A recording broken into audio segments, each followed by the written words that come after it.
दोन्ही लावून पाहतो.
करायचं असेल अजून, तर त्यांनी ग्रुपवर आपलं नाव आणि मोबाईल नंबर शेअर करायचा आहे. जो आपला ई कॉन्फरन्सचा ग्रुप आहे, पार्टिसिपंट्सला पेपर प्रेझेंट करायचे आहे, त्याची लिस्ट आमच्याकडे आलेली आहे. परंतु अजून जर कोणाला पेपर प्रेझेंट करायचे असेल, तर त्यांनी व्हॉट्सअपच्या ग्रुपवर आपलं नाव आणि मोबाईल नंबर शेअर करावा, म्हणजे आम्हाला तसं शेड्यूल दुपारपर्यंत करता येईल.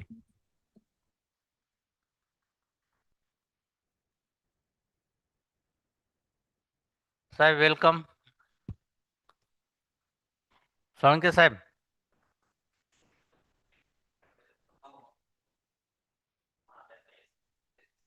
म्यूट काढा.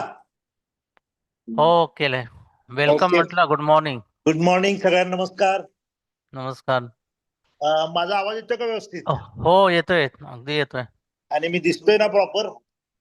अजून नाही दिसले मला. बघतोय, चेक करतोय.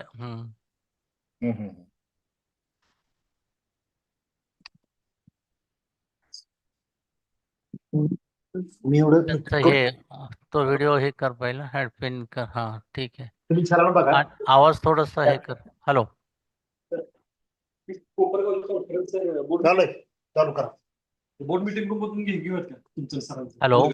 हा पण आवाज विचारूया. थांबा, विचारा बघ सरांना. बोर्ड रूम ला जाऊ का? Hello sir. सर आवाज येत. हो कोणाला? सर एक 5 मिनिटांनी सर बोर्ड मीटिंग रूम मधून सुरू करूयात का? कुंदेन सर आणि साहेबांचं, साळुंखे साहेबांचं. हो चालेल की. कोणते जॉईन झालेत की नाही ना? नाही, आहे तिथे एकत्रच आहेत दोघं सुद्धा. मग ठीक आहे ना, दोघं एकत्र. हा, एकाच ह्याच्यावरून जॉईन करतो सर, एकाच लिंक करून. नाही दोघांना एकत्रच बसू द्या. चालतंय, चालेल, काय चालेल. अडचण नाही. हो हो. हा चालेल. हा तुमचा कॅमेरा काय हे वेब कॅम आहे का? नाही, हे आता सरांच्या याच्यातून बोलतोय, पण तिथं आहे सर, फार व्यवस्थित सोय आहे म्हणून तिथून मग तिथं एकत्र करा करतो. की थोडस, म्हणजे कसं ते व्यवस्थित दोघंही दिसतील ना. एक 10 मिनिटात सर, एक गेस्ट आलेत. हो का? हा, 10:09 झाले. 10:20 पर्यंत सुरू करतो सर. बर. नाही मग चालू करायचं, असं चालतंय का सर? नाही हे चाललंय, ओके आहे. हा, मग लगेच चालू करतो आम्ही. बर बर, चालतंय. ओके चालेल. Yes sir. ओके. हे ठीक आहे ना सर? हो अगदी नसेल तर छान आहे. हा अगदी व्यवस्थित आहे. ठीक. Yes yes sir. ओके साहेब, सुरू करतोय. हो सर. ओके चल, थँक्यू. हो हो हो.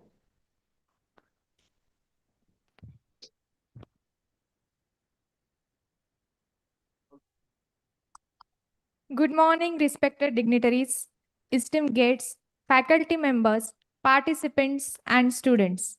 It gives me immense pleasure to welcome you all to the one-day National E-Conference on Role of Higher Education in Research, Innovation, Startups, and Intellectual Property Rights, jointly organized by Rayat Shikshan Sanstha's Sri Sadguru Gangagir Maharaj Science, Gautam Arts, and Sanjeevani Commerce College, Kopargaon. Department of Commerce and Management, Geography, Political Science, BBA, and IQSC. Lakshmibai Bhavarao Patil Innovation Foundation, Center of Innovation, Invention, and Incubation, Hadapsar, Pune. CD Jain College of Commerce, Srirampur. We are thrilled to have you join us for this enriching event. Higher education today is not limited to classrooms and textbooks. It plays a crucial role in creating knowledge, fostering innovation, encouraging entrepreneurship, and protecting IPR. Platforms like this conference help us exchange ideas, inspire research, and build collaboration that shape the future.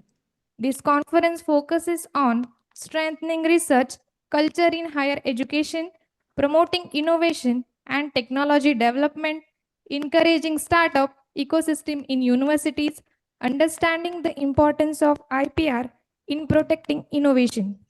Now, I request to technical team, please play the video of Rayat Geet.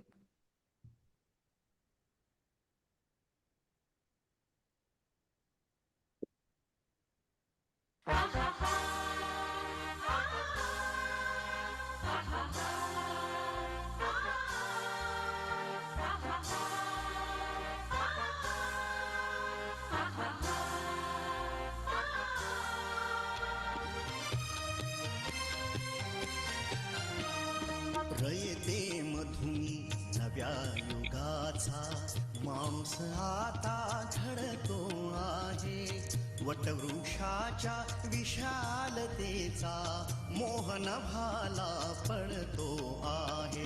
रयते मधुनी नव्या युगाचा माणूस आता घडतो आहे. वटवृक्षाच्या विशालतेचा मोहन भाला पडतो आहे. रयते मधुनी नव्या युगाचा.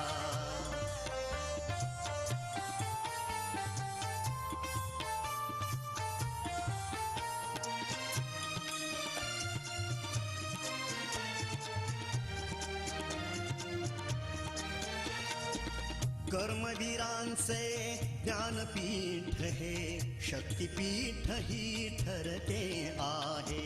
शाहू फुल्यांचे समानतेचे तत्वमानसी मूर्ते आहे. धर्म जातीच्या पाद गांधींचे मूल्यमान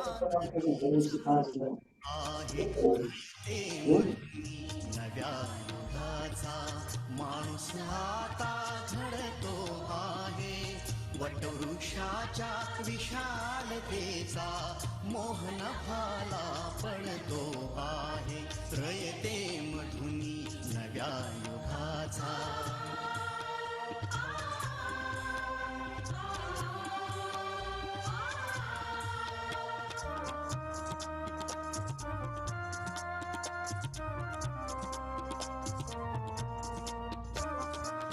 गरिबासाठी लेणी मोडून लक्ष्मी वहिनी झाली आई. कमवा आणि शिका मंत्र हा तरुणाईला प्रेरक होई. स्वावलंबी वृत्ती ठेवून ज्ञान साधना करतो आहे. रयते मधुनी नव्या युगाचा माणूस आता घडतो आहे. वटवृक्षाच्या विशालतेचा मोहन भाला पडतो आहे. रयते मधुनी नव्या युगाचा.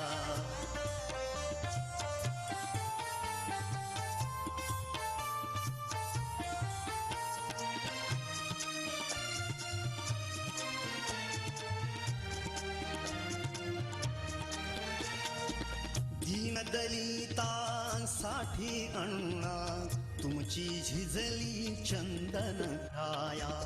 अनाथ जीवा सदा लाभली मातृहृदयी तुमची माया. शून्यामधल्या नवसृष्टीचा निर्मिक तोही ठरतो आहे. रयते मधुनी नव्या युगाचा माणूस आता घडतो आहे. वटवृक्षाच्या विशालतेचा मोहन भाला पडतो आहे. रयते मधुनी नव्या युगाचा.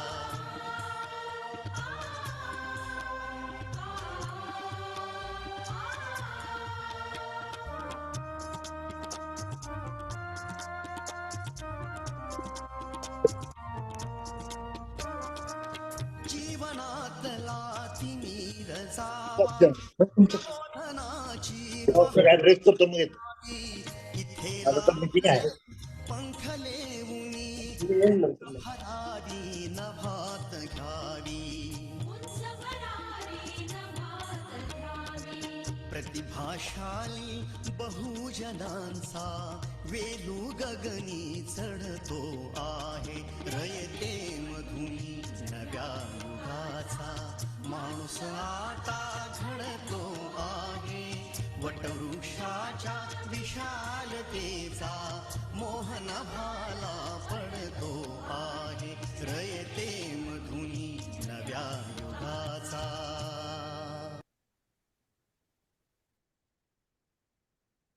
Thank you so much, technical team. To inaugurate this enlightening session, it is my pleasure to invite academic, dynamic, and visionary leader and the guiding force of institution, respected principal Honorable Dr. M.T. Sarode Sahib, may I request you to introduce the program and share a few words with us. Thank you, madam. Very good morning and warm welcome to one and all present here. Rayat Shikshan Sanstha Shri Sadguru Gangagiri Maharaj science Gautam art Sanjivani commerce college Kopargaon, the Department of Commerce and Management, Geography, Political Science, BPA and IQAC in collaboration with Lakshmibai Baurao Patil Innovation Foundation and Center for Invention, Innovation and Incubation, Hadapsar, Pune, and also the Citizen College of Commerce, Srirampur, jointly organized one day National E-Conference on role of higher education in research, innovation, startup, and IPR. So on this occasion, firstly, I would like to extend my humble regards to Padma Bhushan Dr. Karmveer Baurao Patil, founder of Rayat Shikshan Sanstha, and Rayat Mavli Lakshmibai Baurao Patil. So we are gathered for the inauguration ceremony of this conference. It gives me immense pleasure and great honor to extend a formal and cordial welcome today's chief guest, Honorable Visionary Leader, Principal Dr. Suresh Salunke Sahib, YC College Satara. Also with us today's keynote speakers, Honorable Srikant Kunden, who is the CEO, Lakshmibai Baurao Patil Innovation Foundation Center for Invention, Innovation and Incubation, Hadapsar. And with us today's this conference, the resource persons who is contribute for this plenary sessions, Honorable Dr. Gaur Gopal Vanik sir, and also with us Honorable Ashutosh Prakash Prachand, and also with us Captain Dr. Rajshekar Niloli. So welcome on the behalf of our college and our collaborative team, and also for our CDC members, which is inspires also a welcome, but due to busy schedules, basically not present for this inaugural ceremony. So our Vice Chairman, Rajshin Sanstha, Honorable Advocate Bhagirath Shinde Sahib, and all CDC members, then our partners from the Rajshin Sansthas. So once again, I heartily welcome all of you. And in this conference, basically joined for this principal for the Citizen College of Commerce, Honorable Principal Dr. Sanjay Kamble sir, and participants from the different colleges, and also the dear researchers and esteemed faculty members, and my this conference team, convener, coordinator, organizing secretary, and dear students, that is beloved students. So today marks a significant academic milestone for our institution in an area driven by the rapid technology transformation. Innovation is not merely an option but necessity. Scientific research and technological advancements are shaping the future of humanity, influence every sectors. We know that is education, healthcare, agriculture, industry, and digital communications. We know, as APJ Abdul Kalam rightly said, dream is not what you see in sleep. Dream is something that does not let you sleep. Today, this conference is not just an academic event. It is a platform of dream, ideas, and transformations. So we know the purpose of this conference आजच्या काळात higher education म्हणजे फक्त degree नाही आहे. It is a powerful tool for the transformation. यामध्ये प्रामुख्याने हा जो रोल घेतलेला, जो विषय घेतलेला आहे, रिसर्च. रिसर्च म्हणजे नवीन गोष्टी शोधणे, इनोव्हेशन म्हणजे नवीन विचार निर्माण करणे, स्टार्टअप म्हणजे त्या विचारांना वास्तवात आणणे, आणि IPR म्हणजे आपल्या कल्पनांचं संरक्षण करणे.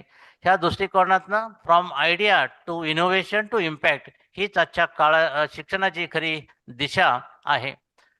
And we are taking the aim for this conference to encourage research culture among the students and the faculty, to promote innovation driving thinking, guide guide young mind towards startup ecosystem, and to create awareness about IPR and knowledge protection. आज भारत एका नव्या युगात प्रवेश करत आहे. Startup India, digital India. जसे आपले पंतप्रधान यांनी आपल्याला सांगितलं आहे की our youth are not job seekers, they are job creators. त्यामुळे विद्यार्थ्यांनी फक्त नोकरी शोधू नये, तर नवीन संधी निर्माण करायला शिकले पाहिजे असं मला वाटतंय. आणि प्रिय विद्यार्थ्यांनो, रिसर्च करा म्हणजे प्रश्न विचारणं हीच प्रगतीची सुरुवात आहे. इनोव्हेट करा, कारण बदल घडवणारे लोक वेगळे विचार करतात. आणि स्टार्टअप करा, कारण रिस्क घेतल्याशिवाय ग्रोथ होत नाही. IPR समजा, कारण तुमची आयडिया तुमची ओळख आहे. आजची ही कॉन्फरन्स तुम्हाला नक्कीच एक संधी उपलब्ध करून दिलेली आहे, आणि ह्या संधीचं आपण त्यानिमित्त नवीन गोष्टी शिकण्याची, प्रश्न विचारण्याची, नेटवर्किंग करण्याची आणि स्वतःला ओळखण्याची मोठी जबाबदारी. Do not just attend, but participate, explore and transform. जसे अल्बर्ट आइन्स्टाईन म्हणाले, imagination is more important than knowledge. म्हणून फक्त शिकू नका, क्रिएट करा, इनोव्हेट करा आणि लीड करा. In conclusion, I once again extend my heartfelt welcome to all dignitaries and participants. Let us make this conference a grand success and milestone to our journey towards academic excellence and innovation driven future. So thank you and welcome you all once again, and wishing you all a fruitful, intellectually enriching the conference. Thank you. Thank you so much, Sahib, for that inspiring and thought provoking address. We are indeed motivated to dive deep into the discussion today. Now, I request you, Vice Principal and Head of Department of Commerce and Management, Dr. Arjun Bhagwat sir, please introduce today's chief guest, Honorable Principal Dr. Suresh Salunke sir. Madam. So good morning, everyone. I'm Dr. Arjun Bhagwat. It is my great pleasure, and I'm very much happy to introduce today's guest of honor and inaugurator of this national e-conference, Honorable Principal Dr. Suresh Salunke Sahib. Honorable Dr. Principal Dr. Suresh Salunke Sahib is the prominent academician in Raya Shikshan Sanstha. Currently, Principal Dr. Suresh Salunke sir is actively serving as a principal of Yashwantrao Chavan Institute of Science, Constituent College of Karmavir Bhaurao Patil University, Satara. He is actively working as a director and honorary secretary of Karmavir Bhaurao Patil Research Foundation, Section 8 Company, and Lakshmi Baba Research Foundation, Hadavsar. His qualification is MSc in PhD in Physical Chemistry and MBA in Human Resource Management. He has 16 years of experience in teaching and 23 years of experience as a principal. During his service, he worked as a principal in various colleges like Rajapur, Vita, Ramanand Nagar, Kolhapur, Dahiwadi, and Hadapsar, Pune. During his dynamic leadership, he received 12 and 12B for Rajapur College and constructed new buildings. Also, he received A grade. He received a very nice grade for the Rajapur College. In Balwan College Vita, sir was constructed new hostels, new indoor stadium, and achieved NAC A grade for Vita College. Ramanand College, sir was naming the college Dr. Patangrao Kadam Mahavidyalaya Ramanand Nagar and also achieved NAC A grade for the Ramanand Nagar College in Shahu College, Kolhapur, who has successfully completed all academic work during COVID pandemic situation. In Daivadi College, Daivadi, sir was constructed competitive examination guidance center. The proudful moment is that college received rupees 5 crore grants from Prime Minister Usha scheme. Sir cultivate more than 3,000 trees, 15 hectares land for agriculture purpose. Also in SM Joshi College, Hadapsar, sir constructed 2 floors, also also developed various science as well as commerce laboratories and received also A grade from NAC for SM Joshi College, Hadapsar. Principal Dr. and various conference and seminars and student-centric activities. As a distinguished and accomplished leader, educationist and administrator, Principal Dr. Suresh Salunke Sahib is active in inspiring program for the development of students and professionals. Very dynamic centric leader. He started various innovative and centric activities in the develop overall personality of staff as well as students. Today, as a Rayat Sevak, definitely, sir, we feel proud that Principal Dr. Suresh Salunke sir is the chief guest and inaugurator of our national e-conference. Definitely, his great thoughts will help and motivate us to organize more qualitative and quantitative activities in the field of research, innovation, startups, and IPR. So thank you so much, Principal Dr. Suresh Salunke Sahib, for accepting our invitation and being with us. So thank you so much, Salunke Sahib. Thank you so much, Dr. Arjun Bhagwat sir, for wonderful and insightful introduction of today's chief guest. It is with great honor and privilege I request to Honorable Principal Dr. Suresh Salunke sir, please deliver the inaugural address and inspire with your valuable insights. Hello good morning Sarode sir माझा आवाज येतो का clear sir आवाज येतोय का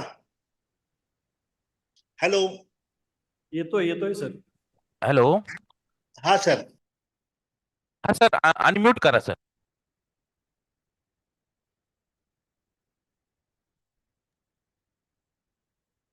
sir हा yes. हा sir good morning आता येतोय ना आवाज सर हॅलो गुड मॉर्निंग येतोय सर. हा नमस्कार सगळ्यांना या सेमिनारच्या अनुषंगानं जमलेले सगळे गेस्ट आदरणीय माझे मित्र डॉक्टर सरोदे सर त्याचबरोबर आमचे कुंदेन सर बाकीचे सर्व मान्यवर आणि सर्व पार्टिसिपंट्स मला अतिशय आनंद होतोय की कोपरगाववरून इतक्या लांबून आपण कनेक्ट झालोय हे एक मोठं टेक्नॉलॉजी ट्रान्सफर आहे कोविड नंतर आपण या नव्या युगात काम करत आहोत तर या दृष्टीनं मला सांगायला आवडेल की विविध महाविद्यालयामध्ये नॅकचं काम करत असताना रयत सेवकांनी खूप मोठ्या पद्धतीनं मला सहकार्य केलेलं आहे आता आपण नवीन जे प्रोजेक्ट बघतोय संस्थेचे तो आहे पहिला आर्टिफिशियल इंटेलिजन्स नंतर कॉम्पिटेटिव्ह एक्झाम्स माजी विद्यार्थी संघटना आणि सगळ्यात महत्वाचा रिसर्च आणि टेक्नॉलॉजी ट्रान्सफर तर त्या अनुषंगानं सरोदे सरांचं काम खूप जबरदस्त या सगळ्या मुद्द्यावर चालू आहे त्यापैकी जो आता इनोव्हेशन इन्क्युबेशन म्हणजेच रिसर्च आणि त्याच्यामधून टेक्नॉलॉजी ट्रान्सफर याच्यावर आज आपण विचार करत आहोत अतिशय महत्वाची ब्रँच आहे गेल्या अनेक वर्षात आपण पाहिलं नॅकच्या थर्ड क्रायटेरियामध्ये रिसर्चमध्ये आपल्याला जर स्कोअर पाहिजे असेल तर पब्लिकेशन ही महत्वाची होती त्या अनुषंगानं अनेक वर्षात आपण रिसर्चच्या दृष्टीनं पब्लिकेशन पर्यंत गेलो, परंतु आता पेटंटचा जमाना आहे. पेटंट सुद्धा आता मोठ्या संख्येनं व्हायला लागलेले आहेत रयत सेवकांमध्ये. त्याच्या पुढची स्टेप जी आहे ते विद्यार्थ्यांनी पब्लिकेशनवर न थांबता, शिक्षकांनी न थांबता आपण आता स्टार्टअपकडे जायला पाहिजे, प्रॉडक्ट डिझाईन आणि डेव्हलपमेंट करायला पाहिजे आणि त्याच्यातून विद्यार्थ्यांनी स्वतःचं भवितव्य घडवावं अशी संस्थेची अपेक्षा आहे. आज आपण जर ट्रॅडिशनल एज्युकेशन पाहिलं, म्हणजे आपले आर्ट्स कॉमर्स सायन्सचे विद्यार्थी पाहिले तर त्यांना नोकरीच्या संधी कमी आहेत आणि जरी नोकऱ्या मिळाल्या तरी त्याच्यामध्ये मिळणारा जे मोबदला आहे तो अत्यल्प आहे. त्या अनुषंगाने विद्यार्थ्यांनी स्वतःचे व्यवसाय सुरू करणे, छोटे मोठे किंवा वेगवेगळी करिअर डेव्हलप करणं, विद्यार्थ्यांना आता गरज आहे ती नोकऱ्या देणारा होण्याची आणि त्या अनुषंगाने आपण एक चांगलं पाऊल उचललेलं आहे. आपण हडपसरमध्ये नगर आणि पुणे जिल्ह्याचं क्लस्टर केलं होतं आणि तिथं आपण गेल्या वर्षी काही एकत्रित प्रोग्राम राबवले. आता मी सातारला आहे, साताऱ्यात सुद्धा आमचं क्लस्टर आहे. तर साताऱ्यामध्ये आणि पुण्यामध्ये स्टार्टअपची संख्या सुद्धा चांगली आहे. जर कुंदन सरांचं काम आपण पाहिलं तर जवळजवळ 100 पर्यंत आपण स्टार्टअप केलेले आहेत किंवा ते त्याच्यावर काम सुरू आहे. तर या दृष्टीनं एक वेगवेगळ्या कॉलेजचं जर कोलॅबरेशन झालं तर हे स्टार्टअपची संख्या वाढेल आणि त्यातून मग काही टेक्नॉलॉजी ट्रान्सफर होतील. जे इमर्जिंग फील्ड आहेत त्याच्यामध्ये विद्यार्थ्यांना चांगली संधी मिळेल. विशेषतः सेमीकंडक्टर असेल किंवा बायोटेक्नॉलॉजी असेल, जेनेटिक इंजिनिअरिंग असेल, इकडे IT मध्ये सुद्धा IoT, आर्टिफिशियल इंटेलिजन्स, ॲग्रिकल्चर आहे. तर खूप सारे विद्यार्थी अशा वेगवेगळ्या क्षेत्रामध्ये काम करतायत आणि त्यांना बुस्टिंग मिळण्याच्या दृष्टीनं आज जी चर्चा होईल त्याच्यातून चांगली दिशा मिळेल आणि आपल्या एकूण रयत परिवाराचा फायदा होईल असं मला वाटतं. आणि त्या अनुषंगानं आपण सुरुवात चांगली केलेली आहे.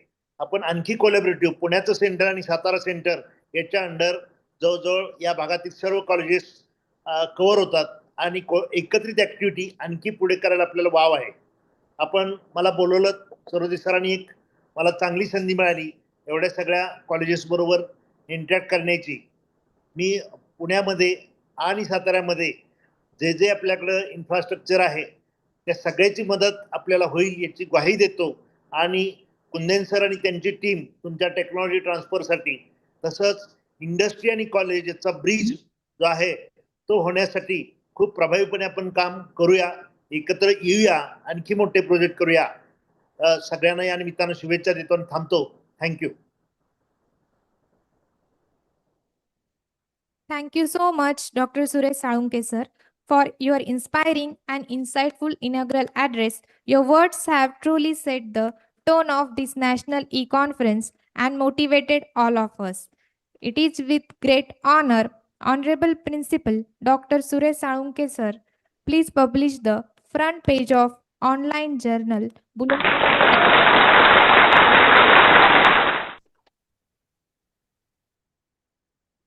Online journal is published. Thank you so much, sir. Now, I would like to invite Professor Santosh Mahale, sir, to express the vote of thanks.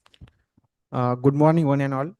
Honorable Chief Guest, Principal Dr. Suresh Salunke Sahib, respected Principal Dr. Sarode Sahib, and all participants, it is my privilege to propose a vote of thanks on this momentous occasion.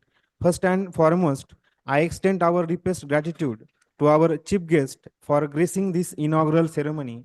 Sir, your words have not only enlightened us, but have set a perfect platform for this event. And also thankful to our Srikant Salunke Sahib. And also, I wish to thanks to our principal, Dr. Sarode Sahib, for this unwavering support and guidance which served as a pillar of strength throughout the planning phase. And also special mention goes to the organizing committee and our all participants to enthusiastic presence has made this inauguration a grand success. And also thanks to our HOD and vice principal of Dr. Arjun Bhagwat sir for a nice introduction of our chief guest. And also all participants thankful. Thank you. Thank you one and all. Thank you so much, Professor Mahale, sir. Let us begin our first session, which is keynote address, the most awaited segment that sets the tone for the entire conference. To introduce our esteemed keynote speaker, I would like to invite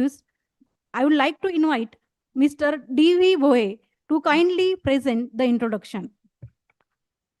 Thank you, ma'am. Good morning, all of you. I am Mr. Boydev Vishwanath, Assistant Professor, Department of Commerce and Management. Here I am introduced to today's chief guest of keynote address, Honorable Srikant Kundan sir. It's my privilege to introduce him. Honorable Srikant Kundan sir, currently working as a CEO, Karmavir Bhaurao Patil Research Foundation, Satara, and Lakshmi Bhai Bhaurao Patil CIII Center, Hadapsar. Srikant Kundan sir holds an MBA in Finance from the University of Pune and bachelor degree in mechanical engineering from the Maharashtra Institutes of Technology. He has eminent professional career of 12 years, having served as SBU head as a Zenith Infotex, group manager at Kale Consultant, and product manager at Foseco India, making significant contributions to banking and foundry automations. In his business ventures, Srikant sir has demonstrated visionary leadership in IT, telecom, banking, managed services, embedded solutions, and GIS over 17 years of entrepreneurial journey. He is currently the CEO of the Center of Invention, Innovations, and Incubations, a startup incubation center operated by Karmavir Bhaurao Patil Research Foundations, established by the Science and Technology Park and Rayak Shikshan Sanstha. He was previously the director of Last Mile Digital Solutions Private Limited, where he led the creations of India's first postal address search engine as director of AIO Solutions Private Limited and India-Israel joint ventures. He oversees remote monitoring system for the telecom sector. Srikant sir's entrepreneurial journey is marked by innovations with 6 patents filed in ICT, electronics and telecoms. His contributions to the technological landscapes and his advocacy for smart city and digital India initiatives have been recognized with prestigious awards including the India Innovation Initiative Awards, Rajiv Gandhi Shiromani Awards, Young Indian Achievers Awards and Bharat Vikas Ratna Awards. I request to Srikant Kundan sir guide to us on topic entrepreneurs decoded, myths, mindsets and making it happen. Thank you. Thank you, sir, for that wonderful and insightful introduction. Now it is my proud privilege to invite our respected chairperson, Honorable Shrikant Kundan, to deliver the keynote address on the topic Entrepreneurship Decoded, Myths, Mindset, and Making It Happen. We are eager to hear your valuable thoughts and experience, sir. Good morning. आवाज येतोय? Morning. Yes, sir. येतो. या. Good. आजच्या कार्यक्रमाचे आयोजक Shri Sadguru Gangagir Maharaj science, Gautam art science, Sanjivani commerce college Kopargaon, सोबत CD Jain college of commerce Shrirampur आणि Laxmibai Bhaurao Patil innovation foundation या 3 संस्थांनी मिळून आज जो कार्यक्रम one day national e conference on role of higher education in research and innovation startups and IPR जो आयोजित केलेला आहे, या कार्यक्रमाच्या निमित्ताने मला बोलवलं त्याबद्दल मी सर्व आयोजकांचे मी आभार मानतो आणि आयोजकांचं अभिनंदन मानतो की त्यांनी हा एक चांगला उपक्रम घेतलेला आणि विषय असा घेतलेला आहे जो आमच्या इन्क्युबेशनशी रिलेटेड, त्यामुळे त्याच्या बाबतीतचा माझा एक विशेष आनंद आहे. बाकीचे जे डिग्नेटरीज आहेत ते या विषयासंदर्भात वेगवेगळ्या पर्स्पेक्टिव्हनी बोलतील. मी थोडासा रिसर्च इनोव्हेशन स्टार्टअपच्या आणि IPRचा हा टॉपिकच्या ह्याच्यामध्ये स्टार्टअप हा विषय थोडासा मी माझ्या पद्धतीने मी सांगण्याचा मी प्रयत्न करेन, जो काय माझा अनुभव आहे त्या बेसिसवरती. डॉक्टर बोये सरांनी जसं इंट्रोड्यूस करून दिलेलं, मी आता रयत शिक्षण संस्थेचं जे इन्क्युबेशन सेंटर आहे CIII ज्याला आम्ही म्हणतो, centre for invention, innovation and incubation, CIII, या संस्थेमध्ये मी CEO म्हणून काम करतोय. ही एक स्टार्टअप इन्क्युबेशन सेंटर आहे. स्टार्टअप इन्क्युबेशन सेंटर म्हणजे जिथे आम्ही स्टार्टअप्सना मेंटरिंग करतो, त्यांना हँडहोल्डिंग करतो, त्यांच्या आयडियाज एक मोठा सक्सेसफुल कमर्शियल व्हेंचर बनण्यामध्ये त्यांना मदत करतो. अशा सगळ्या सेंटर्सना स्टार्टअप इन्क्युबेशन सेंटर म्हटलं जातं. आज देशामध्ये 1000पेक्षा जास्त असे इन्क्युबेशन सेंटर्स आहेत. महाराष्ट्रात सगळ्यात जास्त आहे. महाराष्ट्र खूप जास्त लीडिंग आहे. महाराष्ट्र, कर्नाटका, तामिळनाडू, गुजरात याच्यामध्ये सगळ्यात जास्त आज स्टार्टअप इन्क्युबेशन सेंटर आणि स्टार्टअप्स पण या राज्यामध्ये जास्त आहेत तिथे ते. तर या 1000 इन्क्युबेशन सेंटरच्या ह्याच्यामध्ये रयतनी 3 वर्षांपूर्वी क्लस्टर इन्क्युबेशन सेंटर स्थापन केले, ज्याच्यामध्ये CIII या नावाने आपण 3 इन्क्युबेशन सेंटर आपण स्थापन केलेले आहेत. एक सातारामध्ये YC कॉलेजच्या प्रिमाइसमध्ये, दुसरं पुण्यामध्ये आहे SM जोशी कॉलेजच्या प्रिमाइसमध्ये, तिसरं खारघरला, नवी मुंबईला आहे. या तिन्ही जे CIII संस्था आहेत ते इंडिपेंडेंट सेक्शन 8 कंपन्या आहेत. आपल्याला सर्वांना जसं माहिती आहे की रयत शिक्षण संस्थेचे 750 पेक्षा जास्त शाखा आहेत. त्या सर्व अकॅडमिक शाखा आहेत आणि कदाचित या 3च असे शाखा आहेत त्या 750च्या यादीमधले जे अकॅडमिक नसून तर प्रायव्हेट लिमिटेड कंपन्या आहेत. त्या प्रत्येक प्रायव्हेट लिमिटेड कंपनीला एक बोर्ड ऑफ डायरेक्टर आहे, तिथे एक CEO आहे आणि तिथे मॅनेजर आणि असिस्टंट मॅनेजर असं पूर्ण रचना आपण तिथं स्थापन केलेली आहे. तिथे एक इन्फ्रास्ट्रक्चर दिलेलं आहे. आता संपूर्ण उद्देश फक्त एवढंच आहे की तिथल्या त्या विभागातले जेवढे आपले स्टार्टअप्स आहेत, उद्योजक आहेत, बडिंग एंटरप्रेन्योर्स आहेत, त्यांना मेंटरिंग करण्याचं आम्ही त्यानिमित्ताने तिथं काम करत असतो. आता या 3 इन्क्युबेशन सेंटरमध्ये जसं सुरुवातीच्या भाषणामध्ये डॉक्टर ST साळुंके सरांनी सांगितलं, तसं या 3 स्टार्टअपमध्ये आता मागच्या 3 वर्षाच्या प्रयत्नामध्ये आपल्याकडे 100पेक्षा जास्त स्टार्टअप्स आता ऑनबोर्ड झालेले आहेत, ज्यांना वेगवेगळ्या पद्धतीने आम्ही आता मेंटरिंग करतोय, मदत करतोय आणि त्यांना एक सक्सेसफुल बिझनेस पण बनण्यासाठीच जे काय म्हणून यंत्रणा लागते ती आम्ही त्यांना देत असतो. आता हा झाला थोडक्यात एक इन्क्युबेशन संदर्भात एक्झॅक्टली काय करतो हा मी थोडासा जरा नंतर विषय घेईन, पण मुळात जो तो टॉपिक आहे तुमच्या या कॉन्क्लेव्हचा, सेमिनारचा, कॉन्फरन्सचा, त्याचा उद्देश काय आहे की आज आपल्याला जॉब सीकर नाही तर जॉब क्रिएटर आज आपल्याला आवश्यकता आहे. सर्वांना माहिती आहे की आज प्रत्येकाला जॉब मिळेल याची काय आता वस्तुस्थिती राहिलेली नाहीये, ना इंडियामध्ये ना जगामध्ये. एम्प्लॉयबिलिटी, अनएम्प्लॉयमेंट हा एक मोठा विषय झालेला आहे. आज फक्त आकडे जर का बघितले तर फक्त 45% ऑफ ग्रॅज्युएट जे आहेत ते फक्त एम्प्लॉयबल आहेत. म्हणजे 55% निम्म्यापेक्षा जास्त जे ग्रॅज्युएट्स आहेत वेगवेगळ्या क्षेत्रातले सायन्स, कॉमर्स, आर्ट्स, इंजिनिअरिंग या क्षेत्रातले जे ग्रॅज्युएट आज बाहेर पडतात त्यांना मार्केटमध्ये नोकऱ्या नाही आहेत आणि नोकऱ्या नाही आहेत त्याला प्रामुख्याने 2 कारणं आहेत. एक की जॉबची संख्या कमी झालेली आहे आणि दुसरी त्यांच्याकडे असलेले जे स्किल्स आहेत ते स्किल्स जे इंडस्ट्रीमध्ये पाहिजे त्या अनुषंगाने त्यांचे नाही आहेत, त्यांच्यामध्ये स्किलची थोडीशी जरा कमतरता आहे. या अशा 2 कारणामुळे आज 55% पेक्षा जास्त जे ग्रॅज्युएट्स बाहेर पडतात ते अनएम्प्लॉयड आहेत. ही आता वस्तुस्थिती आपण मान्य करायला पाहिजे.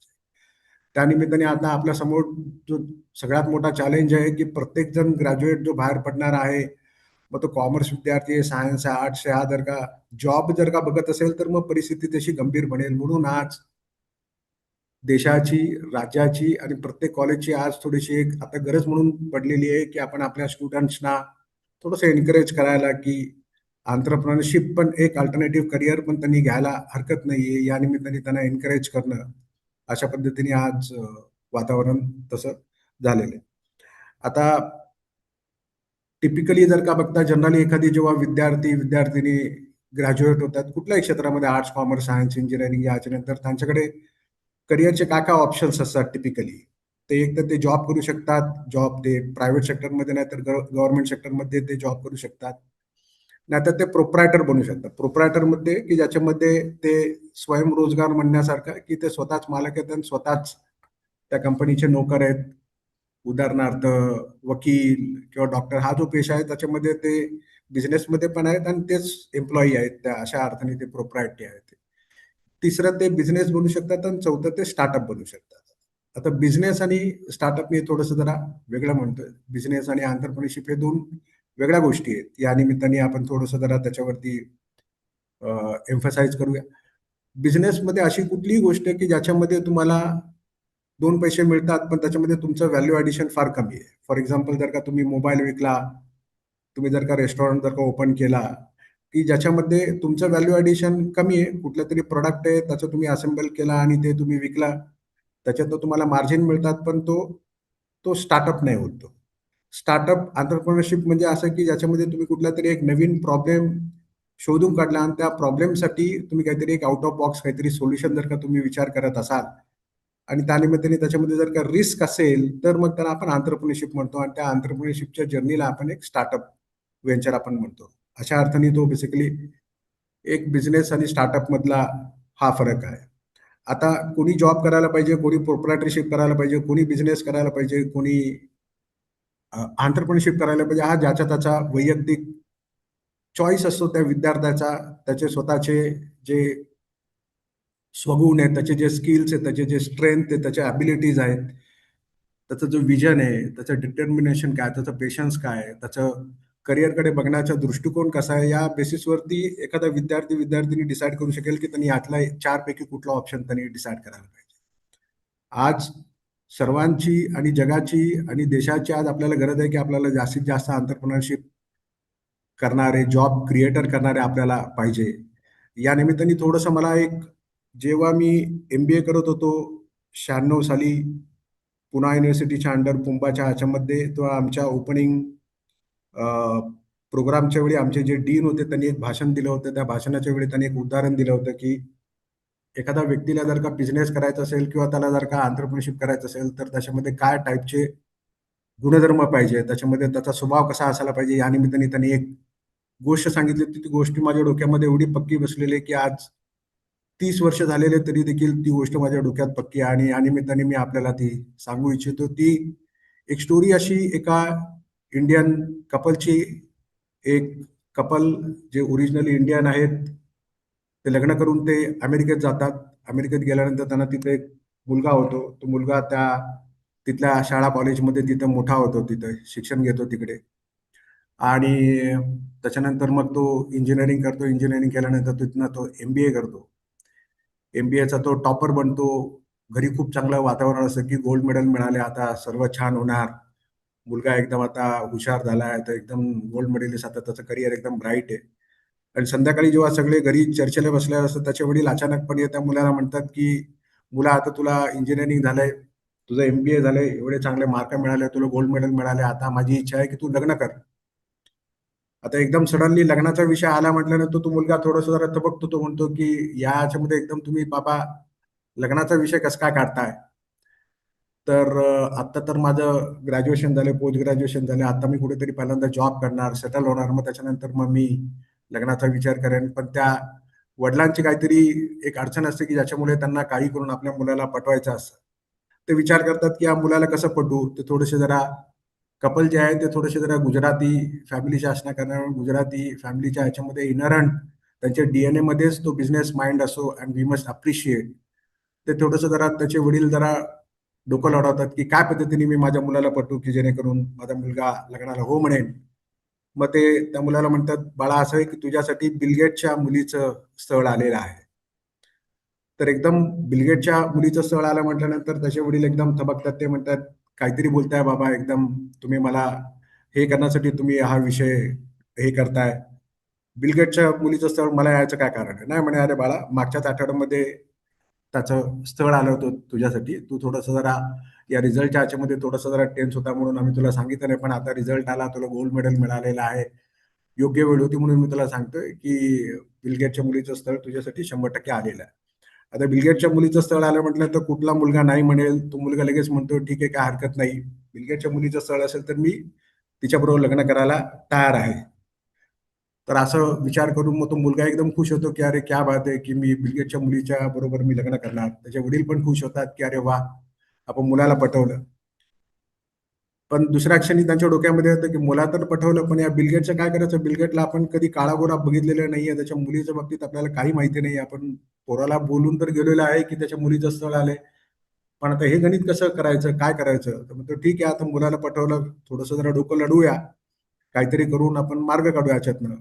रात्रभर विचार करतात, काय करायचं, काय करायचं. दुसऱ्या दिवशी सकाळी ते बिलगेटच्या मायक्रोसॉफ्टच्या ऑफिसमध्ये जातात. कशा तरी कोणाची तरी ओळख काढून ते बिलगेटच्या समोर जाऊन बसतात आणि बिलगेट्सला म्हणतात की असा असा माझा मुलगा आहे.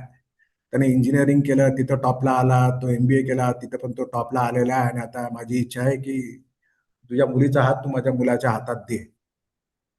तर बिलगेट एकदम थोडा जरा थबकतो. तो एकदम आश्चर्य होतो. म्हणे, "तू तू एकदम एवढं धाडस कसं काय करू शकतो?" म्हणे, "तुला माहिती आहे का मी कोण आहे, काय आहे? की माझी संपत्ती काय, माझी ऐपत काय आहे ते? आणि असा काय तुझा मुलगा लागून गेला, की तू एवढं धाडस करतोय, की समोर येऊन बसतोस आणि तू म्हणतो, की तू माझ्या मुलीचं स्थळ मागतोय?" तर तो मुलाचा बाप म्हणतो, की असं आहे, की माझा मुलगा जो आहे तो वर्ल्ड बँकेचा सीईओ आहे.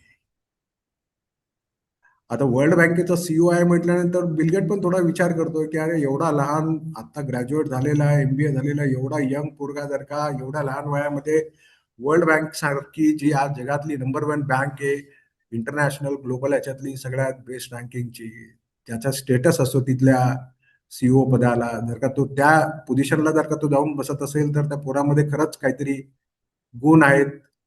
बिलगेट पण थोडा विचार करतो, तर तुझा मुलगा जर का वर्ल्ड बँकेचा सीईओ असेल, तर मी माझ्या मुलीचा हात तुला तुझ्या मुलाच्या हातात द्यायला माझी काय हरकत नाही, माझा होकार आहे. असा विचार करून बिलगेट पण खुश होतो. ते वडील पण खुश होतात, की क्या बात आहे, आपण बिलगेटला पण आपण आता पटवलं या निमित्ताने. खुश होतात, बाहेर येतात. तिथं बिलगेट खुश, मुलगा तर आधीच खुश, वडील पण खुश, की चला बिलगेट पण पटला. बाहेर आल्यानंतर ते लगेच विचार करायला लागतात, की आता बिलगेटला तर पटवलं, हे वर्ल्ड बँकेचं काय करायचं? वर्ल्ड बँकमध्ये काहीच नाही माहिती आपल्याला. तो काहीतरी बोलून गेलो तिकडे, पण आता हे वर्ल्ड बँकेचं दुखणं कसं करायचं? तिथलं सीईओ पद कसं काय आणायचं ते? तर बघू आता हा प्रॉब्लेम सॉल्व्ह केला, काहीतरी करू आपण. रात्रभर विचार करतात. तिसऱ्या दिवशी ते वर्ल्ड बँकेच्या चेअरमॅनला भेटायला जातात, इकडून तिकडून ओळख काढून. वर्ल्ड बँकेच्या चेअरमॅनच्या समोर जाऊन उभे राहतात आणि मग म्हणतात, की "बाबा माझा मुलगा असा इंजिनिअर झाला, एमबीए झाला, एमबीएचा टॉपर आहे.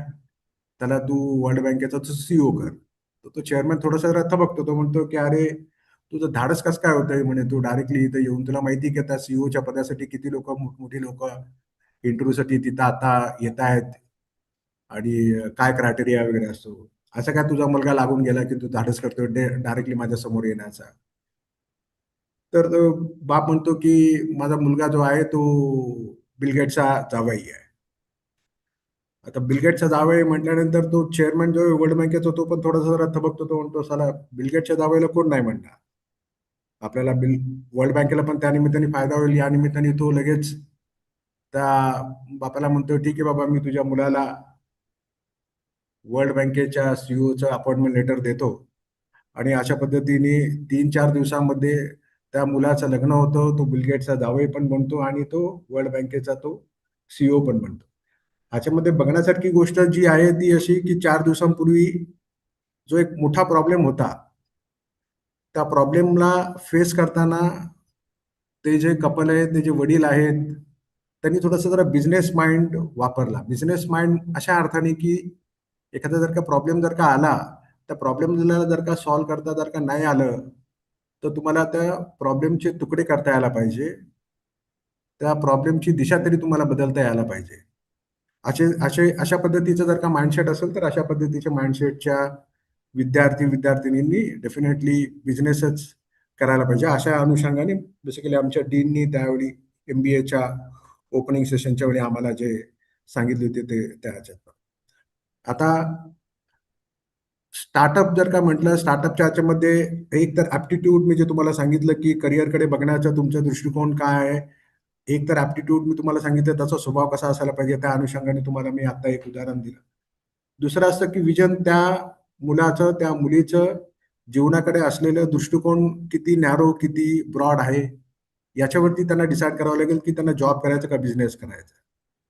त्यांचं जर का दृष्टिकोन जगाकडे, करिअरकडे बघण्याचं फक्त जर का लिमिटेड असेल, मर्यादित असेल, एका दिवसाचा ते फक्त जर का विचार करत असतील, तर अशा लोकांनी मजुरी करायला पाहिजे.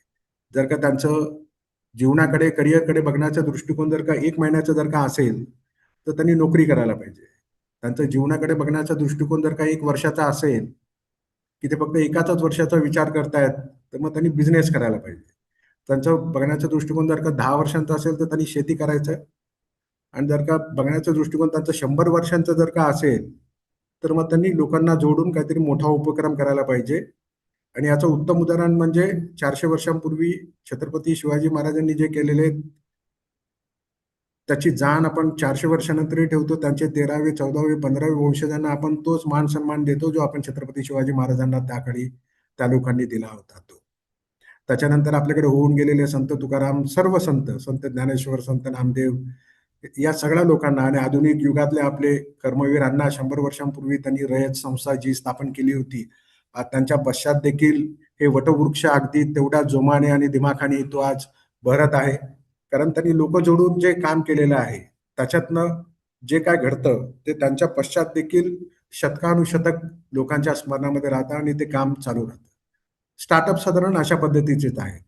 स्टार्टअपच्या निमित्ताने जेव्हा तुम्ही एखादं व्हेंचर सुरू करता ते तुमच्या पश्चातही ते चालूच राहतं. तुम्ही नसताना देखील ती संस्था चालूच राहायला पाहिजे. जसं टाटा आहे, की त्याच्यामध्ये सुरुवात कोणी केली, त्याच्यानंतर कोण कोण येऊन गेले, शेवटी रतन टाटा पण गेले, पण अजून टाटा थांबलेला नाही आणि अजून पुढचे कितीतरी शतक ते सहजपणे टाटा बिझनेस करत राहील.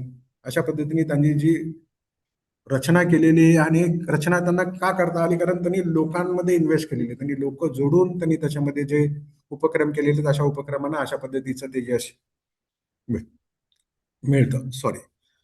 तर आता या अनुषंगाने जर का बघितलं, म्हणजे आता तुम्हाला कोणाला जॉब करायचा आहे, हे जे 4 पॅरामीटर मी जसं सांगितलं होतं, की त्याचं विजन काय, करिअरकडे बघण्याचा दृष्टिकोन, त्याचा ॲप्टिट्यूड काय, त्या बेसिसवरती त्या विद्यार्थ्यांनी चूज करायचं की त्याला काय करायचं, त्याला जॉब करायचा आहे का, त्याला एंटरप्रेन्योरशिप करायचं आहे का, त्याला बिझनेस करायचा का, त्याला प्रोप्रायटरी करायचा, हा ज्याचा त्याचा विषय आहे. तसं म्हटलं आता थोडंसं जरा एक विषय मी घेतो या निमित्ताने. स्टार्टअप म्हटल्यानंतर ना, एक साधारण मी 2 वर्षांपूर्वी जेव्हा CIII सेंटर मी जॉईन केलं होतं, तेव्हा थोडंसं लक्षात आलं होतं की आम्ही सुरुवातीला जे अनेक सेशन घेतले होते एंटरप्रेन्योरशिप अवेअरनेस प्रोग्राम, की विद्यार्थ्यांना उद्योजकतेच्यासाठी थोडंसं एन्करेज करण्यासाठीच काही उपक्रम घेतले होते. तेव्हा लक्षात आलं होतं की त्यांच्या मनामध्ये खूपशी भीती आहे आणि ते भीती म्हणण्यापेक्षा काही मिथ्स आहेत, मिसअंडरस्टँडिंग आहेत, की अरे बिझनेस तर आपल्याला जमणारच नाही. आणि साधारण तेच मत त्यांच्या फॅकल्टीचं पण होतं, की business is not our cup of tea. आपला आपण टिपिकली तो एक माइंडसेट असतो, की ग्रॅज्युएशन झाल्यानंतर आपण मुकाट्याने आपण नोकरीच करायला पाहिजे. बिझनेससाठी लागणारे जे काही गोष्टी असतात, त्याला फॅमिली बॅकग्राऊंड लागतं, त्याला पैसा खूप लागतो, त्याला खूप इंजिनिअरिंग बॅकग्राऊंड लागतो, तो तो IIT पाहिजे. असे जे मिसअंडरस्टँडिंग जे आहेत ना, हे मिसअंडरस्टँडिंग आम्हाला हळूहळू शोधून काढले, की विद्यार्थ्यांच्या आणि फॅकल्टीच्या मनामध्ये काय अशा भीती आहेत, की ज्या निमित्ताने ते एंटरप्रेन्योरशिपचा विचार करताना ते थोडेसे जरा दचकतात. मग तेव्हा एक गोष्ट आमची जी लक्षात आली होती, की एकतर एज हा त्यांना एक थोडासा क्रायटेरिया वाटतो, की बाबा ते 30-40 वर्षानंतरच, वयाच्या 40 नंतरच बिझनेस करायला पाहिजे. हे अतिशय चुकीचं आहे.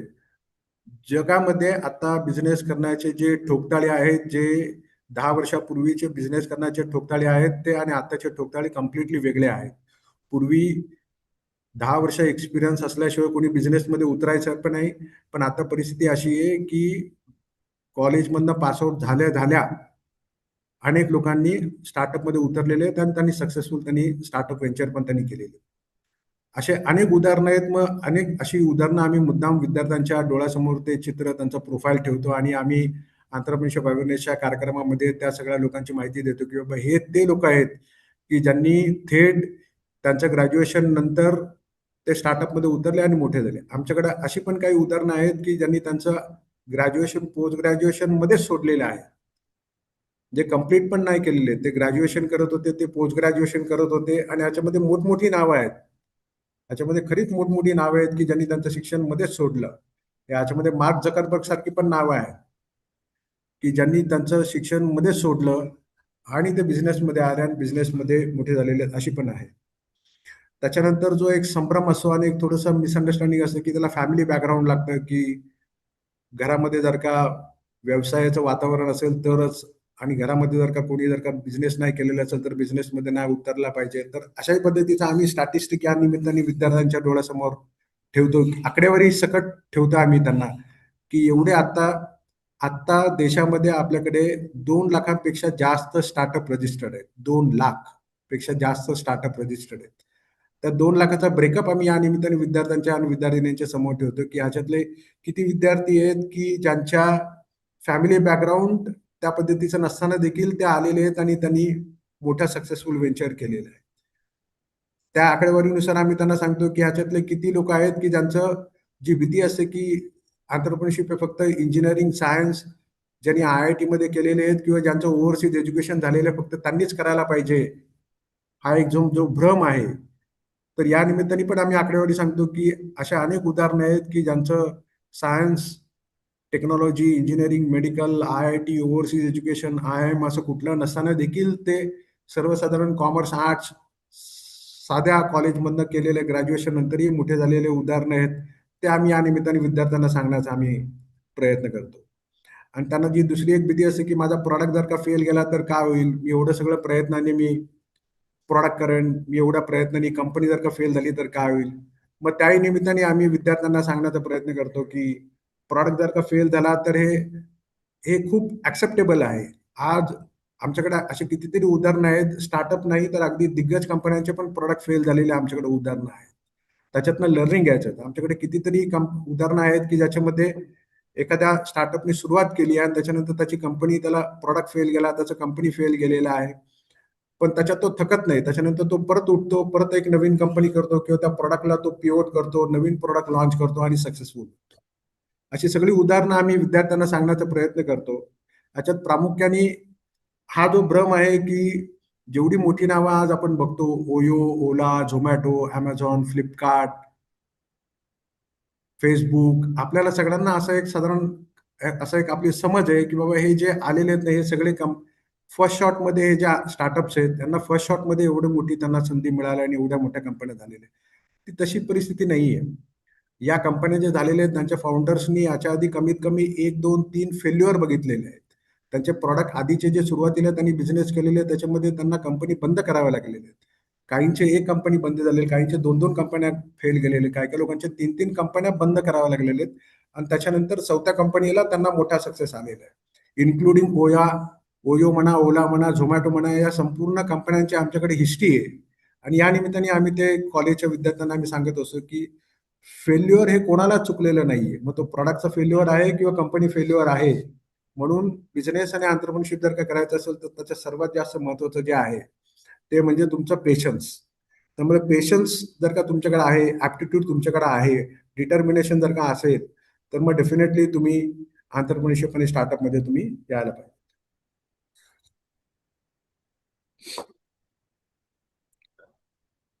ह्याच्यामध्ये अजून एक थोडंसं विद्यार्थ्यांना असं पण एक थोडीशी भीती असते की मी जर का स्टार्टअप केला आणि मी जर का फंडिंग मला जर का नाही मिळालं तर.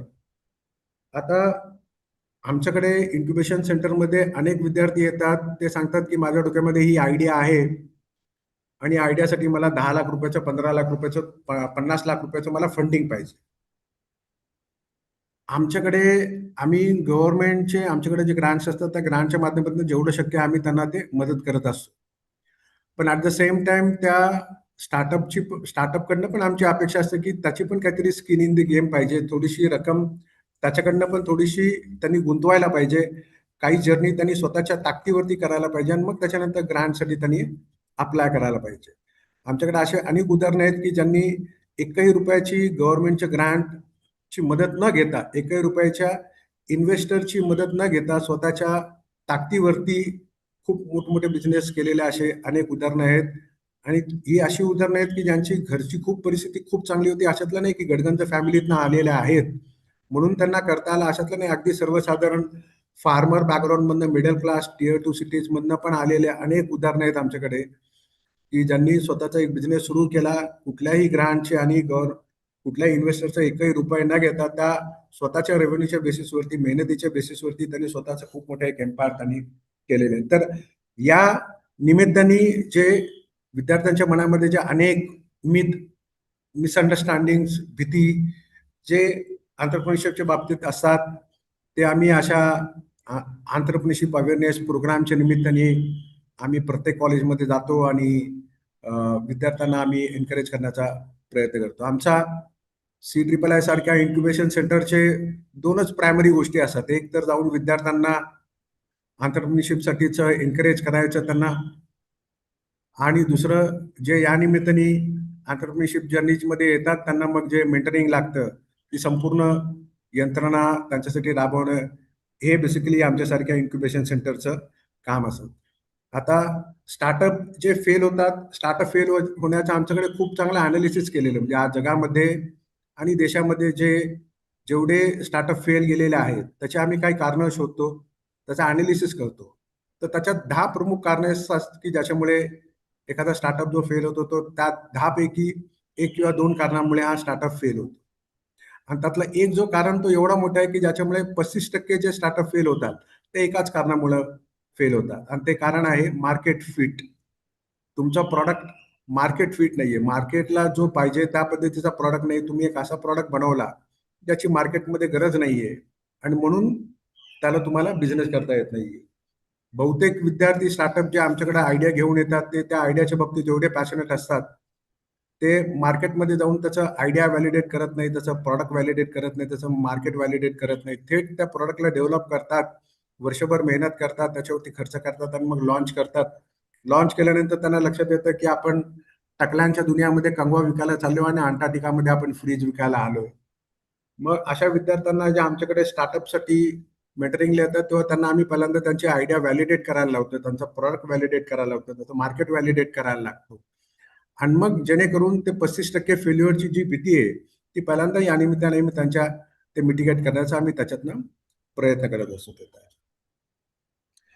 आणि मला या कार्यक्रमाच्या निमित्ताने मला की नोट स्पीच देण्यासाठी आमंत्रण केलं. या निमित्ताने मी कॉलेजचा मी विशेष आभार मानतो, आणि विशेष आभार याच्यासाठी पण तुम्ही जो विषय जो घेतलेला आहे आज की role of higher education in research innovation startups आणि IPR, या रिसर्च इनोव्हेशन स्टार्टअपच्या ह्याच्यामध्ये रिसर्च तर आतापर्यंत सगळे कॉलेजेस तर प्रामुख्याने ते एम्फोसिस ते करतच होते, इनोव्हेशन वरती पण काम करत होतं. स्टार्टअप्स वरती आतापर्यंत फार कमी कॉलेजेसनी याच्यावरती काम केलेलं आहे.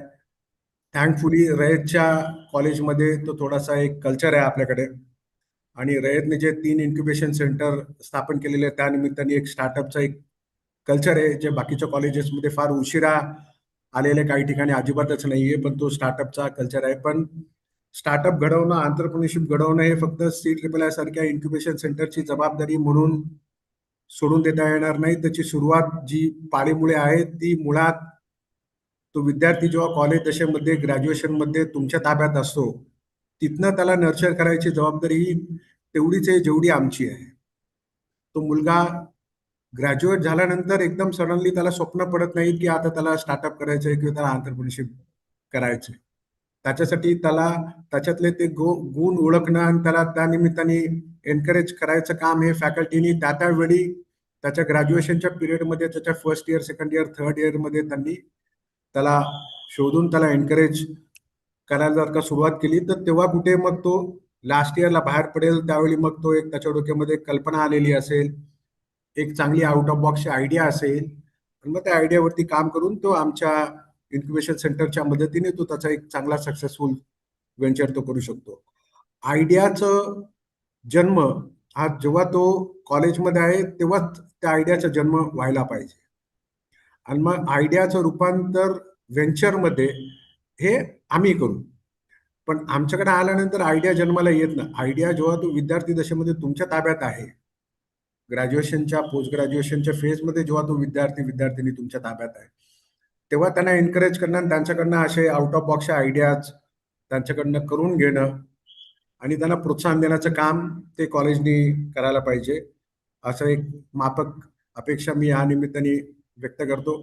परत एकदा सर्व आयोजकांचे, दोन्ही कॉलेजेसचे आणि लक्ष्मीबाई भाऊराव पाटील रिसर्च इनोव्हेशन फाउंडेशनचं मी आभार मानतो की तुम्ही मला या कार्यक्रमानिमित्त की नोटच्या स्पीच देण्यासाठीचं तुम्ही मला आमंत्रण दिलं. Thank you very much. Thank you very much, sir, for such an insightful, and thought-provoking address on entrepreneurship, startup, and funding. Your words have truly motivated us to think beyond conventional boundaries. Now, to formally conclude this session, I would like to request MS Devkar Madam to kindly present the vote of thanks. Good morning, everyone. Respected dignitaries, guests, and dear participants, I would like to express my sincere gratitude to Honorable Shrikant Kundan sir, CEO of Lakshmibai Bhavra Patil Innovation Foundation, for his insightful keynote address. Our entrepreneurship decoded means mindset and making it happen. His words have truly inspired us. I also extend my thanks to organizer, coordinator, and all participants for making the session successful. Thank you everyone for your valuable presence. Thank you, madam, for expressing gratitude so beautifully. With that, we now move ahead to our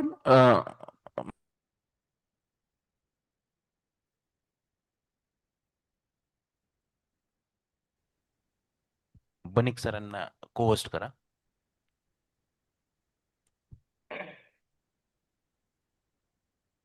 Kundan sir, खूप खूप छान. मनापासून आपलं आभार मानतो या ठिकाणी. आणि मी हडपसर कॉलेजला पण आलेलो आहे. CIII सेंटरचं आपलं काम मी पाहिलेलं आहे. YC कॉलेजलाही मी आलेलो आहे.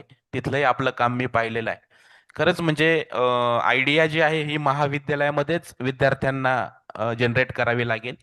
त्यासाठीच स्टाफनं, प्राध्यापकांनी थोडेसे काम त्याच्यावर होणं गरजेचं आहे. तरच स्टार्टअपकडे आपण त्या निमित्तानं जाऊ.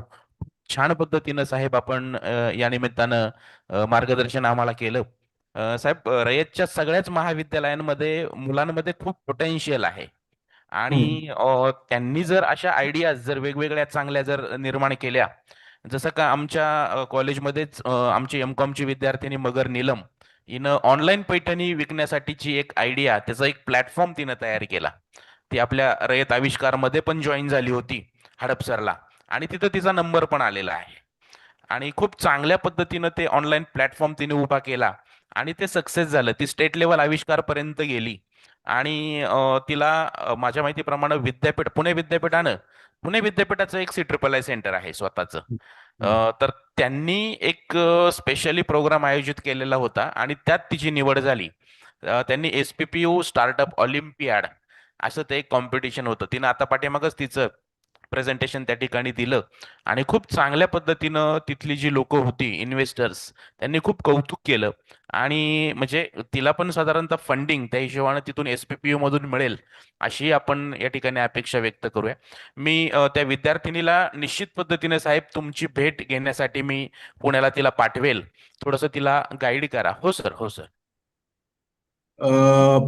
सर कसं आहे, एक तर त्या विद्यार्थिनीला तर 100% तुम्ही पाठवून द्या. आता आपले जे 3 इन्क्युबेशन सेंटर आहेत, भले ते एक साताऱ्यामध्ये, एक पुण्यामध्ये आहे आणि एक खारघरमध्ये. त्याचा अर्थ फक्त साताऱ्याचं सेंटर सातारापुरती मर्यादित, पुण्याचं पुण्यापुरती आणि नवी मुंबईचं फक्त खारघरपुरती मर्यादित असं नाहीये ते. आपले जे 42-43 कॉलेजेस आहेत, हे सर्व 43 कॉलेजेस या 3 सेंटरमध्ये आम्ही विभागून घेतलेले आहेत. आणि मग साताराच्या अंडरमध्ये सातारा, सांगली, कोल्हापूर, सोलापूर आम्ही साताराला जोडलेलं आहे. पुण्याच्या अंडरमध्ये पुणे, नगर, नाशिक जोडलेलं आहे. आणि खारघरमध्ये बाकीचे जे उरलेले कॉलेजेस आहेत. आणि आमचा प्रयत्न असतो की रयतचे जेवढे कॉलेजेस आहेत तिथे जाऊन तिथल्या विद्यार्थ्यांना एनकरेज करायचं आणि तिथले जे उद्योजक इंटरेस्टेड आहेत त्यांना पण ऑनबोर्ड करायचं आणि त्यांना जी काय शक्य म्हणून मदत आमच्या निमित्ताने करता येईल ते आम्ही आतापर्यंत केलेले आहेत. मागच्या 2 वर्षांच्या प्रयत्नाने प्रॅक्टिकली 42 कॉलेजेसपैकी आय थिंक 90% कॉलेजेसना मी आतापर्यंत व्हिजिट देऊन त्यांच्याबरोबर MOU करून सुरुवातीचे काही कार्यक्रम, काही प्रोग्राम पण आम्ही कंडक्ट केलेले आहेत वगैरे. आणि या निमित्ताने चांगला रिस्पॉन्स पण येतोय. मध्यंतरी आम्ही एक कॉम्पिटिशन पण आम्ही प्रॉब्लेम डिस्कव्हरी चॅलेंज घेतलेला होता, जो आविष्कारच्या धर्तीवरती. त्याच्यामध्ये अनेक चांगल्या विद्यार्थिनींनी त्यांनी सहभागी घेतला आणि त्यांचे आविष्कार सारख्या या आयडिया ज्या आहेत त्याच्यामध्ये त्यांनी प्रेझेंटेशन केल्या. पण कसं आहे की सर, आविष्कार आणि आमच्या याच्यामध्ये थोडंसं जरा अंतर आहे. म्हणजे या निमित्ताने, कारण पुढचा सेशन 11:30 पर्यंत वेळ आहे म्हणून मी थोडंसं 5-10 मिनिटं वेळ आहे म्हणून थोडंसं मी जास्त सांगू इच्छितो. Yes sir, yes sir. की आविष्कारमध्ये कसं आहे की आविष्कारमध्ये जे विद्यार्थिनी भाग घेतात त्यांचा उद्देश मात्र एवढाच असतो की आपल्या डोक्यात आलेली काहीतरी एक टेक्निकल आयडिया त्यांना प्रूव्ह करायची असते. आणि त्यांचा उद्देश असतो की आविष्कारमध्ये जेवढ्या वरच्या लेवलला आपल्याला पारितोषिक घेता येईल जायचं, जेणेकरून त्यांच्या बायोडेटावरती त्यांना लिहिता येईल. आम्ही आतापर्यंत जे असे 100 आविष्कारचे जे विनर्स आहेत त्यांचा अभ्यास केल्यानंतर लक्षात आलं की त्यातले 90 ते 95% आविष्कारचे जे विनर्स आहेत ते शेवटी नोकरी करायला जातात. आणि मग त्या काळामध्ये त्यांनी आविष्कारमध्ये काही एक चांगले त्यांनी प्रोजेक्ट केलेले असतात, त्या प्रोजेक्टचं काय झालं? ते भाषणातच पडलं ते. त्यामुळे नुसते जर का कोणी आविष्कारचे विनर असेल आणि त्याच्यात चुकीचं मला काय वाटत नाहीये तिथे. म्हणजे आविष्कारच्या निमित्ताने एक इनोव्हेटिव्ह, इन्व्हेंटिव्ह माइंडसेट जर का डिझाइन थिंकिंग, क्रिएटिव्हिटी जर का त्यांच्यामध्ये या निमित्ताने जर का येत असेल तर ते चांगलंच आहे. ते एक उत्तम रिसर्चच होऊ शकतात. ते उत्तम ज्या कंपनीमध्ये ते जॉबला जातील तिथेही चांगल्या पद्धतीने ते प्रॉस्पर करतील. त्या बाबतीत अजिबात माझ्या मनामध्ये वाद नाहीये. पण प्रत्येक आविष्कारचा विनर हा स्टार्टअप होत नाही. जेव्हा आम्हाला एका गोष्टीचं दुःख असं वाटतं की जेवढे 100 प्रोजेक्ट आम्ही बघतो आविष्कारचे विनर, त्याच्यातले 50% प्रोजेक्ट तरी असे असतात की ज्याच्यातनं बिझनेस करता आला असता. ते आयडिया जेवढे चांगले होते आणि असतात की ज्याच्यातनं खूप चांगला एक बिझनेस स्टार्टअप पण करता आली असती, पण ती विद्यार्थी ते करत नाहीत आणि परत एकदा नोकरी मिळाली की ते नोकरीला जातात आणि मग ती जी एक चांगली आयडिया ते त्या भाषणातच पडून जाते. ही आमची खंत आहे आणि ही थोडीसं जरा त्या याच्यानंतर. म्हणून याला थोडंसं जरा ब्रीज करण्यासाठीचं म्हणून मध्यंतरी प्रॉब्लेम डिस्कव्हरी चॅलेंज जो घेतलेला आहे त्याच्यामध्ये आविष्कारमध्ये किंवा आविष्कार तत्सम कॉम्पिटिशनमध्ये भाग घेतलेले सर्व आपल्या रयतच्या कॉलेजच्या विद्यार्थी-विद्यार्थिनींना बोलवून त्यांचं एक कॉम्पिटिशन लावली आणि त्याच्यात फक्त प्युअरली टेक्निकल मेरिटवरती नाही तर कमर्शियल व्हायबिलिटी आणि त्याच्यामध्ये एक स्टार्टअप होण्याची किती ताकद आहे या बेसिसवरती आम्ही त्यांचे विनर डिसाईड केले. त्या विनर्सना आम्ही पारितोषिक दिलं आणि जे क्वालिफाय होतात स्टार्टअपच्या आमच्या डेफिनेशनच्या क्रायटेरियावरती त्यांना आम्ही प्री इन्क्युबेटिव्ह म्हणून आम्ही त्यांना रजिस्टरही करून घेतलं. म्हणजे नॉर्मली आम्ही 5 ते 6,000 रुपये वार्षिक आम्ही चार्ज करतो एखाद्या स्टार्टअपला आम्ही जेव्हा मेंटरिंग करतो. पण या निमित्ताने ज्यांच्यामध्ये आम्हाला ते गुण दिसले की एक चांगला स्टार्टअप या आयडियाच्या निमित्ताने होऊ शकतं, अशा साधारण 20 ते 22 अशा विद्यार्थी-विद्यार्थिनींना आम्ही प्री इन्क्युबेटिव्ह म्हणून त्यांना आम्ही ऑनबोर्ड करून घेतलेले. त्यांची ती आयडिया जी आहे डोक्यात ते कमर्शियल करून देण्यासाठीचं संपूर्ण इकोसिस्टम आम्ही त्यांच्यासाठी राबवतो आणि त्यांच्याकडनं एकही रुपया आम्ही घेत नाहीये. पण हे कधी शक्य आहे जर का तुमचं कॉलेजचं जर का ह्याच्यामध्ये जर का आम्हाला मदत जर का मिळाली, जेव्हा ते कॉलेजच्या दशेमध्ये आहेत, तुमच्या डोळ्यासमोर आहेत आणि हे जसं आम्ही ओळखतो तुम्हालाही सर ओळखता येईल, की समोर आल्या आयडिया जर का त्याच्यामध्ये जर का तुम्हाला वाटत असेल, की ह्याच्यातनं एक स्टार्टअप घडू शकतो, तर तुम्ही त्या विद्यार्थी-विद्यार्थिनीला पण सांगण्याचा प्रयत्न करा, की हे मात्र फक्त आविष्कारच्या एका भिंगातनं हा विषय न बघता, हा एक करिअर म्हणून, एक स्टार्टअप म्हणून, बिझनेस म्हणून पण होऊ शकतो. आणि नंतर त्या विद्यार्थिनीला स्वतःचा थोडंसं जर रिग्रेट होईल, की पश्चाताप होईल, की जेव्हा 2 वर्षानंतर लक्षात येईल, की कोणीतरी त्या जुन्या आयडियावरती कोणीतरी बिझनेस केला आणि 5 वर्षानंतर त्यांनी खूप मोठा बिझनेस खडा झाल्यानंतर मग आपण पुढे जाऊन कायम आपल्या डोक्यात वाटतं बघा, की 3 वर्षापूर्वी माझ्या डोक्यात ही आयडिया आलेली होती. 5 वर्षापूर्वी माझ्या डोक्यात आयडिया आलेली होती. आयडिया प्रत्येकाच्या डोक्यात येते सर, असं काही नाहीये आयडिया. पण जो पहिला त्याच्यावरती रुमाल टाकतो आणि पळायला लागतो ना, तो सक्सेसफुल होतो. जसं पेटंटचा लॉ आहे तो. पेटंट त्याचा ज्यांनी पहिल्यांदा फाईल केलेलं आहे. मग हे म्हणण्यात का पॉइंट नाही, की ती आयडिया माझ्या डोक्यामध्ये 5 वर्षापूर्वी आलेली होती. पण तू फाईल केलेलं आहे का? फाईल नाही केलेला विषय संपला.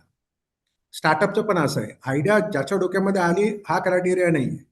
कोणाच्या डोक्यात आली पहिल्यांदा तो पण क्रायटेरिया नाही. स्टार्टअप ज्यांनी पहिल्यांदा धाडस केलं आणि तो उतरला त्या प्रवासामध्ये आणि प्रवाहासाठी, तो खरा जिगरबाज आणि तो स्टार्टअप करतो. तर या निमित्ताने मी म्हणतो कोपरगाव कॉलेज म्हणजे आपल्या नगर जिल्ह्यातले जेवढे आपले कॉलेजेस आहेत आणि आता गव्हर्नमेंटचं तुम्ही जर का बघितलं तर गव्हर्नमेंटचं प्रामुख्याने आता जो भर आहे स्टार्टअप इंडियाच्या नावाखाली तुम्हाला अंदाज नाही एवढा गव्हर्नमेंटचे ग्रांट्स असतात. खूप मोठा आकडा येतो. दरवर्षी त्या आकड्यामध्ये भयानक वाढ होत राहते. एवढा आम्ही ग्रांटच्या माध्यमातून आणि इतर माध्यमातून हे पैसे आपण स्टार्टअपवरती खर्च करतो. आता एक चांगली गोष्ट काय झालेली की या वर्षीपासून आता गव्हर्नमेंटचं, सेंट्रल गव्हर्नमेंटचं आणि स्टेट गव्हर्नमेंटचा भर हा टियर 1 सिटीजमध्ये मर्यादित न राहता टियर 2, टियर 3 मध्ये. मग त्याच्यामध्ये सातारा, अहमदनगरचे जे आपले जे विद्यार्थी-विद्यार्थिनी आहेत त्या निमित्ताने तिथे जे स्टार्टअप्स घडतात ना, तर त्यांच्यावरती फोकस करायला आम्हाला सांगण्यात आलेलं आहे. त्यामुळे नगरसारख्या जिल्ह्यामधले जे आपले विद्यार्थी-विद्यार्थिनी आहेत, त्यांना जर का स्टार्टअप करायचं असेल तर आता चांगली संधी आहे या निमित्ताने. Tier 2, Tier 3च्या निमित्ताने. तर त्याचा संपूर्ण उपयोग करून घ्यायला पाहिजे.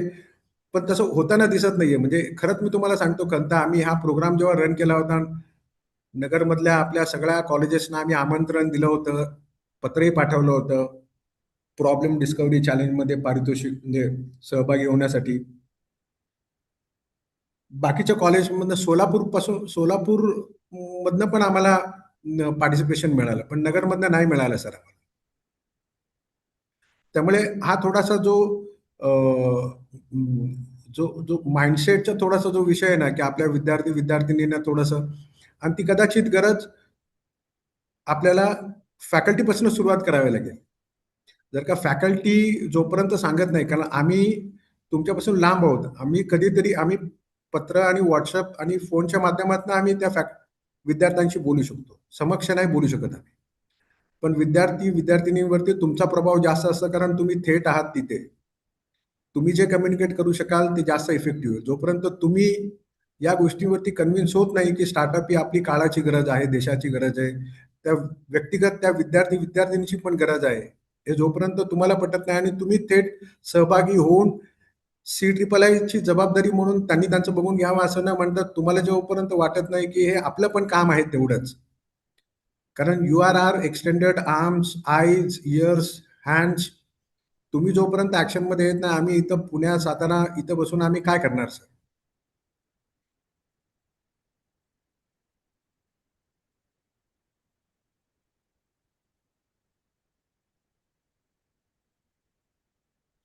तर या निमित्ताने तुम्ही ज्या आविष्कारमध्ये जी विनर मुलगी आहे पाठवून द्या. मी म्हणतो आतापर्यंत जेवढे विद्यार्थिनींनी मागच्या 2 वर्षांमध्ये वेगवेगळे पारितोषिक जिंकलेत किंवा नाही जिंकले, पार्टिसिपेट जरी झालेले असतील, तरी तुम्ही आमच्याकडे पाठवून द्या. आमच्याकडे अशी अनेक उदाहरणं आहेत की आविष्कारचा विनर बिझनेसमध्ये तेवढा सक्सेसफुल नाही झालेला आहे, पण आविष्कारचा जो ज्याला पारितोषिक नाही मिळाले तो जास्त सक्सेसफुल झालेला आहे बिझनेसमध्ये. अशी पण असतात, कारण दोन्ही यांचे क्रायटेरिया वेगळा. आविष्कार फक्त टेक्निकल बघतात आणि आम्ही फक्त धंदा बघतो. आम्हाला धंद्याचं मेरिट चांगलं बघता येतं सर. तो स्कॅनर आमचा वेगळा आहे. आमची भिंग तिथं वेगळ्या असतात. एखाद्या बिझनेसकडे बघण्याचा आमचा दृष्टिकोन वेगळा असतो. भले त्याला पारितोषिक नाही मिळालं तरी चालेल, आम्हाला माहिती की याच्यामध्ये धंदा करता येण्यासारखं खूप आहे त्या आयडिया. ते स्कॅनर आमच्याकडे आहेत. तर असे जेवढे लोक आतापर्यंत काम करतात ना, त्या सर्व विद्यार्थिनींना तुम्ही जवळचा, तुम्हाला जर का पुणे जवळ आहे तर पुण्याला तुम्ही पाठवा. सातारा जर का काही निमित्ताने सातारा येत असेल तर सातारामध्ये या. पण त्यांना जोपर्यंत कॉलेजने पुढाकार घेऊन तुम्ही त्यांना आमच्या या सेंटरशी जोडत नाही आहात, तोपर्यंत जे अपेक्षित रिझल्ट आहे, इम्पॅक्ट आपल्याला जो आणायचा आहे, तो थेरॉटिकली फक्त टिक इन दी बॉक्स जर का ठेवायचा असेल तर मग माझं काहीच म्हणणं नाहीये. पण ती जर का तुमची प्रामाणिक जर का इच्छा ह्याच्यातनं खरंच जर का तुम्हाला इम्पॅक्ट दाखवायचे आहेत आणि तुम्हाला उद्योजक घडवायचे आहेत, खरेच स्टार्टअप तुम्हाला आणायचे आहेत, खरंच तुम्हाला इनोव्हेशन दाखवायचे, खरंच तुम्हाला पेटंट दाखवायचे, तर तो पुढाकार तुमच्याकडनं पण थोडंसं जास्तीचे प्रयत्न लागतील, असे एक प्रामाणिक मी प्रार्थना करतो मी तुमच्यासाठी. Yes sir.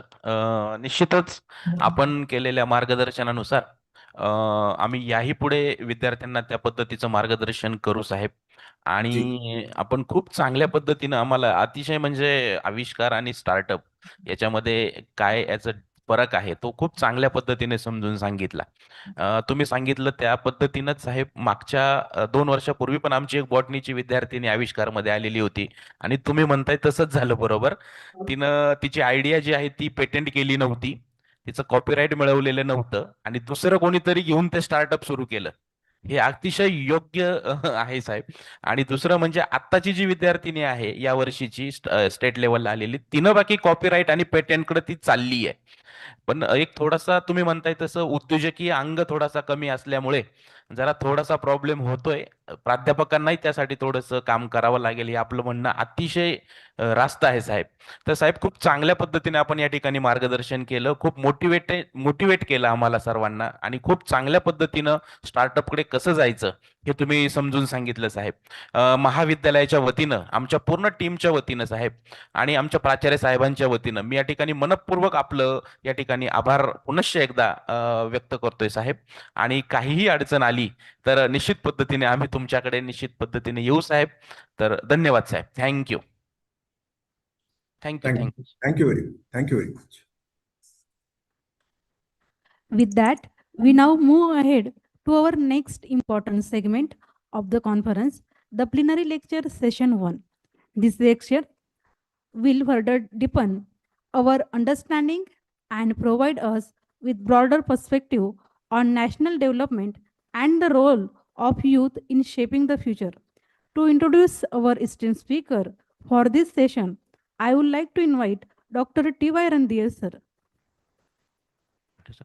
बनिक सर आप अनम्यूट कीजिए please.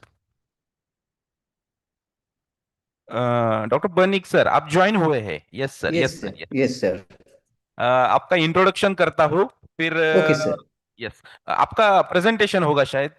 Yes sir, I'll share. Okay आपको My को screen. होस्ट किया है हमने सर. को होस्ट किया है. Okay sir, okay. Okay sir. Thank you. Okay sir. Okay, thank you, madam. Good morning, everyone. Honorable dignitaries on the dais, respected guests, esteemed faculty members, and dear participants from our college and various colleges affiliated to Savitribai Phule University, Pune, and or across of Maharashtra. Very warm welcome to all of you.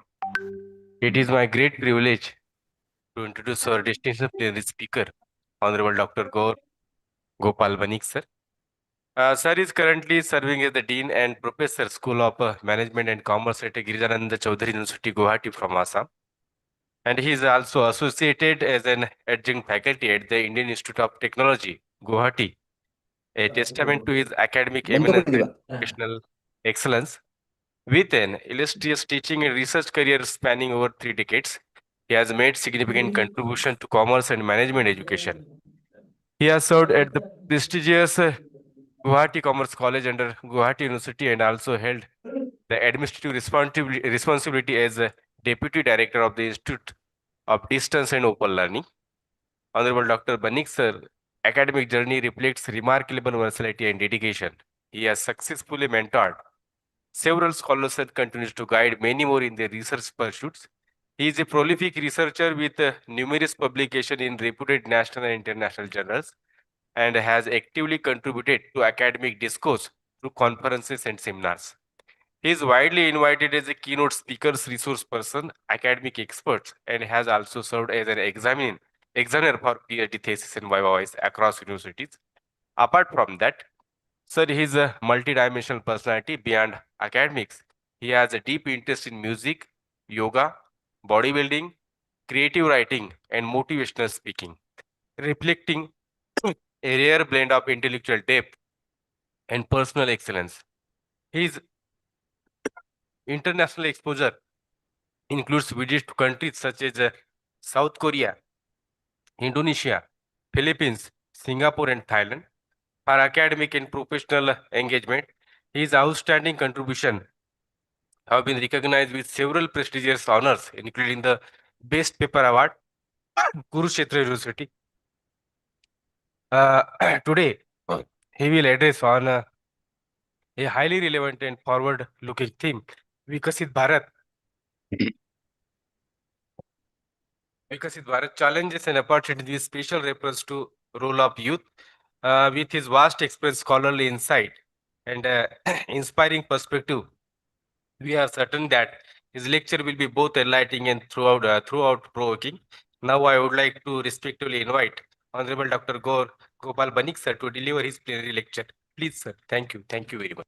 Thank you so much, sir. Thank you very much. Now, it is my honor to invite our respected chairperson, Dr. Gaur Gopal Banik sir, to deliver the plenary lecture on the topic Vikasit Bharat 2047, Challenges and Opportunity with special reference to the role of youth. We look forward to gaining valuable insights from your address, sir. Thank you very much, madam. Most respected principals, directors, I think there are more than one institutions in collaboration for this national seminar. And I thank you very much for making me a part of this August institution and this conference today. Let me first start the screen.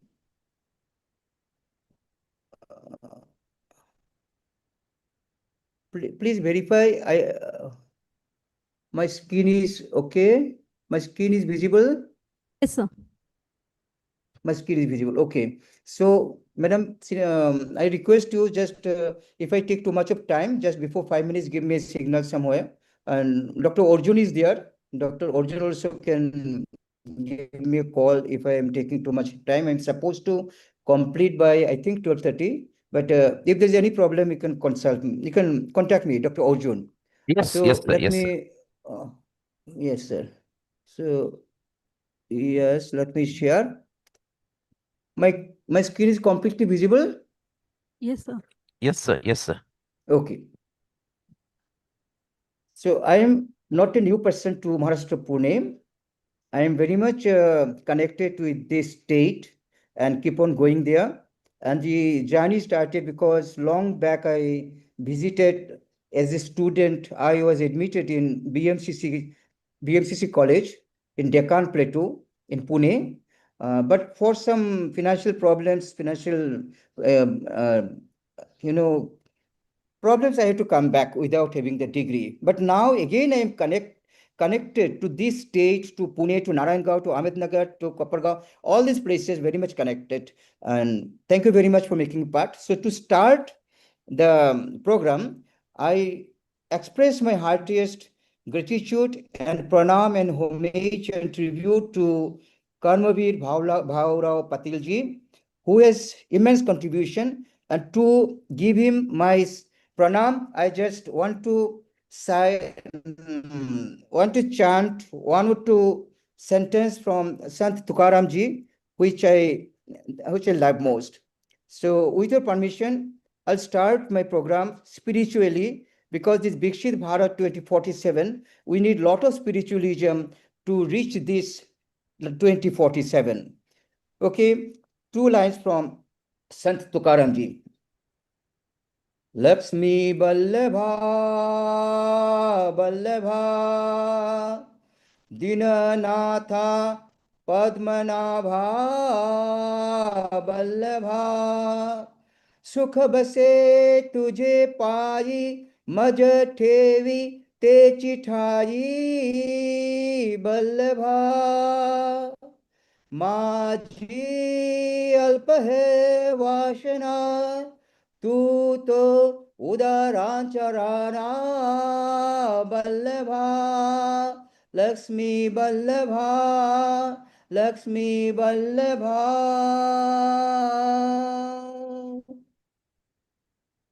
मी तुम्हाला नमस्कार करतो. I love Marathi language, culture, music, and I learned this Abhang from my guru Mukund Tapkir sir, who was the vice principal of BMCC. So when I told about Vikshit Bharat 2047, I have now calculated a little bit here in my small diary. I was calculating while listening to the lecture by the expert here. I was listening, now it is 2026, and we are having 21 years in hand to reach 2047. And the child that is born today will become 21 years old at 2047. And that child will be actually steering the car, the steering the Bikshit Bharat, the vehicle of Bikshit Bharat mostly. And the person today who is 21 years today, he will become 42 years. So here we see, and like that, this is proportionate. So even the Gen Z, then Alpha, then Beta, all these children are coming. And those who are now children, teenagers, they will have the most important responsibility to work for Bikshit Bharat. But now to make it from 2047. But now it is our responsibility to do everything, to dream for India, to plan for India, to work for India, to think for India, and make India Bikshit Bharat, developed nation, developed Bharat in 2047. At the same time, we have to work in our own arena, own field. Everyone has to work. but we have to take care of this youth, because youth has a most important role. We, the teachers, have most important responsibility to guide the youth, to lead the youth, because while in 2023, in September, when it was launched, this Viksit Bharat program was launched by Honorable Prime Minister Narendra Modi ji. Prime Minister said that the most important responsibility is on the youths, and more important than that responsibility on the teachers, because we, the teachers, the educators, academic administrators, we are having those students, you can say in Hindi mein jo barood hai, we are having those barood in hand. So it is depends on mostly on us, the teachers, how we can guide this youth towards Viksit Bharat. Yes, let's go ahead. So let me start with Swami Vivekananda's this message, which all of us know, all of you know, and it is having some connection with the message of Narendra Modi ji. Same, arise, awake, and stop not until the goal is reached.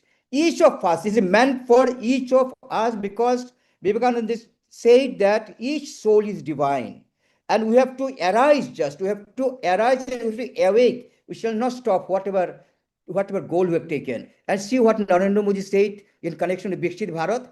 Narendra Modi said, today the goal of India, goal of the country is Viksit Bharat, Sashakt Bharat. We cannot stop unless this dream of a developed India is fulfilled. We cannot stop. He is also, we cannot stop. Stop not till the goal is reached. So with this motivation, all of us have to work. And Narendra Modi ji in the Viksit Bharat gave some responsibilities to the youths, to the students. What they have to do, they have to, to encourage them, to motivate them, to involve them in the journey of Viksit Bharat. So they are advised to go to, at the initial stage, they are advised to go to this portal, My Government In, and they have to go to Viksit Bharat consultation section. And after that, they have to ask these questions to themselves and reply. What is the question? Question itself is inspiring. How should a Viksit Bharat look like in 2047 in different aspects?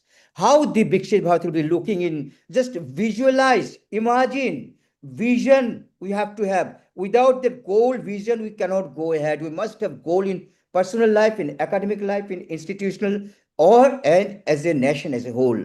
What is the goal? That we have to reach Viksit Bharat. We have to reach Viksit Bharat, and we have to see what is the position at that time, what it will be. We have to see that.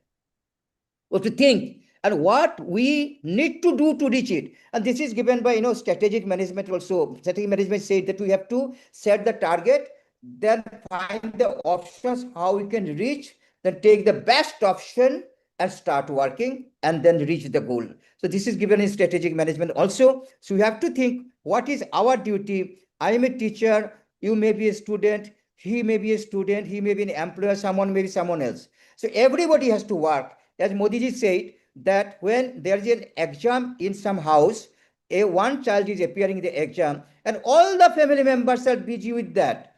Everybody is as if the family ka business hai.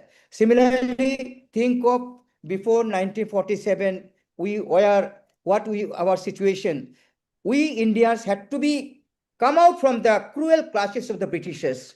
And at that time, everybody was doing one and only one thing, whatever they're doing, but the only one thing, we have to be free from the clutches of the Britishers. We have to be independent. So similarly, let us make now that we are going to be, again, we have to be independent from this situation that we're having. We have to take India from this level to the Bikashit, developed country, with a third developed country, third powerful country, superpower. So what we can do, this is a very inspiring, and mostly it depends on the youths. So they have to submit their email ID, they have to be connected, they will be spreading it, all these things are advised.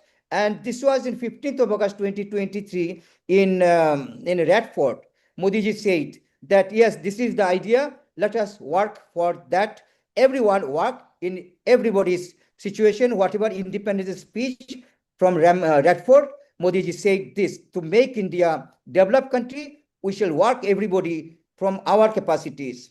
And 100 years, he said, will be reaching 100 years in 2047. And since it was 2023, from that time it was 25 years. From now it is 21 years. So this period, before we reach Viksit Bharat 47, this period is known as Amrit Kal. We have not a single second moment to waste. Everybody, let everybody of Indian increase our level, our elevate from what you are beginning. Elevate. If every Indian elevates himself or herself 10% same, then what will India will become, you see. So already 140 is more than population.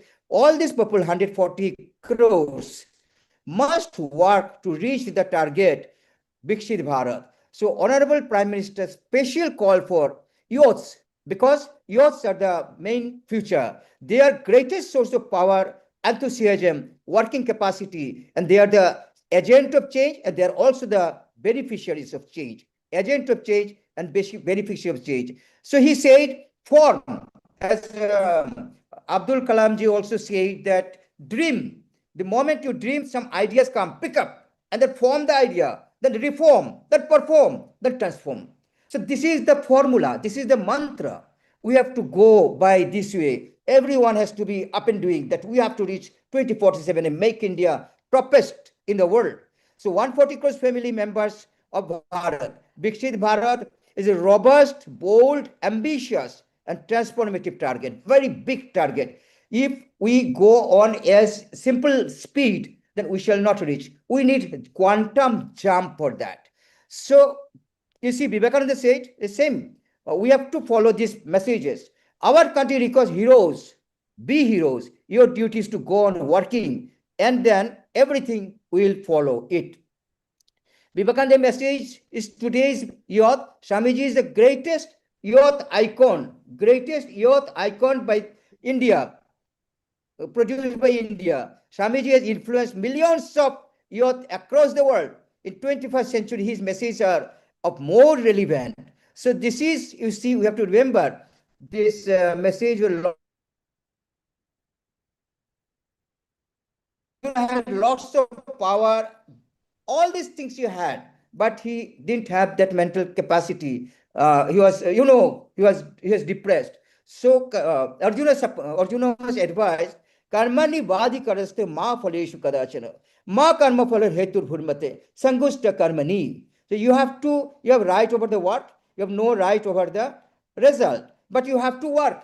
So with this spirit, we have to work. Each of us have to work one after another, whatever decision is given to us. So what you have to do, citizens and youth, dream for India, plan for India, work for India, do everything for India and her development and make India Viksit Bharat. We have to do this. These things we have to carry on doing these things. So both in the terms of total population, highest population in India, India is the highest population over the world, and even the youth power, we are highest. India tops the list. And this extra population, what you are having, the huge population, it is not a liability. Modi ji said, let it be asset, treat as asset. So this real time, I'll show something I've taken out from this link. I'll show you later on. So access of, but there's a problem also. Population is not an unmixed blessing. Population asset at the same time. There is also a problem that excess population eats up the fruits of development. But then if all the people, if the population that you're having, everybody is working properly, and then this extra population will not be treated as excess population. They can contribute to the economy. India is for welfare of all over the world. Bahujan hitayo, bahujan sukhayo. This is India's message for the world. Vasudhaiva Kutumbakam. So Viksit Bharat, we are having 4 pillars of Viksit Bharat. The city is divided into 4 pillars, 4 parameters, and 4 chapters, you can say. Yuva, the youth, Garib, Mahila, and Kishan. So these are the 4 pillars, and I have taken here to discuss about the role of especially yoga. Yoga, see, I have shown here in a picture, Yuva, Garib, Mahila, and Kishan. I put it here in the picture. So these are the 4 pillars. So Viksit Bharat 2047 is a voice of youth. The most important thing, it depends on the youths. Youth have to work. We have to encourage them. And every ages, every century, every where in the world, youth matters most. So now we have to, everybody, we have to take care of the vision of the youths. So we need, Modi ji said, quantum jump, not ordinary jump. And very बहुत अच्छे से मोदी जी बोला था कि यही समय है, सही समय है. This is the time. We should not be suffering from procrastination. Procrastination तो के लिए तो रावण जी ने सोचा था कि मर्थ से सर्प तक सीढ़ी बनाएगा. Ravana thought that he will be making a stair from the Martha to the heaven, but procrastination, आज करेगा, काल करेगा, परसों करेगा, he could not do it today. So इसलिए यही समय, सही समय. As in Japanese management said, JIT, just in time.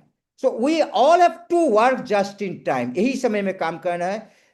कुछ भी काम हम जो भी करता है, if I'm a sweeper, I have to do properly. If I am a teacher, I have to do properly. If I'm a doctor, I have to do properly. If I'm a student, I have to do my properly. I have to study properly. Everyone, यही समय है, यही समय. And beautifully said, idea matters most. Without idea, we cannot go ahead. And that idea and India and I, the three I's are there. I for idea, I for India, and in idea starts from I. From मेरे से शुरू होगा. Everybody thinks that way. मैं कुछ idea देना चाहता हूँ. Even government wants that public may give ideas, youth may give ideas to the portal of Viksit Bharat so that can be taken in for the activities. Youth are the agent of change and beneficiaries of change. Viksit Bharat, the role of educational institution, the most important the role of educational instituted only when there is a development of people, because a nation becomes developed only when people are developed, and when people are developed, when they are properly educated, and responsibility mostly comes to us. We have to become role model in our own institutions as advised by our Prime Minister ji.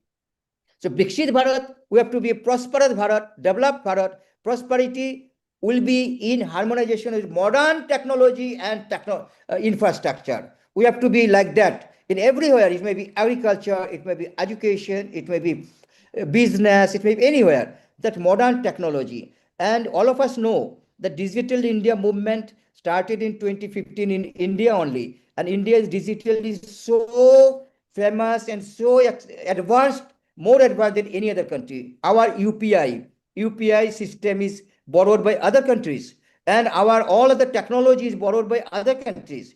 We are digitally, see our GST port online system, we are having EUA bill, all these things. So we have already started digitally, our accounts, our auditing, everything, technology we are using. So the process has been started. So what is Viksit Bharat aims at? Giving equal opportunities to all citizens, all religion, and respective potential to reach there. Everybody will get equal opportunities. Sabka saath, sabka vikas. This is not only a political manifesto, not only a political slogan, but this is Indian spiritualism that जो भी पीछे है उसको भी लेके चलो आगे. जैसे भावरा पटेल जी, he started the movement in Maharashtra that whoever, suppose poor people are there, poor students are there, so they can have some scheme of earning and learning. He thought it, Padma Bhushan Bhavra ji. So similarly, that spiritualism of Indian spiritualism is going ahead, and this is the equal opportunity for everyone. People of India, especially yours, have tremendous potentials, dedication, capacities, capabilities, talent, and determination. So target is on the youth. Honorable, think out of box. Prime Minister advisor to think out of box. कुछ नया कुछ सोचो. Not only old. जैसे old is good, the tradition is good. But if we stick to only tradition, do not go for new ones, then it will be in Sanskrit. There is a sloka, Tatasya kapayamiti brubana, kharang jalang pibanti murkha. Means it is my father's well, means water. And that well, water is not good. But only because it is my father's well, I am drinking that impure water. That should not be. We have to come out of the box. We have to think new, generate new ideas. That is the spirit of Viksit Bharat. Government of India idea portal. Government of India wants suggestion, as I already said. Government of India is giving importance to education, health services, industry, youth power, women empowerment, and skill development. Everywhere, all, sabka saath, sabka vikas, everybody should develop. Only then, whole Bharat will become Viksit in 2047. And some Viksit Bharat Jatra, Sankalpa Jatra, Modi ji has done all these things, particularly vulnerable tribal groups, so that they can be in the proper speed, so that everybody can develop. Regional imbalance, economical imbalance, this should not be a spiritual imbalance, should not be there. One India, one country, one nation, one everything. Like in 2023, India was the president of and this one G20, and there we got the message: one earth, one family, and one future. And India is for the slogan Vasudhaiva Kutumbakam. Whole world is our own religion, and we know what India did during COVID and what India is doing now. India's personality is totally different. So one earth, one family, one future, and one India. We shall go ahead this way. So yes. So what is developed economy and what is underdeveloped? So underdeveloped or developing economy has these are the characteristics. And if we want to become developed, we have to remove these characteristics. So agrarian, underdeveloped agriculture, general unemployment, low per capita income. All of us know in economics that these are the characteristics of developing economy or underdeveloped. But we have to come out of this by working together. Everybody has to work order just to remove the characteristics of developing economy and become fully developed in 2047. And a great challenge to the Viksit Bharat, growth of population. Although Modi ji said population is asset, yes, population is asset. We respect our population, Janagan, very nice. But if population goes above and above, I will show you some statistics how population is increasing. I've taken today's population of the world and today's population of 20 countries. I'll show you now how it is growing. So there is also a concern to be taken care of. Challenges of Viksit Bharat: high power committees formed, various challenges arising from rapid population growth and demographic changes. The government is taking care of these things also. And another challenge of Viksit Bharat is, see, this is also a challenge. This is corruption, nepotism, favoritism. These are also challenges to reach in the path of Viksit Bharat. Greatest challenge, Viksit Bharat. So here one thing we can remember what Lord Krishna said, Arjuna. See, if there is too much of corruption, ultimately that will be vinashayeshu dushkitang. Something will be coming. Jada hi dharma, that will be coming. This is true 5,000 years back, even today also. So Arjuna, not to be biased towards the own people, he advised. We should not be biased to the own people, because favoritism, nepotism, these things are enemies. And when we treat equal, this we get from Bhagavad Gita, we should equally treat others. We should not be biased. As Lord Arjuna did want to fight his own people, gurus, relatives, because they are their own relatives, but they are criminals. I mean, they have done wrong things. So if today also, if we are depressed, we are not taking action against own people who have done wrong things, then we cannot reach Viksit Bharat. We have to be free from nepotism, corruption, and we have to be free from favoritism. We should not be biased towards own people. So this is freedom, as Modi said, freedom from corruption, fight against corruption in every area and in every sector is the need of the hour. And my countrymen, my dear family members, this is Modi's commitment, and that I'll continue to fight against corruption. Secondly, dynastic politics has destroyed the country. Anyway, I'm not going to politics as such. I'm not discussing anything politics, but this is a fact that it's a target of each of every one of India, that we have to reach Viksit Bharat in 2047. And corruption, is a deep-rooted corruption in various facets. Various people are involved in corruption of different types. And procrastination, political rivalry, drug, all these problems. So again, I've shown the challenges, deep-rooted corruption, various people involved in corruption. Procrastination is the greatest problem. No need to think about Viksit Bharat, think about yourself only. In a person, I'm telling the students, I'm talking to the students, not the teacher.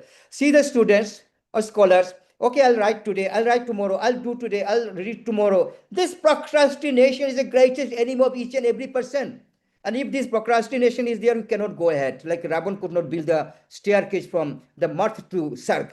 Marth se Sarg tak bana nahi saka. And drug, this is very in northeastern India also. We face lots of problem among the youths. This is the greatest enemy. This drug addiction. We also see in several other countries also. In our states, we have seen identified these are the problem among the students, and the students cannot be freed from this drug. It is more dangerous than the Britishers, than the I mean, we were the under Britishers. More dangerous. This procrastination, this drug, this corruption, these are not less dangerous. We will make our youth free from these evils, these enemies, these challenges. It is our responsibility, means teachers' responsibility. That's why teachers' responsibility. See, today's population, today is 24th of March 2026. Today in the morning, I have seen that around 8:30. I have taken this data from Worldometer. See, you can see what is the 800 crores. This is the population of the world. And it's going on every second, this population is going on. And in 2037, it will be 9 billion. It will be 9 billion. It is estimated if the rate is going on. And let's see what about India and other countries. You see, India today is total population 24th March 2026. Today, India's population is, you can see, 140 crore here, 147 crores, and China 141 crores, and like that. And see, last one, Tanzania, this is 7 crores. For how much? Yes. So this is the thing. Other countries have shown, and see, India stopped. Now India stopped. But this population, earlier people might have thought this is a liability, but this should be treated as human resource. We have to make them resource. Simply taking birth is not enough. We have to guide them, train them, make them eligible to reach Viksit Bharat. And this is our duty. We have to do more than what is we do normally. So this is the population going on 24th March 2026 population, and youth power you have to apply. We are having positivity is the government is stable at present. Stable government is there. We need a stable government. We have various government schemes like this we are having. And see, these are our government, as finance minister said, our government is working with an approach to development that is all round, all pervasive, all inclusive. It covers all castes and population and people at all levels. We are working for Viksit Bharat 2047. It's budget speech 2024, Sitaramanji said. See, this is the government scheme. I put in one chart, all these things I have put. Government scheme, government scheme, skill development. So there is skill ministry, infrastructure development, women development, then farmer Kishan Kalyan, PM Kishan Samman, then Indian economy from 11th, it is now 5th, and from 5th, it will be 3rd economy. That is our goal.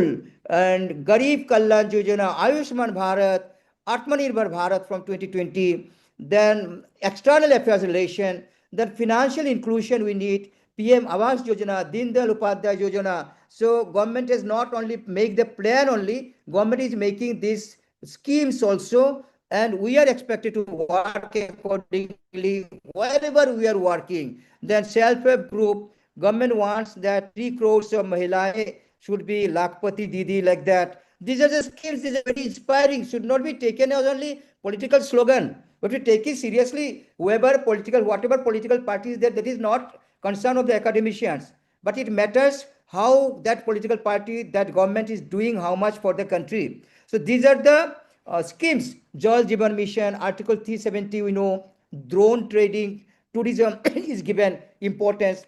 So these are the schemes government has already taken and executing, and everybody is working. And if in a office, suppose I am a government officer or maybe anywhere, I am getting salary and I am not working properly, I am not working ethically, I am doing favoritism, then it will be difficult for India to reach Viksit Bharat 2047. So each of us have to be ethical, have to be hardworking, have to increase our physical capacity, mental capacity, ethics, spiritualism, so that we can all lead to, like we made India free in 1947. We have to make India Viksit, develop in 2047. It depends on each of us.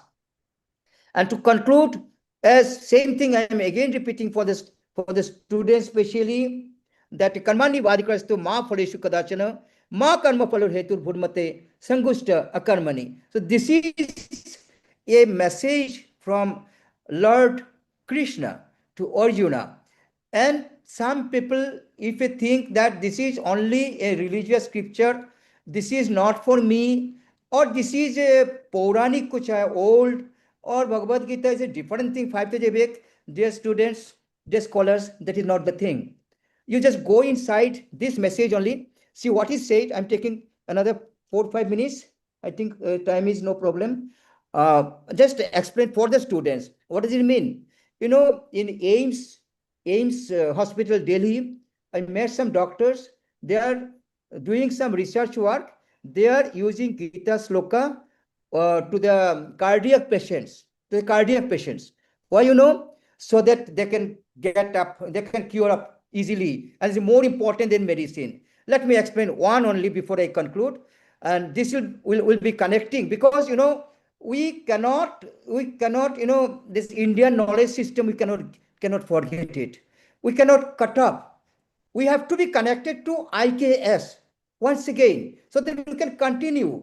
This IKS, Indian knowledge system, traditional knowledge system, these are there. But if we are cut up from that, then we have to start everything new. We have to see what thousands of years back our elders have done for us. Let us see that also. Let me scientifically explain it. कर्मणि वाधिकारस्तु मा फलेषु कदाचन. सो ऐसे सिखाया गया कि काम करके चलो, फल का चिंता मत करो. बंगाली में सिखाया काज करे जाओ, फले चिंता करियो ना. एसएमएस में बोला है काम करे जाओ, फल और चिंता न करिबा. एंड हिंदी में, इंग्लिश में बोला है do the work, don't think of the result. But this is wrong. Lord Krishna never said this. You see this, explain this. I said this point in Kurukshetra University International Conference, where I got the award also, as you have mentioned. So, कर्मणि वाधिकारस्तु मा फलेषु कदाचन. काम में तुम्हारा अधिकार है. You have right over the work, but you have no right over the result. Nowhere Krishna said that फलोष्य चिंता no Kartavyam. It's not said. But फल में अधिकार नहीं है. Then the gulf of difference. I don't have right over the work, and I should not think of the work. That is not correct. That is not the same thing. Because Duryodhana also did not think of the result, and he was in trouble.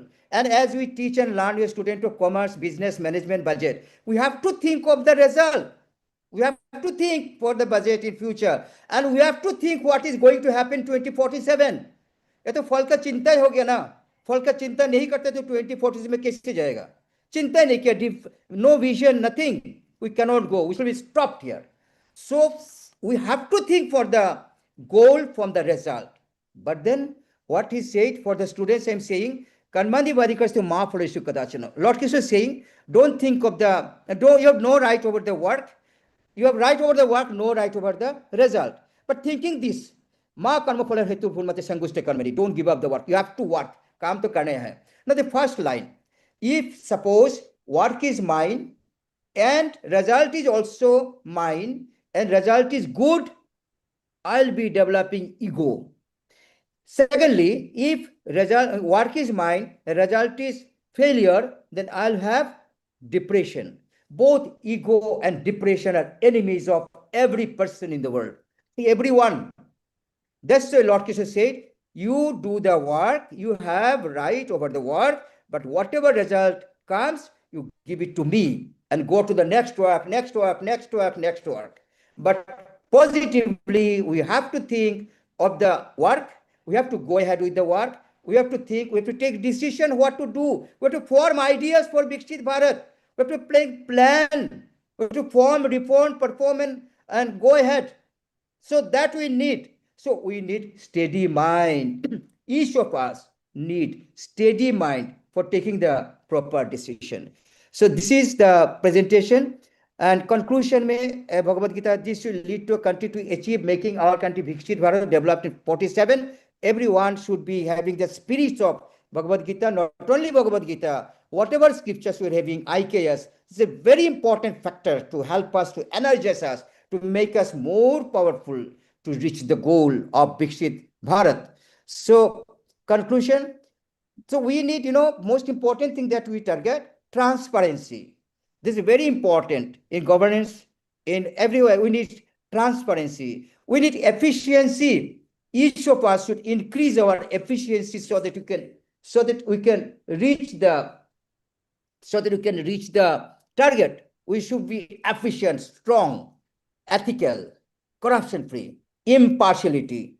As Lord Krishna said to Arjuna, we should not think own people, other people like that. Oyang nija parabeti ganana logu chatesang, udara chatanantu vasudhaiva kutumbakam. He is my own person, he is not my own person. These are the mentality of mean-minded people. But those are wide-minded, whole world, vasudhaiva kutumbakam. So three inevitable ingredients, three in attaining Viksit Bharat. Whatever I have little knowledge, I've seen these are the very important thing: transparency, efficiency, and impartiality. These are the most important ingredients which will help us to attain the status of Viksit Bharat in 2047. So this way we shall go ahead, and India is a friend of the world. As Vasudhaiva Kutumbakam, we have to think for the world also. We never harm any country, we never conquer any country, but we help other countries. At the same time, we have to be self-dependent. That's why we are having Atmanirbhar Bharat Abhiyan also we are having. So it's very inspiring. And we were G20 presidency 2023. India focused on the concept, one earth, one family, one future. So this way we have to go ahead, and we need one bestowed with when thinks of the welfare of others. Whenever you think of the other people, good of the other people, welfare of the other people, then we get the blessings of Almighty. This is spiritually proved, and in this Bharat Bhumi, India will definitely get the blessings, and will be no hurdles whatever for her to become developed country by 2047, Viksit Bharat. You see, every time different countries got some time, every time good time doesn't come. See, in your life, in my life, the certain, very good time comes when you develop, when you do very good things. So this time, 25 years from 2023 to 2047, this is the Amrit Kal for India. This time we have to work very hardly, we have to work and reach Viksit Bharat. This is the Amrit Kal. Thank you very much. Namaste, Jai Hind. If I get any question from anyone, I'll try to reply, I'll try to react to that. Thank you very much. Namaste. Thank you so much sir. Banik sir, Arjun बात कर रहा हूँ। Sir Arjun. Participants में से कोई question है तो hand raise कीजिए। हाँ, पार्टिसिपेंट्स में से किसी को कुछ क्वेश्चन है तो हैंड रेज कीजिए। बनिक सर, हमें बहुत आनंद हुआ कि आप हमारे ये ई कॉन्फ्रेंस में ऑनलाइन जुड़ गए। सर जी, मेरा क्वेश्चन नहीं है, मैं जानना चाहता हूँ, आप गुवाहाटी आसाम से हो, तो जी।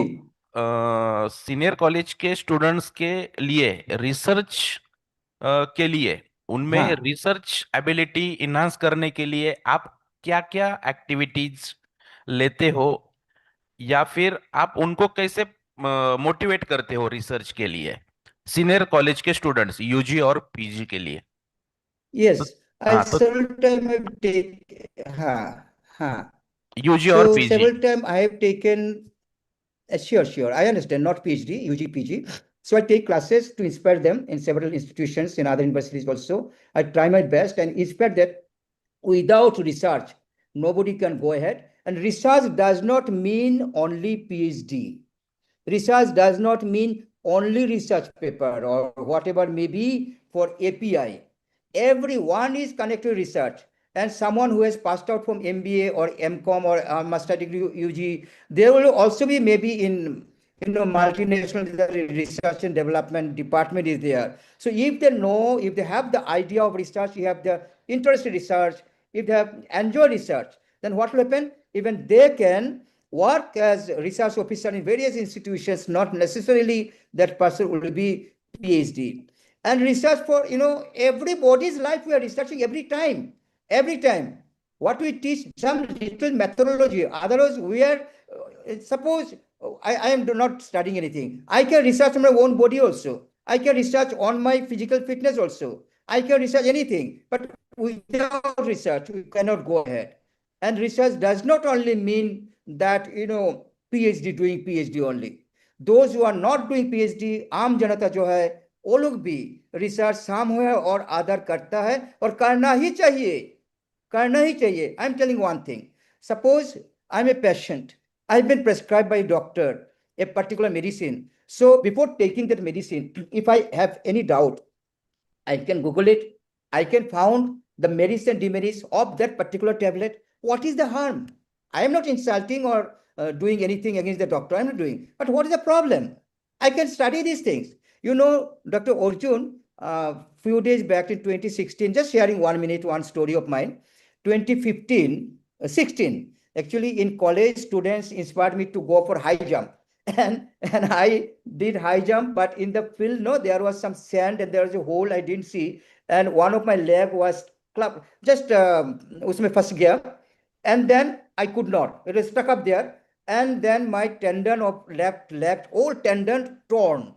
And then I went to hospital. I said, you have to go for surgery. You have to go for this, everybody's surgery. Then I went to a physiotherapist. He said, see, orthopedics का किताब दिखा दिया. See, surgery is not a must. You can go for physiotherapy.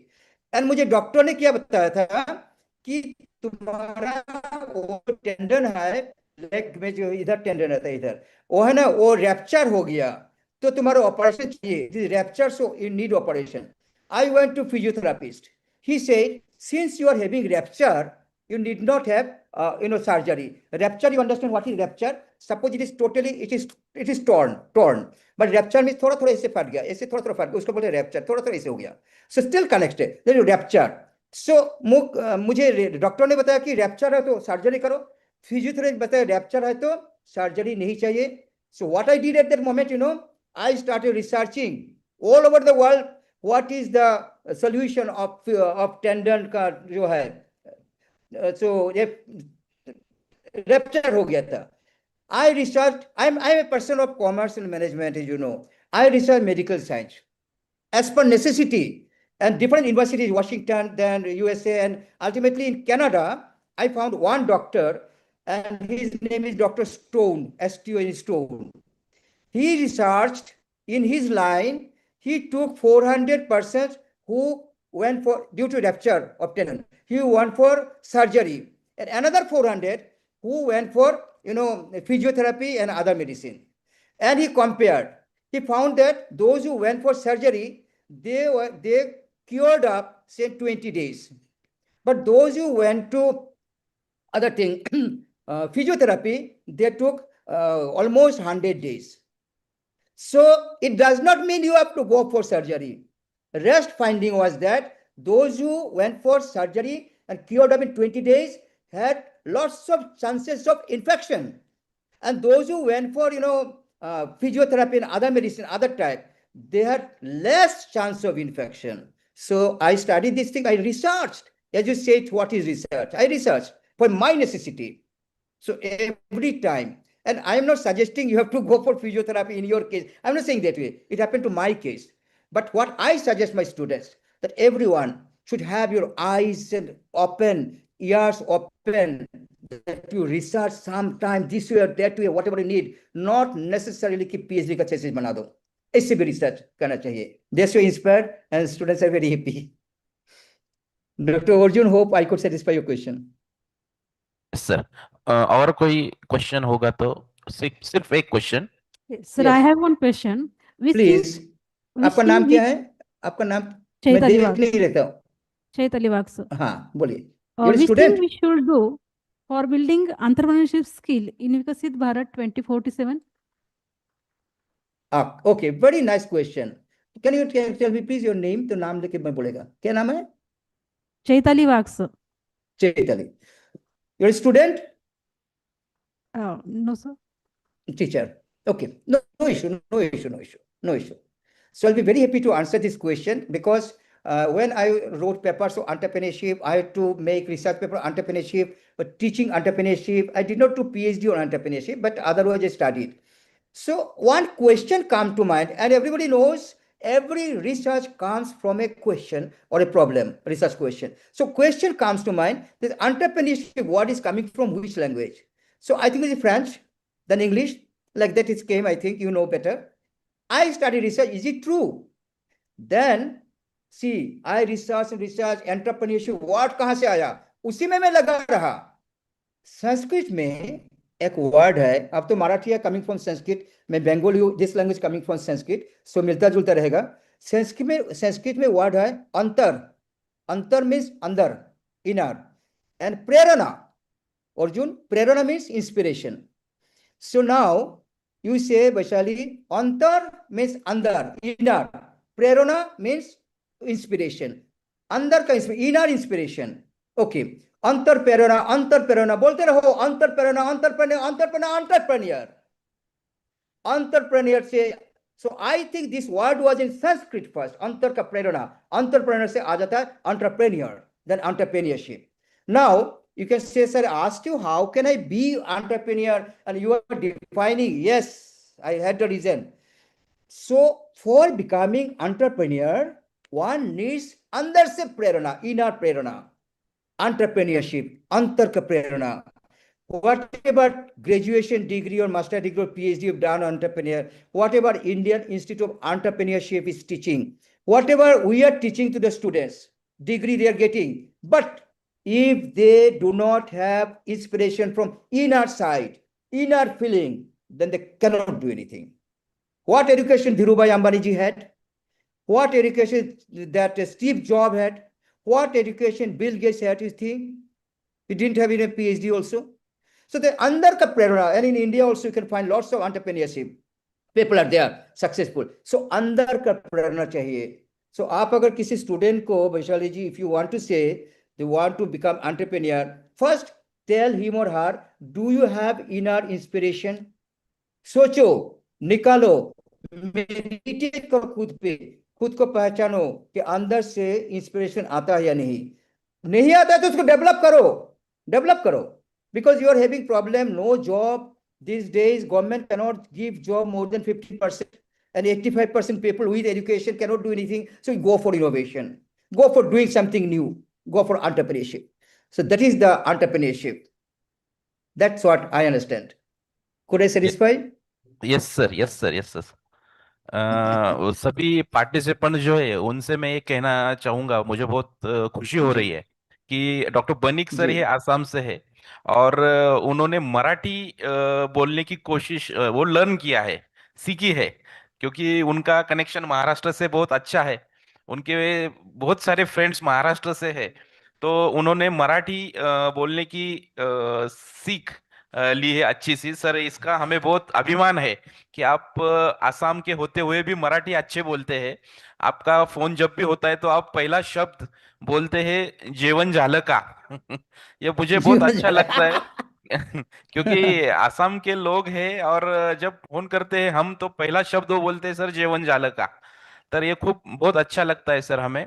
और आपने आज जो entrepreneurship की definition जो बोली है सर, एक्चुअली हमारे बुक में भी ये डेफिनेशन नहीं है एंटरप्रेन्योरशिप, उसका अपने मराठी में कन्वर्जन प्रेरणा बोले तो अंदर से जो प्रेरणा आती है स्टूडेंट्स की या किसी भी व्यक्ति की, वो तो उद्योजक या एंटरप्रेन्योर बिजनेसमैन बनने के लिए उसकी अंतर प्रेरणा एंटरप्रेन्योर, ये जो आपने बोला है सर ये कैसे बहुत लगा? ही बढ़िया मैंने है और रिसर्च किया अच्छा। इसमें रिसर्च किया था। Yes yes yes. और और आपका since it is, प्रेजेंटेशन जो है सर वो बोले तो विकसित भारत 2047 उसमें आपने बहुत महाभारत से लेके श्लोक्स तक बहुत अच्छा कवर किया है सर।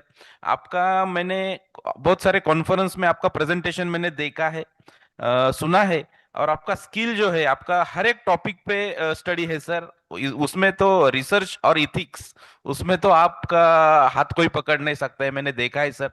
तो बहुत अच्छा लगा सर आपने हमारा इनविटेशन एक्सेप्ट किया और अच्छे से प्रेजेंट किया। बहुत हमारे पार्टिसिपेंट्स और कुछ स्टूडेंट्स भी हमारे क्लासरूम में स्मार्ट बोर्ड के सामने बैठे हैं सर, तो उनको भी बहुत अच्छा ओके लगा ओके। होगा सर। तो हमारे संस्था की तरफ से सर, कॉलेज की तरफ से, प्रिंसिपल की तरफ से, हमारे पूरी टीम की तरफ से आपको मैं बहुत बहुत आपका आभार प्रकट करना चाहूंगा सर। कभी मौका आया तो मैं आपको डेफिनेटली हमारे कॉलेज में, यहाँ से शिरडी भी नजदीक है, तो हमारे कॉलेज में ऑफलाइन हमारे बच्चों के लिए, पीजी के बच्चों के लिए एक इंस्पिरेशनल स्पीच देने के लिए आपको मैं डेफिनेटली बुलाऊंगा sir. So thank you so much sir. Thank you, जरूर जाएंगे, जरूर जाएंगे, यस जरूर यस। जाएंगे। मराठी तो बहुत अच्छा लगता है मेरा। I always try to learn from anybody, it may be from a student, from a child, और from elderly person. I want to learn these things. I learn Marathi songs also. I'm searching like informally, don't mind, informally, हाँ, informally Arjun, informally सुनो।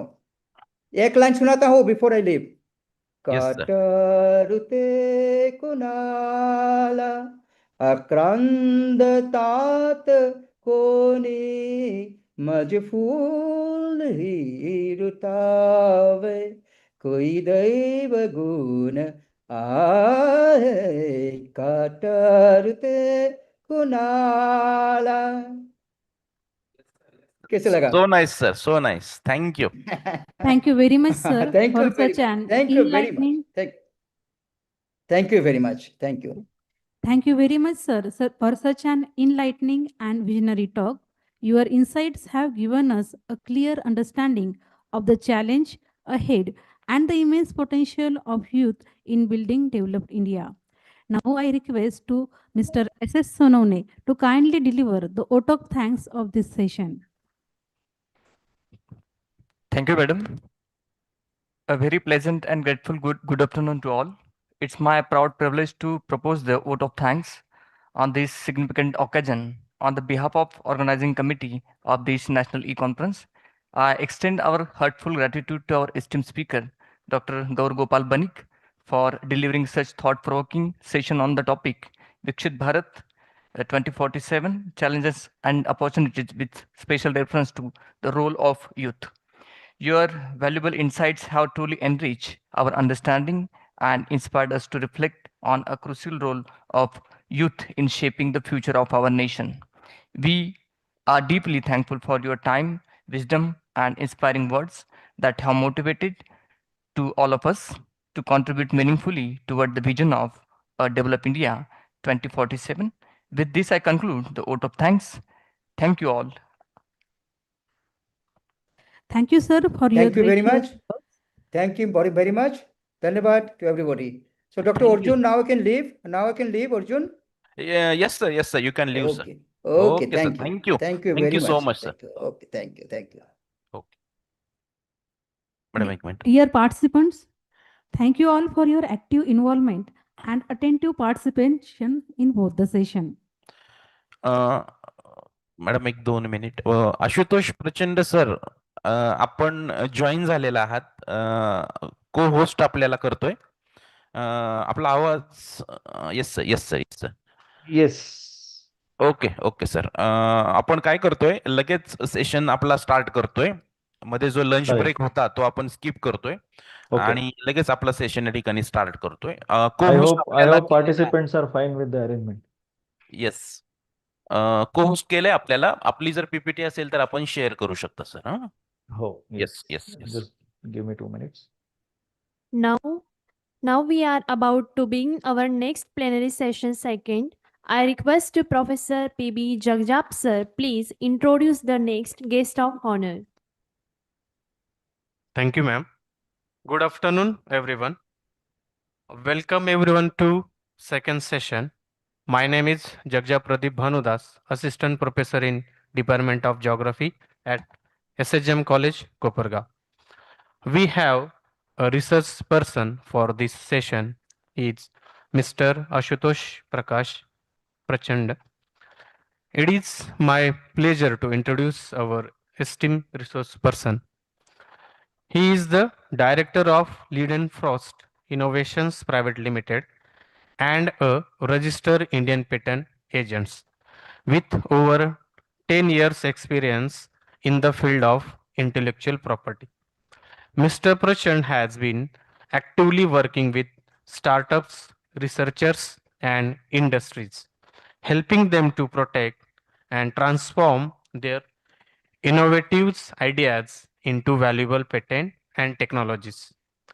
With a strong background in biotechnology and patent law, and as a certified trees practitioner, her brings both technical expertise and practical insights into innovation and IP strategy. He is also a passionate speaker who has conducted many workshops and seminars on innovation, patenting, and commercialization. We are truly honored to have him with us today. I warmly welcome Mr. Ashutosh Prakash Prachand and invite him to deliver his session. Thank you. Now I request to Honorable Ashutosh Prakash Prachand sir, please share your valuable insights.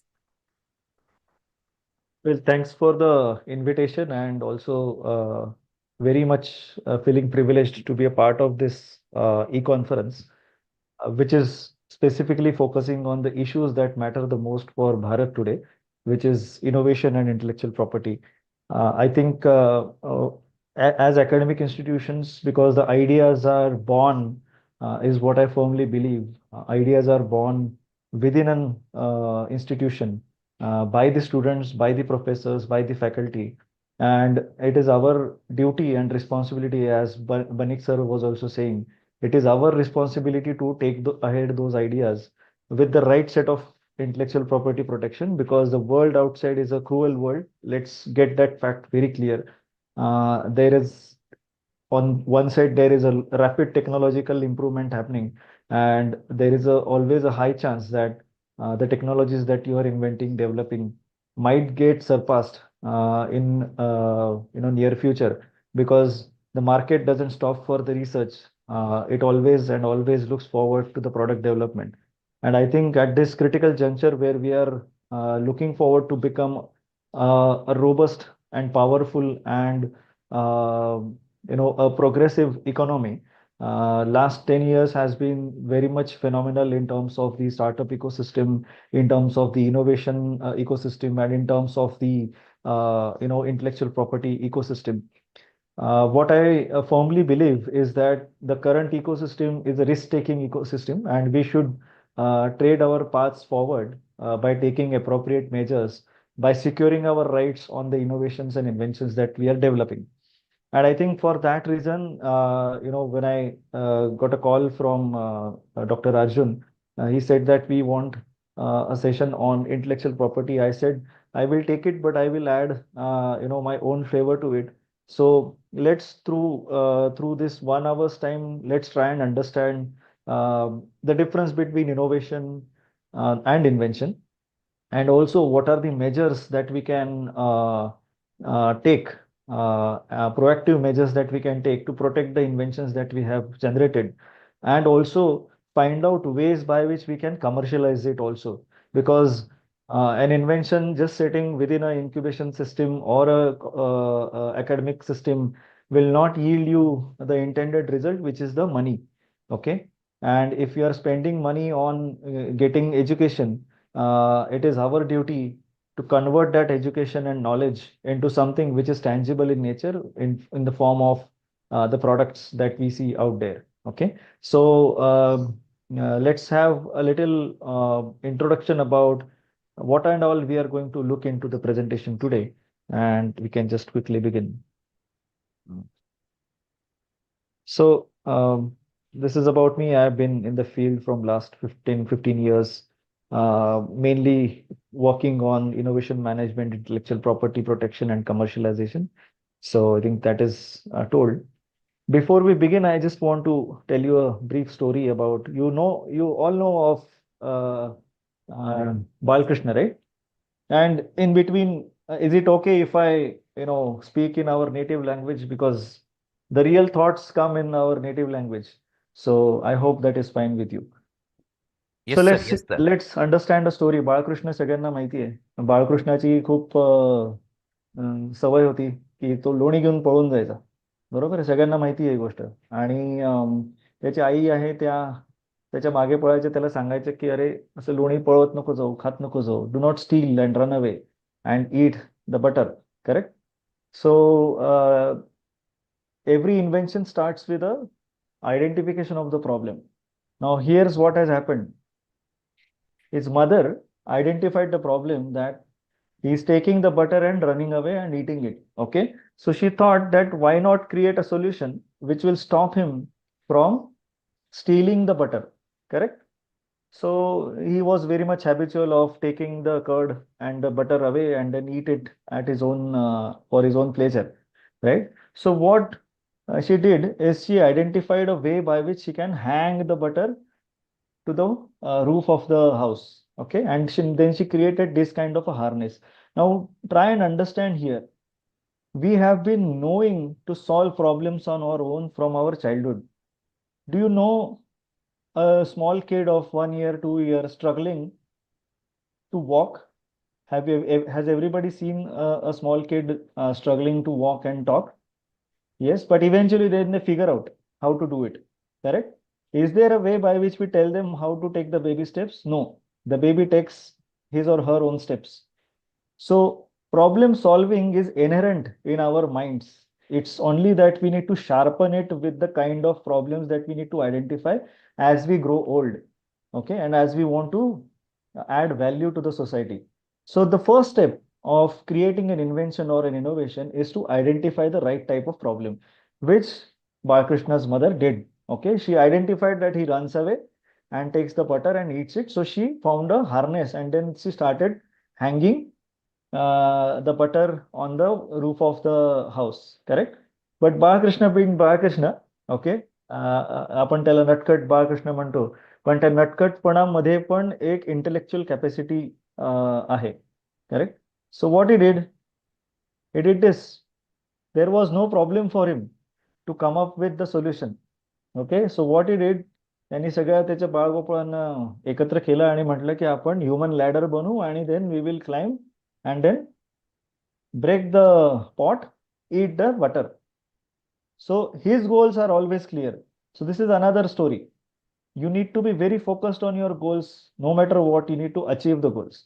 So if you are thinking about creating innovative products, creating innovative technologies, inventive technologies, what you need to do is what his mother firmly did, is to identify the right set of problems, and his ability was to find out solutions to the problems that are created. So this is what happens in the industry and in world outside of academics, is that there are always going to be problems and there are always going to be solutions. One must identify the problems first, only then the solutions could be offered. Okay, currently what's happening and what we have been observing is that we are offering solutions without thinking on the problems, and that's why in the long run, when we try to commercialize the technology, to commercialize the product or the patents, we are kind of searching for the problems for which the solution will be fitting. So now the solution is finding the problem. That should not happen. So we need to, and we have a historical story here that first problem needs to be identified, then you should move towards finding the solution. Now, interestingly, there is a patent that was filed on this very particular concept, and it was for a plant pot hanger. Okay. Now, this is a US patent, the structurally similar to what we saw in the earlier slide, correct? Now, one must identify for what we are applying it to. Now, in this case, this was used to hang the pots. This is going to be used to hang the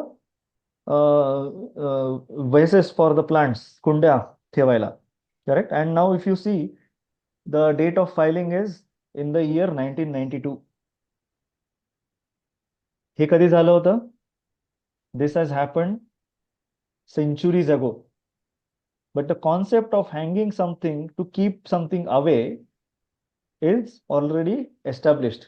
Now I want to give you a couple of few examples. Okay. Now I want to ask a question here to everybody, and you can probably unmute yourself and then ask answer to this question.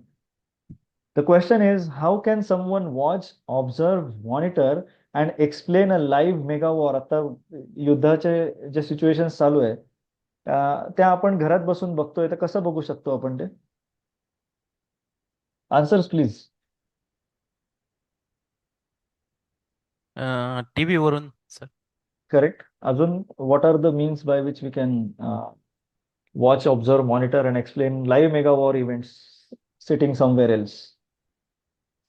You have social media, you have Facebook, Instagram, you have got YouTube. This very session is, I think, is probably live on YouTube also. So Yes, how are we yes. doing it? We are doing it through the technology, correct? But there appeared a need for us to develop the technology to eventually do this kind of a broadcast, correct?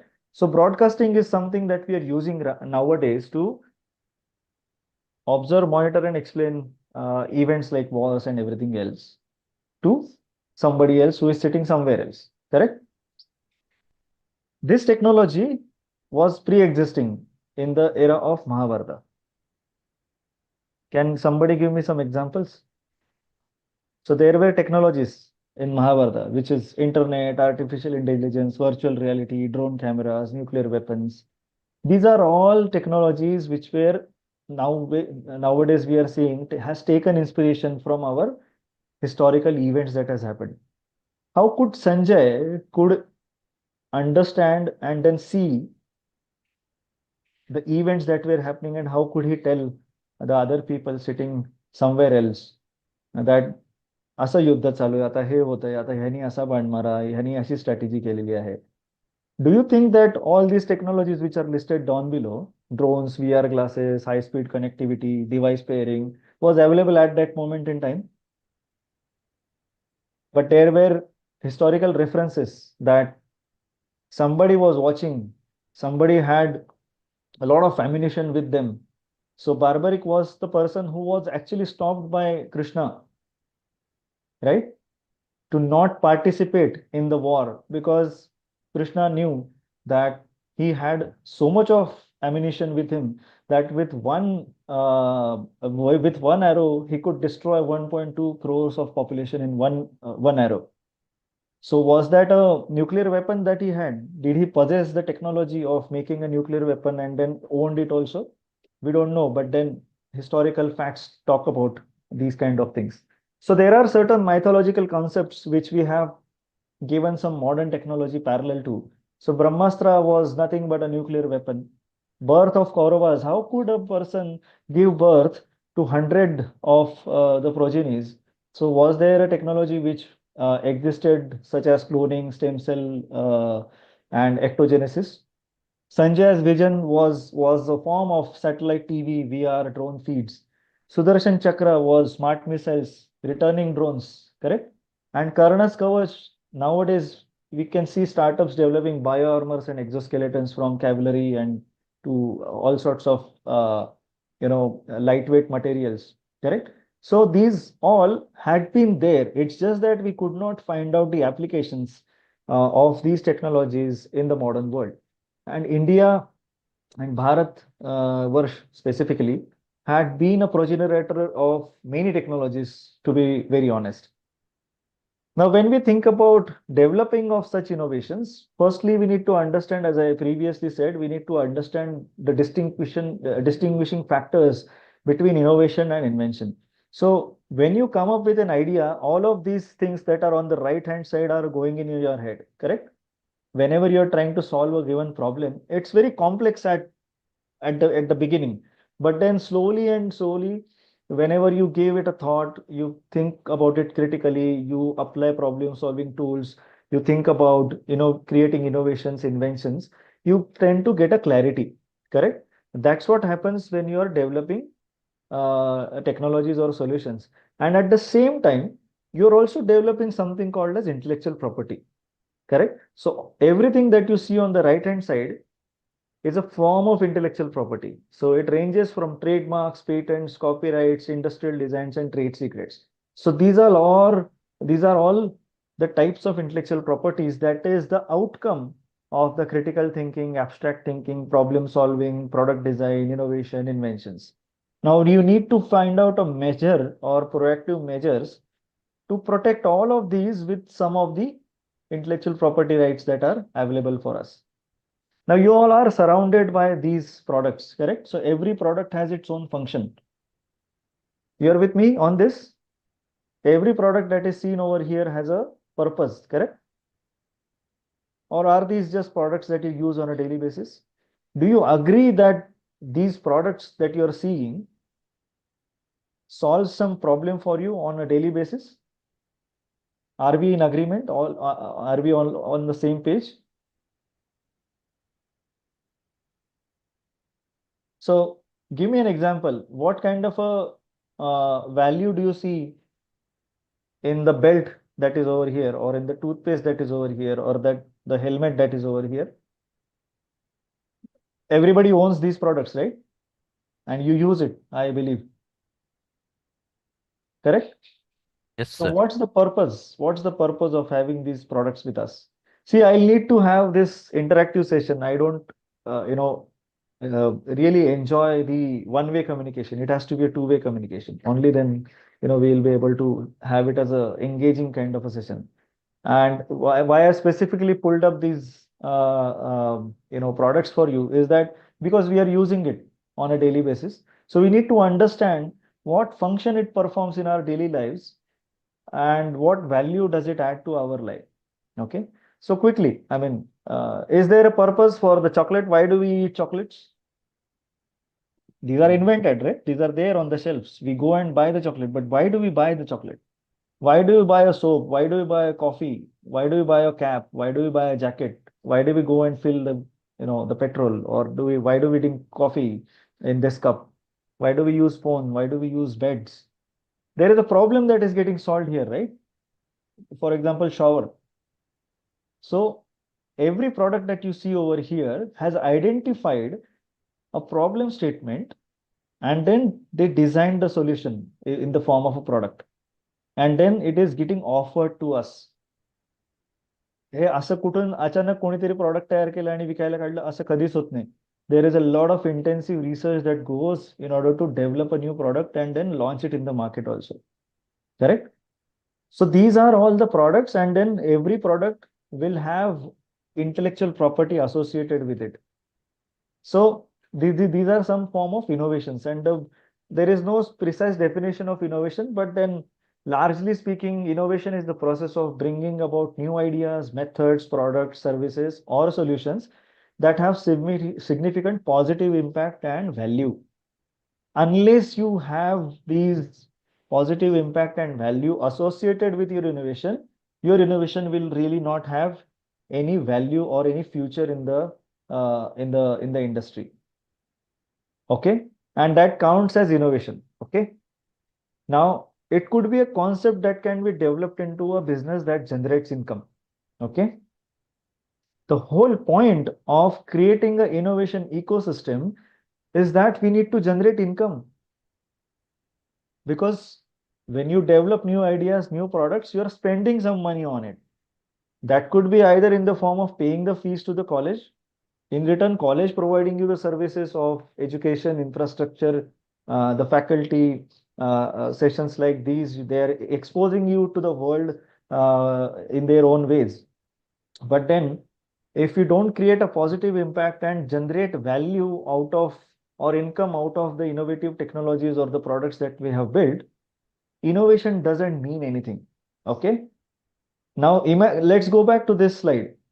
Now, imagine devoid of this product, would your life be easier? No. The answer is quick no. Because we have been using these products. Somebody, whenever they invented, thought about that I want to create this product and then put it in the market to test, use, and then further develop it. Okay.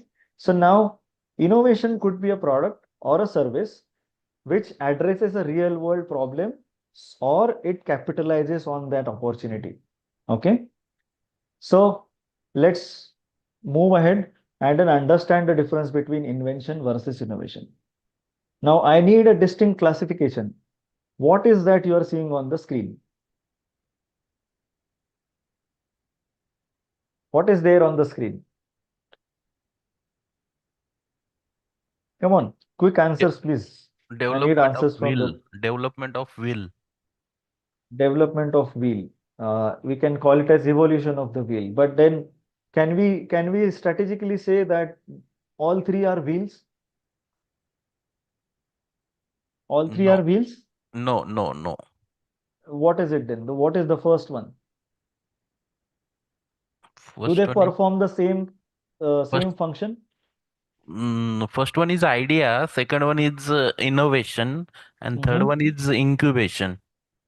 Okay, that's a good perspective. What is invention then in all of these three?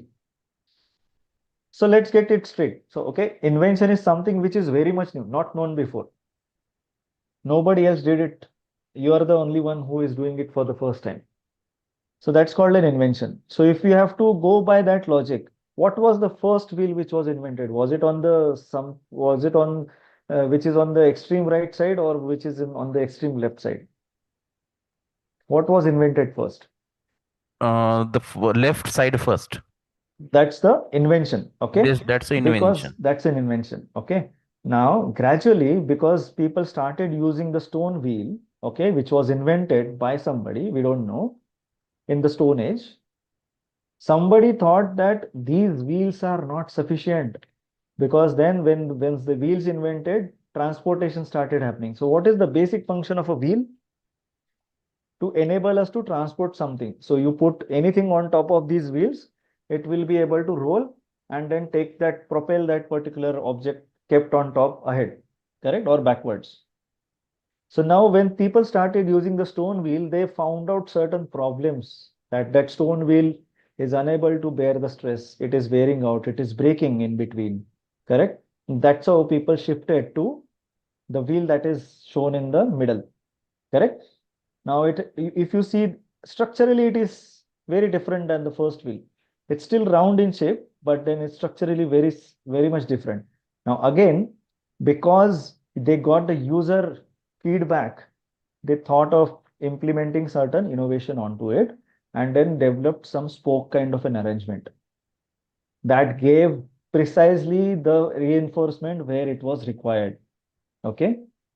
And it was also made from a different material altogether, which was long lasting, which is wood. Okay. Now, this is also invention. When you develop something which is already present, okay, I'll give you a different analogy here. Do you use the same phone which you probably would have used 20 years back? No, we don't. So there has been evolution in the phone also. Right now, we are using smartphones. Earlier, there were feature phones. Correct? It had keys. It never had a screen. Nowadays, everything is happening on the screen. Correct? So at every stage, whenever there is an incremental or breakthrough kind of a thing that is happening, is also an invention. And the last wheel is also an invention. Innovation is probably identifying, as I told you, identifying a solution, a new idea or a method or a product which will have positive impact and value. So if you compare, the last will definitely have positive impact and more value associated over the earlier wheel. Correct? So this is the difference between invention versus innovation. If you are implementing certain innovation, you need to identify the specific part where you have implemented innovation, which can convert that innovation into invention. Okay. Now tell me about this. What do you see on the screen? Another example that I have for you.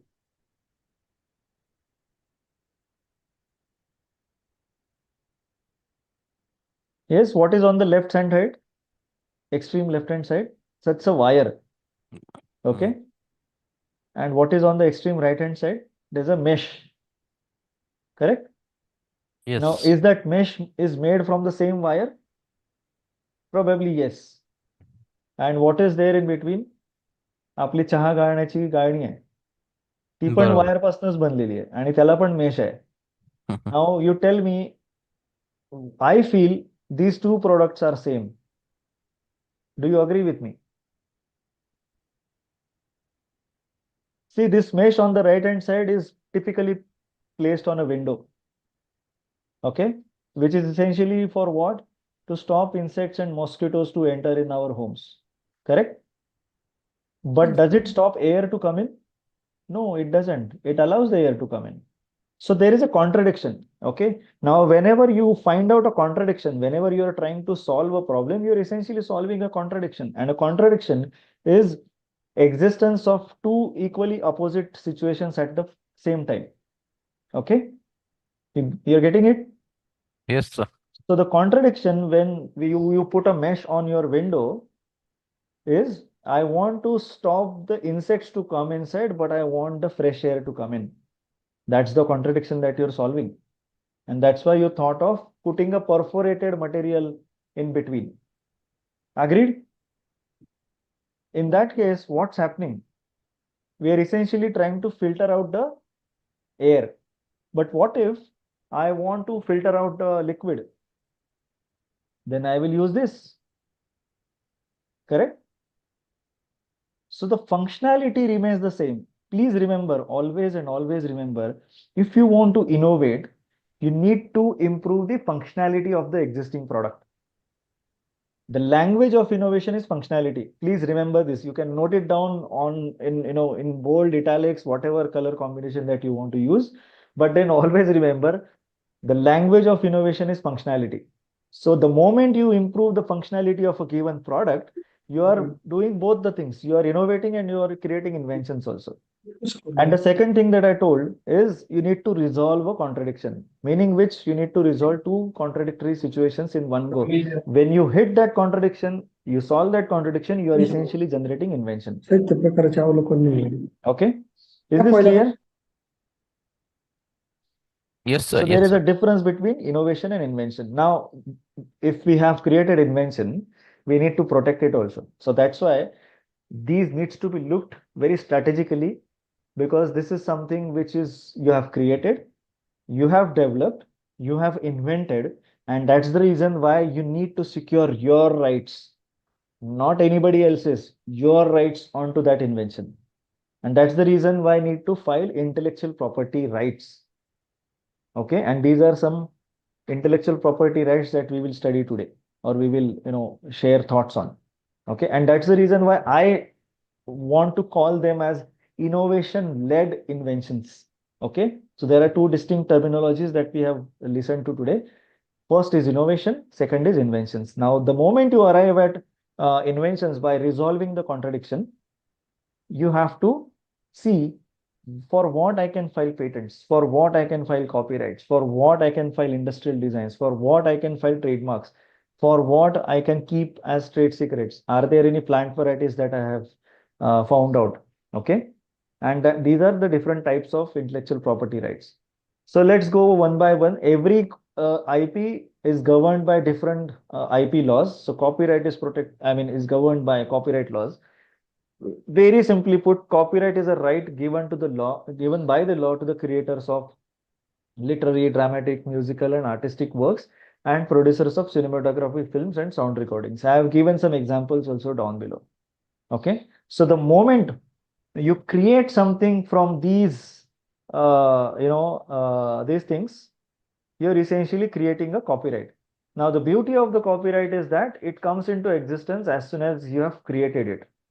But the registration of copyright is a proactive measure again, because somebody tomorrow wants to claim that the research paper that you have written or you have published is mine. Okay.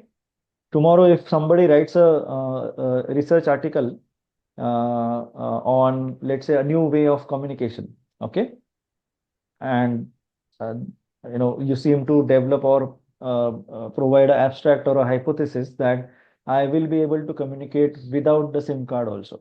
Okay. Now that's a new work. And then you probably filed a patent and then published your work. And somebody comes tomorrow and then says that, hey, this is my work. The first thing that you need to ask is, where is the copyright of the work that you are saying which is yours? Or where is the patent that you have filed? Show me. Only then I will believe it's yours. So when we say this to somebody else, जेव्हा आपण समोरच्याला हे म्हणतो आहे, तेव्हा आपल्याला हे माहिती पाहिजे की आपण काही त्याच्यासोबत proactive measures घेतलेले आहेत का? Have we filed a patent? Have we filed a copyright? Have we filed an industrial design on something which you have invented? So copyright is given for novels, poems, plays, newspapers, research papers, theses, paintings, architecture, advertisement, computer programs, and databases. Okay. So if you are developing anything of this, the first thing that you should do is file a copyright on these aspects. Understood? Okay. This is simply which is a copyright application that you can file. Then comes trademarks. Now, trademarks are distinctive signs used to differentiate between identical or similar goods and services offered by different producers or service providers. Correct? You want to buy a car, there are many brands. You want to buy a two-wheeler, there are many brands. You want to buy shoes, there are many brands. You want to buy petrol, there are many brands. You want to do online shopping, there are many brands. Then how do you decide which brand to go forward to? Right? So essentially, what gets remembered in your head is the trademark, which gives it distinctiveness in the market. So if you want to buy a two-wheeler, you can buy TVS, you can buy Bajaj, you can buy Mahindra, you can buy any other two-wheeler. Same goes with electric vehicle, same goes with the car, same goes with the beard trimmer, same goes with the chair. Okay, same goes with education institutes. Which education institute has got more recognition? Correct? You will go for and try for that kind of a education institute. So trademarks are basically used to distinguish between the products and services and products and service providers. Okay, these are combination of words, letters, and numerals, or it could be a drawing, symbol, or three-dimensional sign, or could be audible sign, or could be fragrances also, or colors as distinguishing signs. These essentially contribute to the brand value in the long run. And that's why whenever somebody wants to start a company, I just finished a meeting an hour ago, and I was advising the client to go for the trademark registration because he was at a very early stage and he needed to file certain sort of intellectual property. So I told him that the first IP that you should file as a company is your trademark because that will give you distinction tomorrow. Okay. So this is trademarks. Now comes industrial designs. Okay. All of the things that you are seeing in your in front of you, maybe the chair, the table, the mouse, the laptops, the phones, the mics that you see, the projector that you have, everything is an industrial design. Okay, every product that you see or use is an industrial design. If it is not designed in a particular way, you will not be able to enjoy the function that it performs. Correct? So if I give you a phone which is this much big, okay, is it okay for you? Or if I give you a mouse which is very bulky mouse, will you be able to use it? No, because it is designed aesthetically, ergonomically, and also from the usability point of view. So the customer should be able to use your product in a very hassle-free manner. कुठेच काही प्रॉब्लेमच नाही यायला पाहिजे. बरोबर आहे. सो industrial design कशावर file करतात? जेव्हा तुम्ही त्या प्रोडक्टचा, त्या आर्टिकलचा शेप युनिक केलेला आहे, त्याला तुम्ही ॲस्थेटिकली डिझाईन केलेलं आहे, त्याला एक नवीन लुक दिलेला आहे, त्याचं कॉन्फिगरेशन तुम्ही चेंज केलेलं आहे in order to suit the application. त्याच्यावर काही तुम्ही पॅटर्न्स दिलेले आहेत. सो तुम्ही जर वॉटर बॉटल बघितल्या आपल्या बिस्लेरीच्या वगैरे, तर त्याच्यावर एक स्पेसिफिक पॅटर्न असतो, त्याला एक शेप असतो. तो एका पर्पजसाठी आहे. ती बॉटल चांगल्या पद्धतीने पकडता यावी म्हणून तिथे ग्रिपसाठी त्याला बरंच डिझाईन दिलेलं असतं. Same goes with your cello gripper. त्या पेनला नाव त्यासाठीच आहे कारण त्यांनी ते रबरचं जे कव्हरिंग आहे ते ऍड केलं त्यामध्ये. बाकीच्या पेन्समध्ये आधी होतं का? नव्हतं. सेलो ग्रिपरनी त्या ग्रिपरवर पूर्ण ऍडव्हर्टाइजमेंट करून पेन सेल केले कारण त्याच्या आधीच्या पेन्समध्ये ती प्रोव्हिजन नव्हती. मग हाताला घाम आला की पेन सटकायचा हातामधनं, म्हणून त्यांनी फक्त ती ग्रिप ऍड केली. Now you tell me, is that a innovation or invention? Cello ग्रिपरवर जे रबर बँड रबरचं ग्रिप असतं, is that a innovation or invention? Invention. How come is that invention? कारण That's का only innovation. See, rubber is known, correct? We are talking about invention when it is completely new. Nobody has ever done it. Okay? Rubber is known. Rubber tube is known. Correct? But what function did it perform? It avoided the slippage of the pen due to whatever reason, sweat असेल, काही असेल, pen सटकतो हातात. Now I want to provide a grip. I cannot provide the grip on the pen. So what I did, I attached a rubber tube on top of it. Okay. Yes, sir. Yes, sir. So when you do something of this, okay, if they would have developed a material which is completely designed in a way की त्याच्यातनं pen सुटतच नाही हातातनं, grip पकडून बसतो पेन. Okay, that would have been considered as invention. तुम्ही बरेच pen बघितले असतील जे थोडे जरा कॉस्टली असतात, त्यांचं वेट जास्त असतं, बरोबर आहे. So it stays there in your hand, but not everybody a can afford the costly pens, and be nobody is going to hold a heavy pen in their hand for longer period of time. Exam मध्ये मुलांना जर असे heavy pens दिले लिहायला, तर they won't be able to complete the paper in the required time. Correct? So that's why the lightweight material, which is plastic or anything else, is used. Nowadays, there are pens which come in bamboo also. Correct?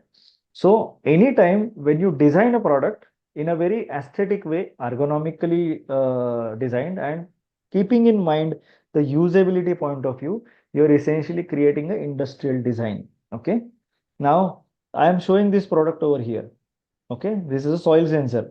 It talks about, it gives the reading of what is the nutrient content in the soil, because the sensors are there, moisture and everything is getting shown on this particular display device. Now the method of how it captures the nutrient content and the moisture content through the help of sensors, and then how does it communicate, that all is a method patent that can be filed on this device, whereas the look and feel of that device can be filed as an industrial design. If you are giving it a name for the device, it can be considered as a trademark. So what I want to highlight here is that if you are developing any product, there are all these different types of intellectual property that are associated with it. And that's the reason why it's called a composite protection or comprehensive protection.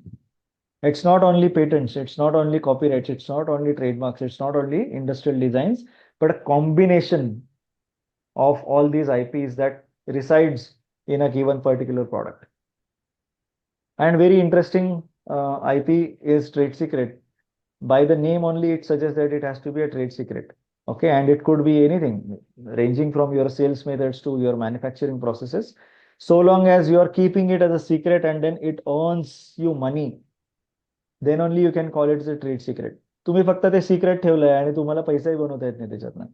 So I've given some well-known trade secrets. Nobody knows the secrets of मॅगीचा मसाला जो आहे, कोणालाच माहित नाही मॅगीचा मसाला कसा बनवतात. अमूल चीज बनतं कसं माहित नाही कोणाला. लिज्जत पापडची मॅन्युफॅक्चरिंग प्रोसेस कोणालाच माहित नाहीये. कोका कोलाचं फॉर्म्युलेशन माहित नाही. च्यवनप्राश इंग्रेडियंट्स दिलेले आहेत, पण how to mix it nobody knows. The most famous is the Google. Do you know what Google has kept as a trade secret? Anybody? Do we have students from electronics and telecommunication? Yes. What is the trade secret by Google? Google तर सगळं free platform आहे ना, but there is still some secrets that are there with Google. Do you know what it is? Searching. Correct. So Google search, basically when you do a Google search, you get the most appropriate results on your laptop. Correct. It shows you the results which are very much close and which are very much relevant. So that source code which gives you the prompt results nearby you, is something that Google has kept as a trade secret. Okay. Now come to the patents. This is the most because we are talking on a platform where you are constantly surrounded by technologies ranging from mechanical to artificial intelligence.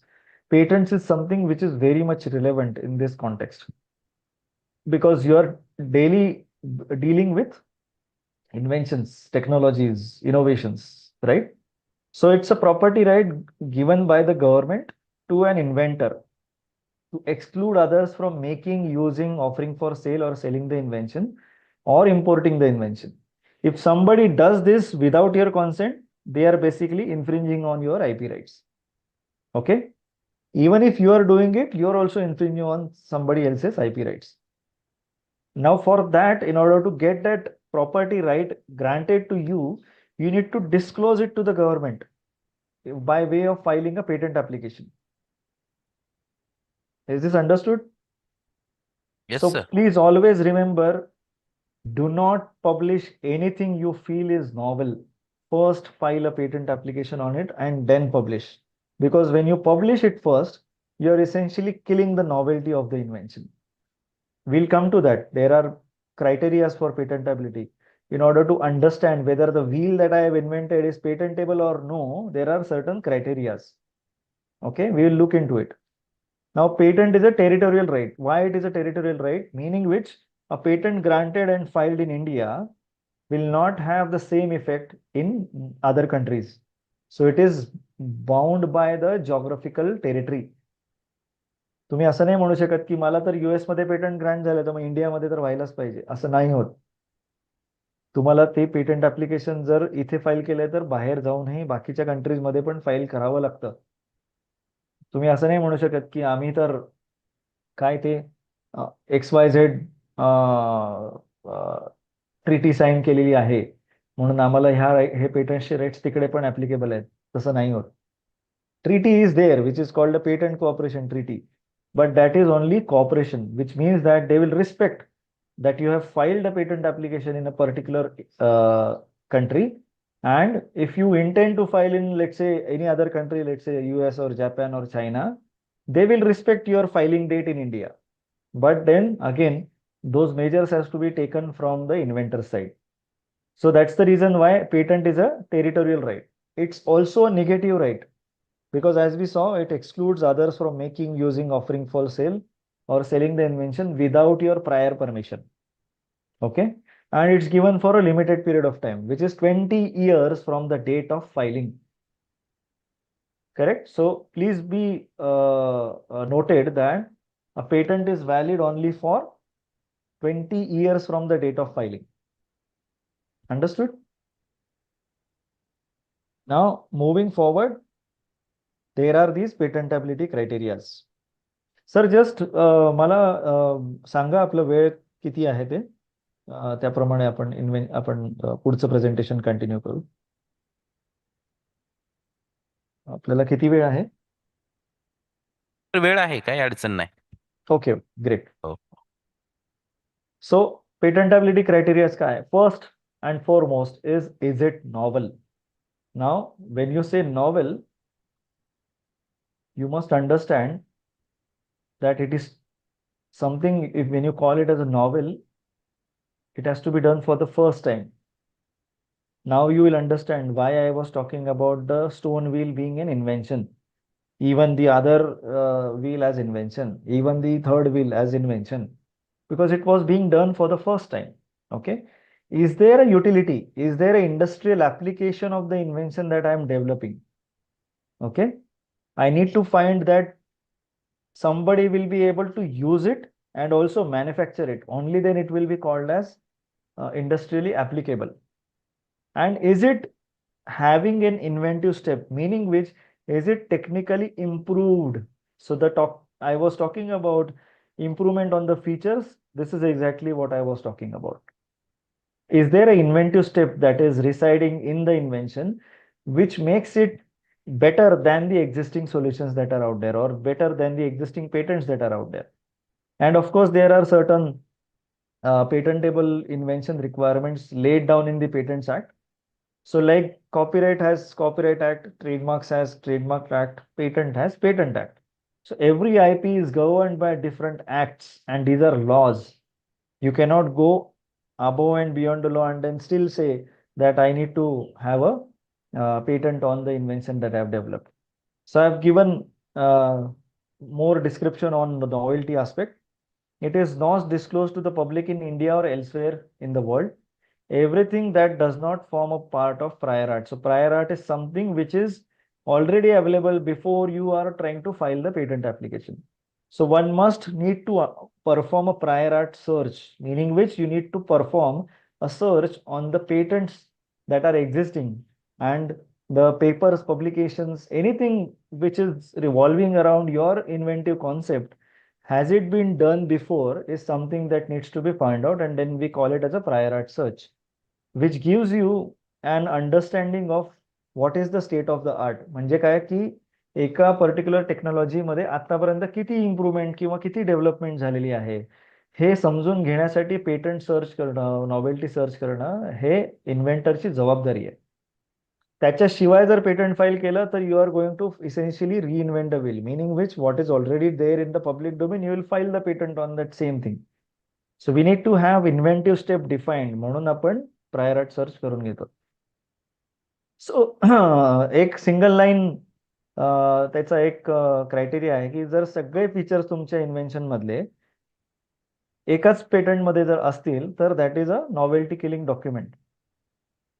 You getting my point?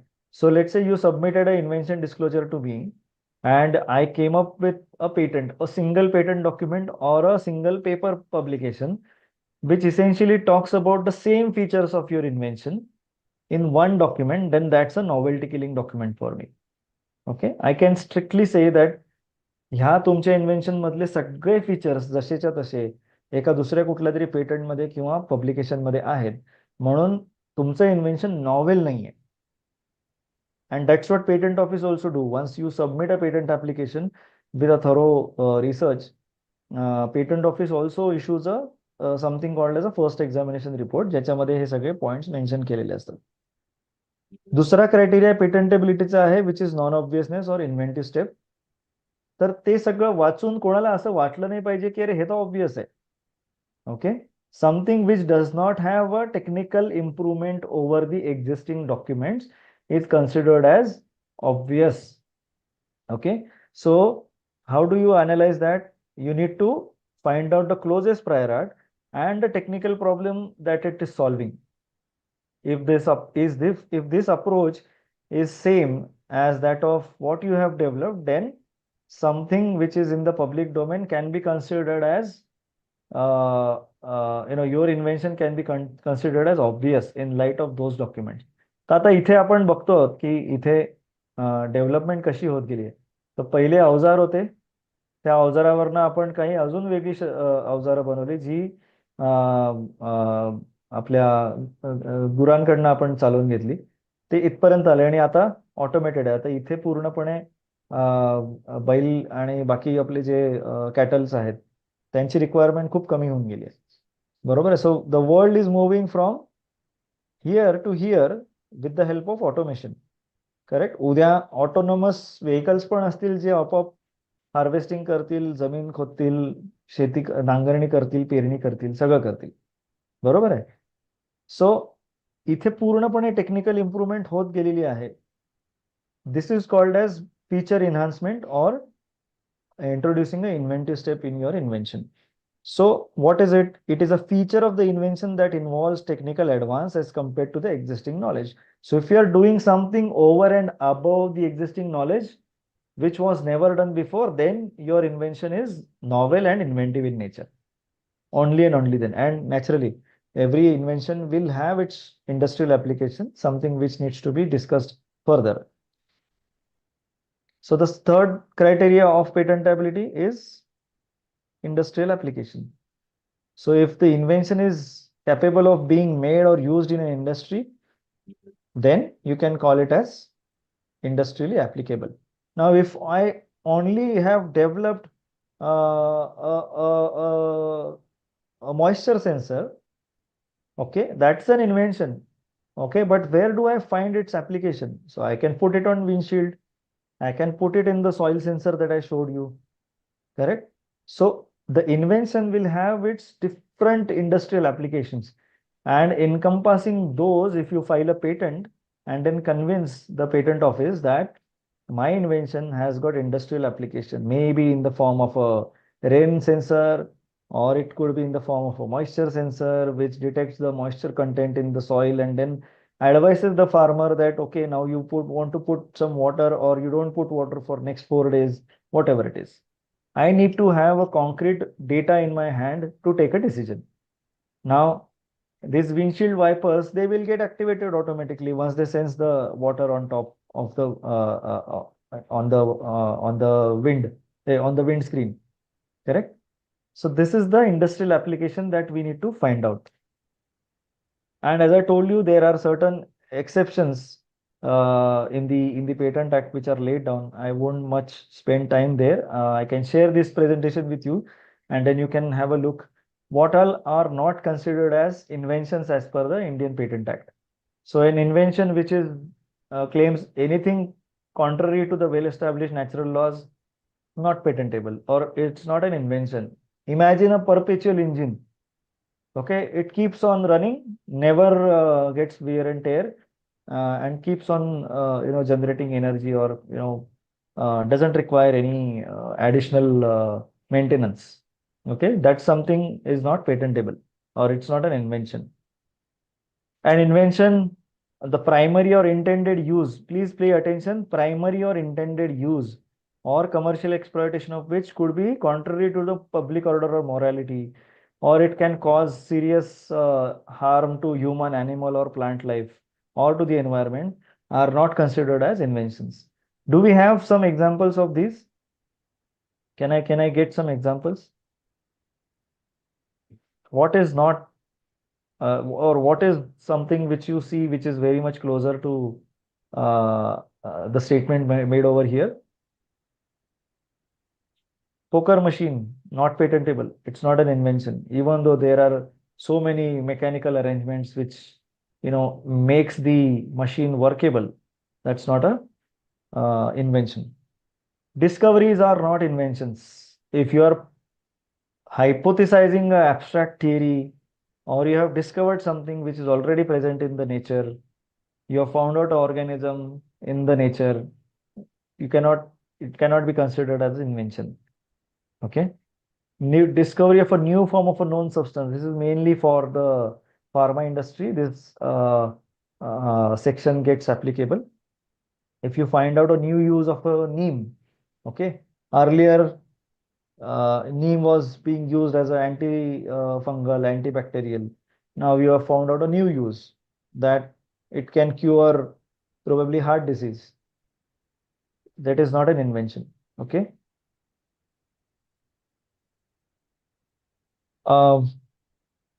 You're just adding 3-4 components together to provide a new product, not an invention. It needs to have synergistic effect. Only then you can say that once mixed in certain proportion, ratio proportion, only then it works. Then that can be filed as a patent application. Method of agriculture or horticulture, not an invention. Okay. But if you design a truck like this, definitely yes. Or if you are designing new agricultural equipments, definitely yes. Removal of cancer tumor, surgical processes, not inventions. Essential biological processes, photosynthesis, you cannot claim on the photosynthesis. You cannot claim on something which is happening inside our body. So metabolic pathways which regulate our sugar, insulin, blood pressure, and all those things, not patentable. A mathematical or a business method, computer programs, not patentable as per the Indian Act. Okay. And there are some other things also. Presentation of information. This goes under copyright. Literary, dramatic, musical work goes under copyright. Topography of integrated circuits is not an invention. There is a separate IC Layout Designs Act which protects IC layouts. Okay. And any invention which is traditional knowledge known to us traditionally is not patentable subject matter. And also inventions falling related to Atomic Energy Act are not patentable subject matter. Now then, why do we want to file a patent? Okay. Because first thing, it enables you to restrict the competition. Because what did the patent definition say? It stops others from making, using, selling, offering for sale, importing the invention. It's an investor magnet. So if a startup wants to file a patent, then the investors are asking nowadays, you must have seen on Shark Tank, that do you have any copyright or a patent on this particular technology? Do we have your brand protected? It gives you an upper hand at technology transactions. So if you are dealing in, let's say, you develop technologies and you want to license it, you have patents filed.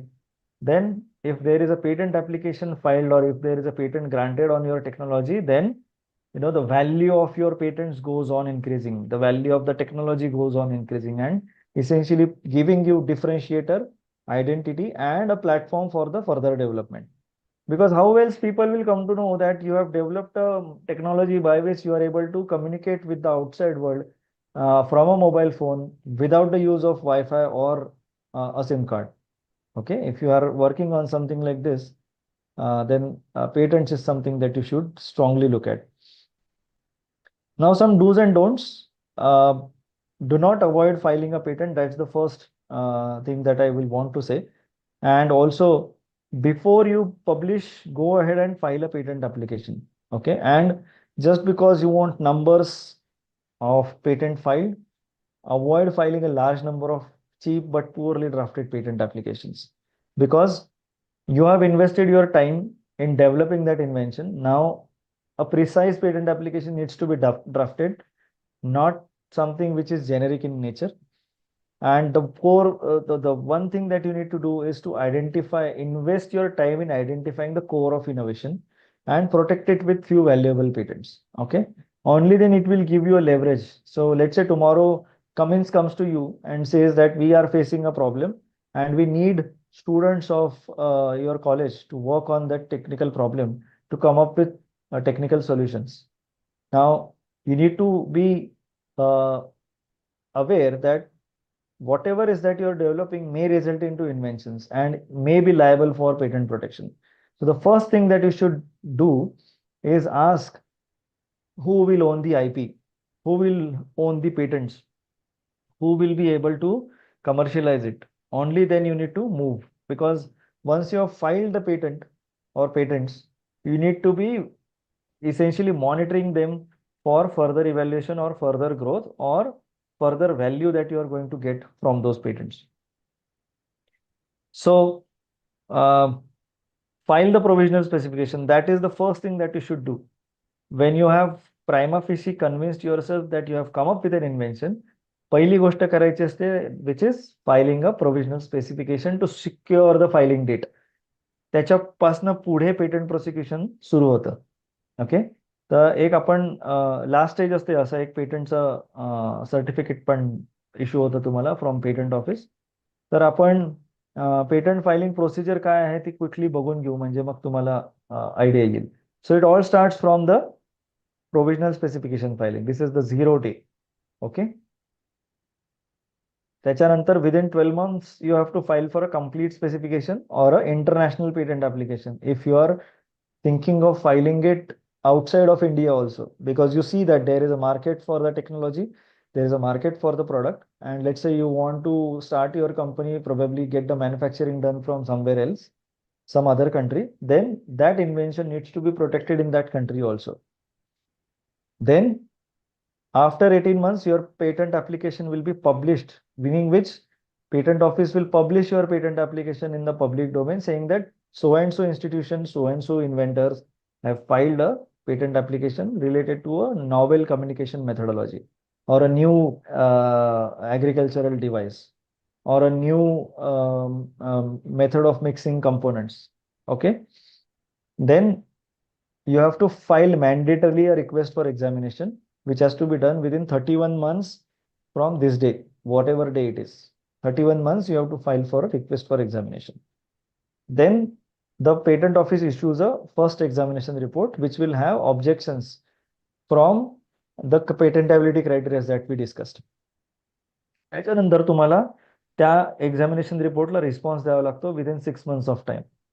हे जर नाही झालं, काय complete specification file नाही झालं within 12 months, then the patent application is abandoned. Request for examination file नाही केली तरी पण पेटंट ऍप्लिकेशन अबॅन्डन होतं. रिप्लाय नाही दिला या एक्झामिनेशन रिपोर्टला तरी पण पेटंट ऍप्लिकेशन अबॅन्डन होतं. हिअरिंग येते, रिप्लाय टू FER सबमिट केल्यानंतर there is a hearing that is organized by the patent office with the controller to further discuss the patentability criteria or the objections that are there. And then you have to submit a written submission within 15 days from the date of hearing. आणि मग त्याच्यानंतर patent office decides whether to give you the grant of the patent application or no. आणि मग त्यानंतर काही maintenance fees असते जी तुम्हाला pay करावी लागते year by year to maintain the patent in the patent registry. Okay.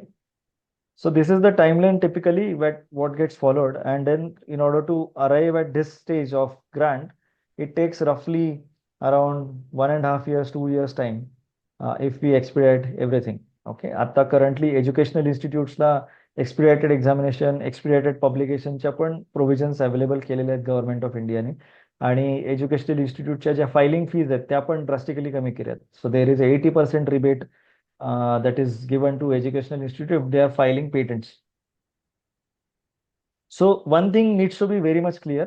An idea is not an invention. Okay, idea is a very abstract kind of thing. You are just thinking about it out loud and need not be narrowed down to an invention. So many a times people come to us that I have an idea. This is how it will work out, but it is not yet at that stage where you can call it as an invention. Okay. So that's not the time when you should think of filing the patent application, because within 12 months you have to fulfill this requirement. And if within those 12 months your idea doesn't take shape, okay, then your patent filing, provisional filing can go for a toss. Your patent application can go for a toss. That's the reason why we always tell inventors, once you have arrived at some sort of confidence by doing some proof of concept, yes, that this is how my invention will work, that's the time when you should file for a patent application. Second thing, an invention is not a product. Okay, it's still an invention. To cross the journey from invention to product, it takes a lot of effort to reach to the product stage. Not done before, हे पहिले कोणीच कधी केलेलं नाही म्हणून ते useful invention आहे अशा आपल्याला भ्रमात आता राहायचं नाहीये. कारण काय होतं की हे याच्या आधी कोणीच केलेलं नाही. मी बघितलं, मी रिसर्च पेपर सर्च केले, मी पेटंट्स बघितले, याच्या आधी असं कोणी केलेलं नाहीये. But it might not be a useful invention.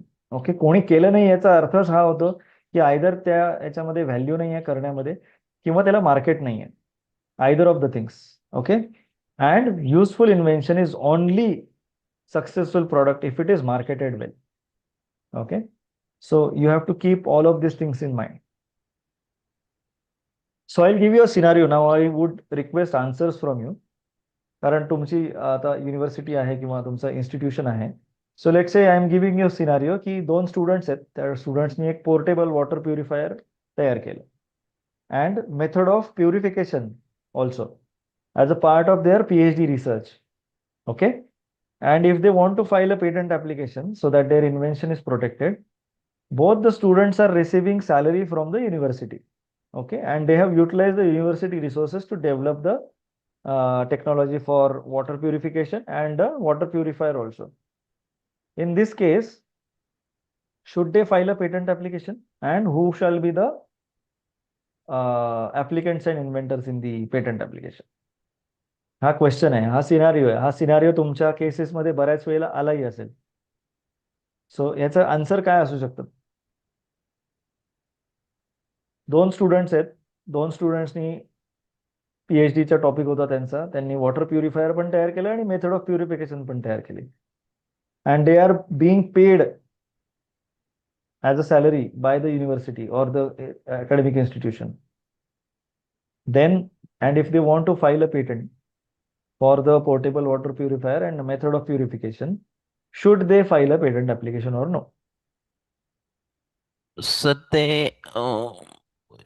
University students आहे म्हटल्यावर राईट्स तर युनिव्हर्सिटीच असेल. ते अंडर युनिव्हर्सिटी पेटंट ऍप्लिकेशन व्हावं एक, आणि second patent applicant and investors म्हणून युनिव्हर्सिटीच नाव यायला पाहिजे. बरोबर. सो आता आपण इथे अजून एक क्लॅरिफिकेशन घेऊन घेऊ. Applicant always is either a individual or a legal entity. Inventors are always individuals. Okay, university cannot become an inventor. तर आपण थोडंसं मागे जाऊ आणि हा की डिफरन्स समजून घेऊ इथला. ठीक आहे. So the applicant is somebody who applies for a patent, okay, and an inventor is someone who has actually created the invention.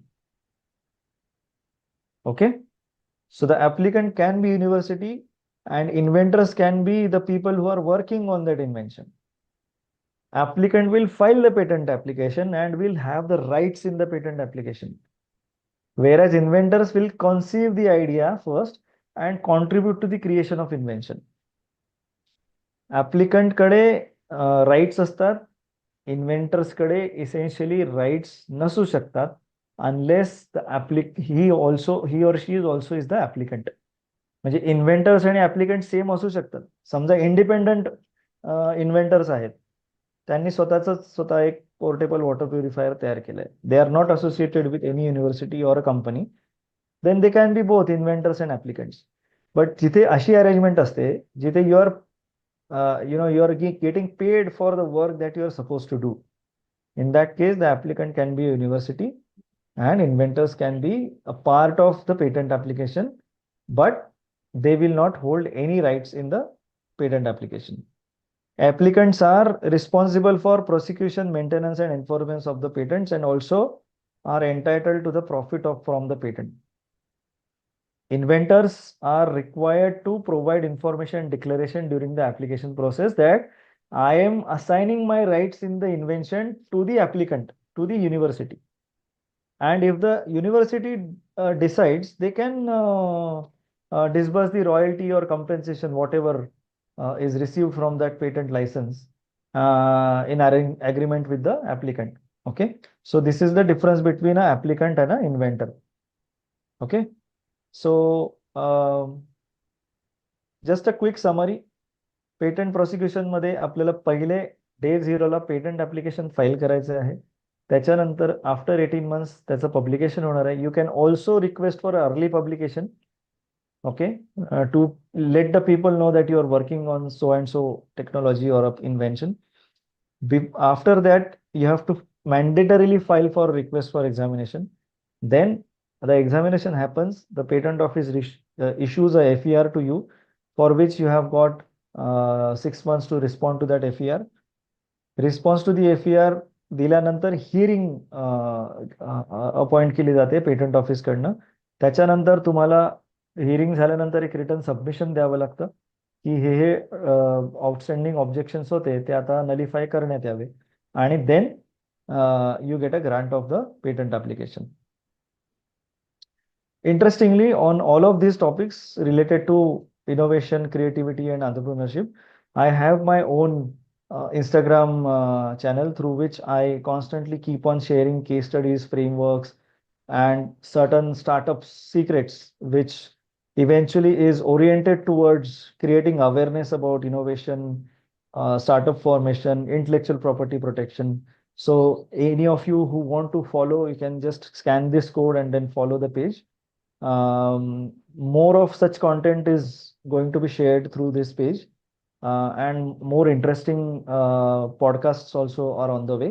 So you might want to keep a watch on this channel, and you're free to scan the code and then take it ahead. Then the last question remains, patent protection आहे, trademark आहे, copyright आहे, industrial designs file केले. How do we monetize? There has to be a way by which you can monetize. You can sell the products or sell the patents or license the patents, correct? Okay, now comes the question again. Which one will you prefer to buy? On the left hand side is a dosa with chutney sambar, and on the right side there is a dosa which is gold coated dosa, comes again with a chutney sambar and sabji, आळूची आपली बटाट्याची भाजी असते तसं. Which one will you prefer to buy? Yes, any answers? असं आपण थोडं interactive ठेवू session, म्हणजे त्याच्यामध्ये हे तर विचार सर करायची काही गरज नाही. साऊथ इंडियनच असेल कोणीतरी. हा, नाही पण तुम्ही कुठला घेणार? तुम्हाला भूक लागली आहे, खूप भूक लागली आहे, आणि तुमच्या समोर हे 2 ऑप्शन ठेवले. आता काय झालंय सर, मला तर प्रचंड भूक लागली, मी दोन्ही घेईल तसं. पण त्यातल्या त्यात हे मसाला डोसा जे आहे लेफ्ट वाला हे घेईल. लेफ्ट वाला बरोबर आहे. हम्म. आतापर्यंत मी तुम्हाला याची किंमत नाही सांगितली आहे. So the first thing should be what is the price. बरोबर आहे. प्राइस सांगितल्यानंतर मे बी तुमचा डिसिजन चेंज होऊ शकतं. बरोबर आहे. If I am saying that this dosa on the left is priced at let's say 35 rupees, whereas dosa on the right is priced at 1000 rupees. Now which one will you buy?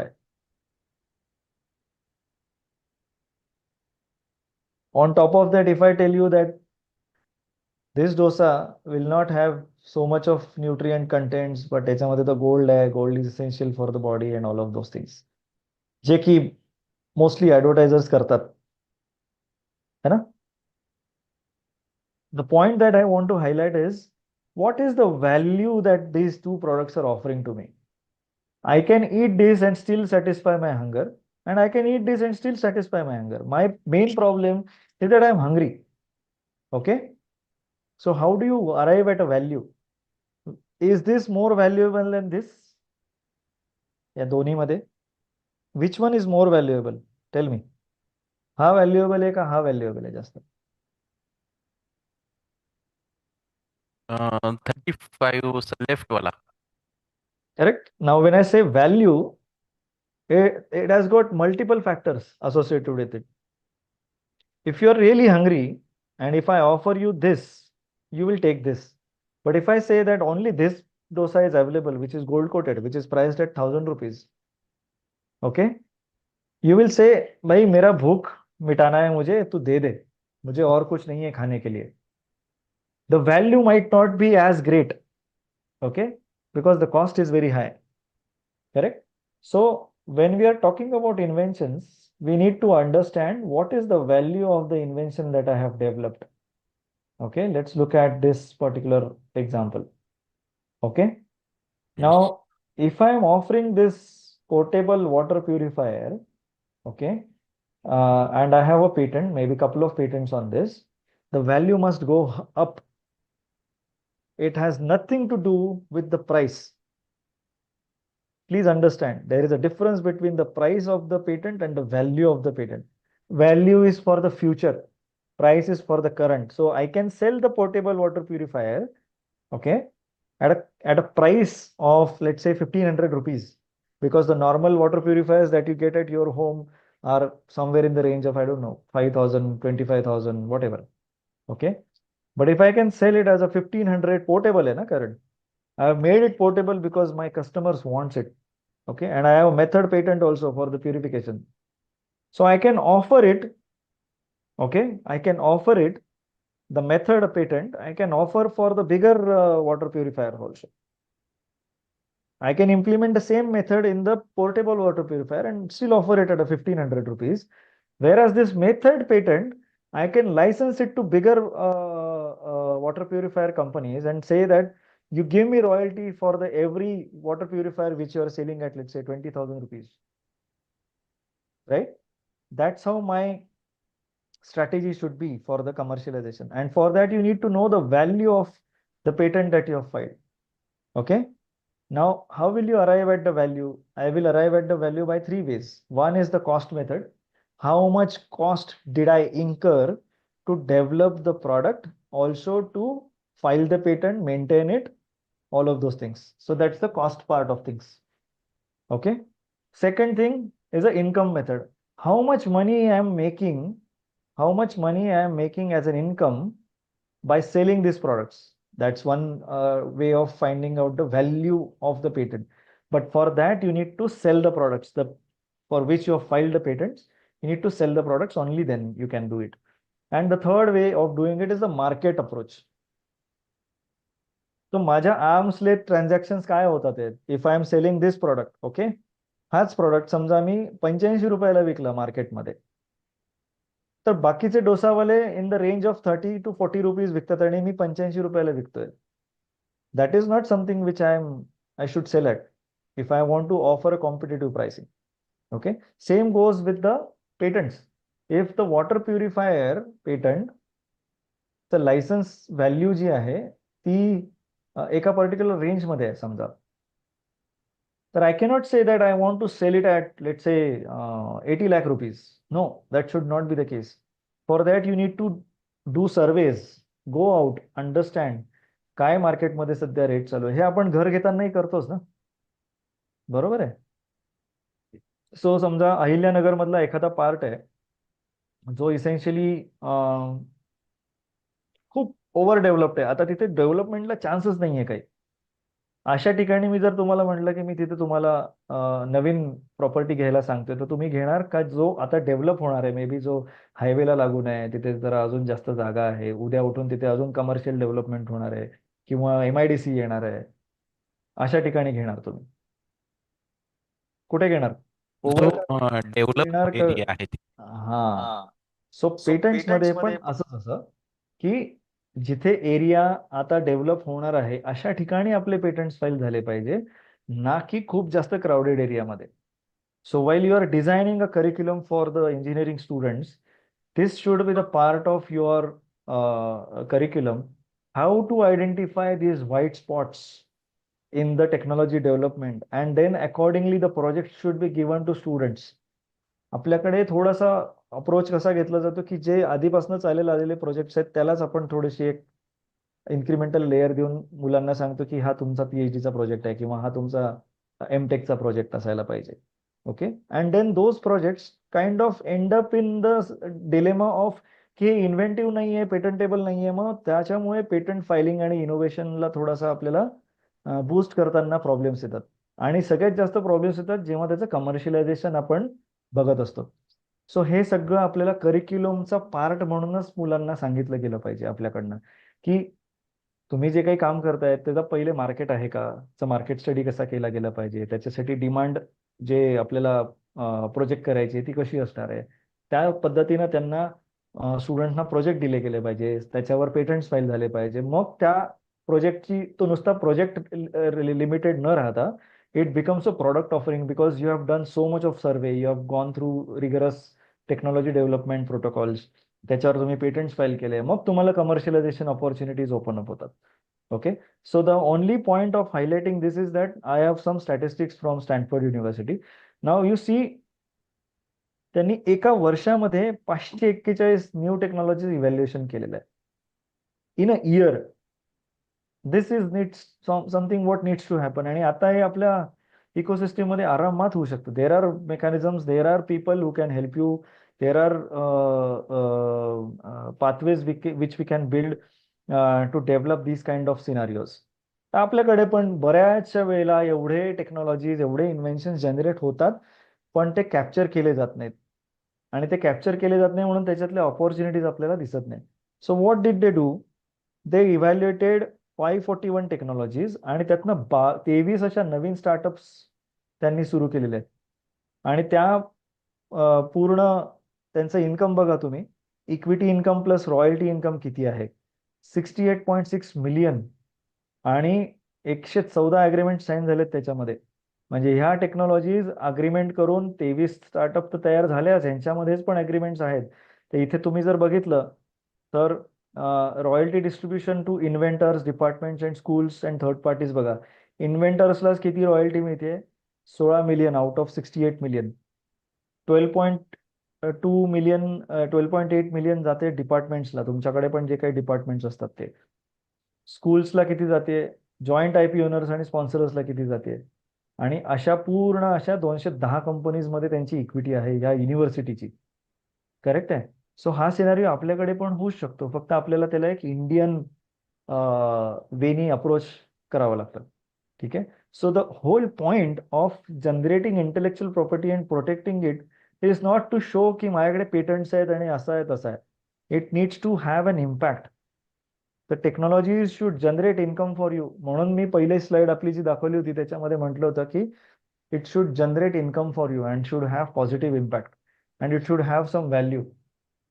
Okay, so this is what is happening in the US. MITचं पण बघा, आता इथे त्यांनी एक पूर्ण flow तयार केलेला आहे. इथे टेक्नॉलॉजी ट्रान्सफरची पूर्ण सायकल आहे, लाईफ सायकल आहे. तर सगळ्यात पहिली स्टेप काय की अरायव्हिंग ॲट इन्व्हेन्शन. मग त्याचं इव्हॅल्युएशन होतं. मग you should proceed for IP protection. Then you should market the IP that is protected. This is also very important part. Market केल्याशिवाय तुम्हाला बायर्स कोण आहे ते कळणार नाही. आणि मग त्याचं लायसन्सिंग सुरू होतं. मग प्रोडक्ट डेव्हलपमेंट होते. So you need to identify the collaborators who will be able to co-develop the product with you आणि मग पुन्हा त्याचा R&D मध्ये तुम्हाला इन्व्हेस्ट करता येतात. सो ह्यांचं बघा तुम्ही 684 इन्व्हेन्शन डिस्क्लोजर रिसीव्ह झाले. त्यातले 623 पेटंट्स फाईल झालेत. त्याच्यातले 282 पेटंट्स इश्यूड आहेत आणि एवढ्या सगळ्या टेक्नॉलॉजीज त्यांच्या वेबसाईटवर लिस्टेड आहेत आणि त्यातले 137 लायसन्स ऑलरेडी झालेले आहेत टेक्नॉलॉजीज. त्यातनं 38 स्टार्टअप्स फॉर्म्ड आहेत. सो हे आपल्याकडेही होऊ शकतं. In fact I would like to commend Rayat Shikshan Sanstha for creating incubation ecosystem, जे तुम्हाला आता माहिती झालं असेल. सरांचं बहुतेक श्रीकांत सरांचं याच्या आधीचं सेशन जे होतं त्यामध्ये त्यांनी खूप छान इकोसिस्टीम तयार केली जिथे ह्या सगळ्या गोष्टी होऊ शकतात. तर आपलं काम हे आहे की आपल्याकडे इकोसिस्टीम आहे. म्हणून मी पहिल्यांदा जे म्हटलं की आपली आत्ताची जी इकोसिस्टीम आहे ती रिस्क टेकिंग इकोसिस्टीम आहे. It is no longer a knowledge ecosystem. Gone are the days. Now we are the risk-taking ecosystem wherein we have all the facilities available. तुमच्याकडे आज टेक्नॉलॉजी डेव्हलपमेंटसाठी, IP प्रोटेक्शनसाठी, इन्क्युबेशनसाठी सगळ्या फॅसिलिटीज अवेलेबल आहेत. So what we should do right now is to execute things. आपल्याकडे ideas खूप आहेत, पण आपण त्याला एका पर्टिक्युलर वे मध्ये स्ट्रीमलाईन करत नाही, अलाईन करत नाही. हा जो इथे फ्लो चार्ट दाखवलाय त्या पद्धतीने जर आपण काम केलं तर नॅचरली इथे सगळ्यांसाठीच विन विन सिच्युएशन आहे. इन्व्हेंटरसाठी आहे, कॉलेजेससाठी, इन्स्टिट्यूशनसाठी पण आहे, कंपनीजला पण. आजकाल टेक्नॉलॉजी डेव्हलपमेंट करताना 4 वेळा विचार करावा लागतो कारण खूप जास्त फंड्स लागतात. So they are also looking out for academic partners who can, co-develop the technologies with them and eventually get a license deal done. Okay, so this is what something that needs to happen, and this should be the end goal की आपल्या technologies उद्या licence होऊन transfer and dissemination of technology पण होते. And nobody stops you from doing the international transfer of technology also, because section 83 of the Indian patent act talks about working of the patented invention, जिथे encourage करते की तुम्ही ह्या technology licence करा, ज्या mutual advantages for producers and users of technological knowledge आहेत किंवा socio economic and technological development of इंडियाला प्रमोट करतात. सो there are ways by which you can license it. Okay, so लायसन्सिंगच्या काही हा जो फ्लो आहे हा आपण आत्ता बघितला की पहिले तुमचा जो रिसर्च आहे त्याला इन्व्हेन्शन डिस्क्लोजर्समध्ये कन्वर्ट केलं पाहिजे. त्याचं असेसमेंट होऊन मग त्याला पेटंट्समध्ये किंवा ट्रेडमार्क्समध्ये, कॉपीराईट्समध्ये, डिझाईन्समध्ये त्याला बायफर्केट करता आलं पाहिजे. त्याच्यानंतर there has to be a scouting of the partners who will be able to co develop or get the licence of those patents from you. त्याच्यामध्ये मग निगोशिएशन होतं की काय तुमच्यामध्ये अरेंजमेंट्स असणार, कशा पद्धतीने त्याचे लायसन्स झालेले पेटंट्स आहेत ते तुम्हाला रेव्हेन्यू देणार आहेत आणि मग कमर्शियलायझेशनकडे आपल्याला त्या पद्धतीनं अप्रोच करता येतो. ठीक आहे, सो हे सगळं होणं गरजेचं आहे. आणि I am a firm believer always, जे मी पहिले बोललो तेही आत्ता बोलतो, की institutes and colleges are the banks for ideas. Okay, it's just that we need to tap, have a particular system in place so that we are able to scan all those technologies that are getting created, ideas that are getting generated, and then create a pipeline of inventions and intellectual property so that commercialization becomes a little easier. So I think this was my presentation. आणि if you are really wanting to understand की याच्यामध्ये practical steps काय आहेत, कशा पद्धतीने आपण startup form करू शकतो, कशा पद्धतीने स्टार्टअप्सचा IP क्रिएट करू शकतो, कशा पद्धतीने त्याला कमर्शियलाइज करू शकतो, I think you have got the best ecosystem with Rayat Shikshan Sanstha being the pioneer for creating awareness about startup creation, incubation, making you eligible for funding and all those things. So, but in that case, if you have any doubts whatsoever with respect to IP and IP transfer and technology transfer, you can feel free to drop me an email and I will share a complete booklet with you which will have all the nuances covered. So I think this is my last slide. If you are developing inventions and you want to convert them into products, these are the 6 aspects that you need to pay close attention to. First is technology development. Second is securing intellectual property rights. Third is identifying manufacturers or manufacturing processes. Then work on the financials, meaning what kind of funds will be required. How do we arrange? Maybe with the help of incubation, maybe from the government grants, the schemes, maybe from a investor. How do you raise funding? Then develop the business and through the company bring the product out in the market. So I think आपल्याला सगळ्यांनाच ही एक stage जी आहे ती achieve करायची असते की आता everything is done. Now I am ready to take on the next challenges. So I think this picture everybody has imagined in their heads की एक दिवस असा येईल जेव्हा मी I'm successful and then I am ready for taking on the other challenges that I have in my life. So once again, I'm sharing this scan code with you. Please do scan this code, follow the page. You're going to get interesting updates on innovation, creativity, and entrepreneurship. Couple of few reels that I've already floated. I am trying to make it concise in a way that everybody understands it. And this is these are my coordinates. If anybody of you wants to get connected with me on WhatsApp, this is my WhatsApp number. You can get connected. And I think thank you for the invitation and allowing me to share my experiences with you. I hope की हे सगळे experiences with regards to how do we identify inventions, innovations, convert them into intellectual property, file patents which are commercializable. हे सगळं तुम्हाला मदतशीर ठरेल येणाऱ्या काळामध्ये. आणि as again rightly said by doctor Banik earlier in the earlier session, this is the Amrut Kal, and if we don't do this in this next 10 years till 2047, we will be leaving the bus. So right now is the time to capture this really good opportunity in terms of the ecosystem as well as in terms of creating new businesses, and also look at patent protection, IP protection in a very strong and solid way. So with this, I think I end my session. If you have any questions, you can please open up the mic and then ask it. Thank you. Thank you sir. खूप छान पद्धतीने आपण या संदर्भात guidance केलं. Innovation and IPR for academic excellence.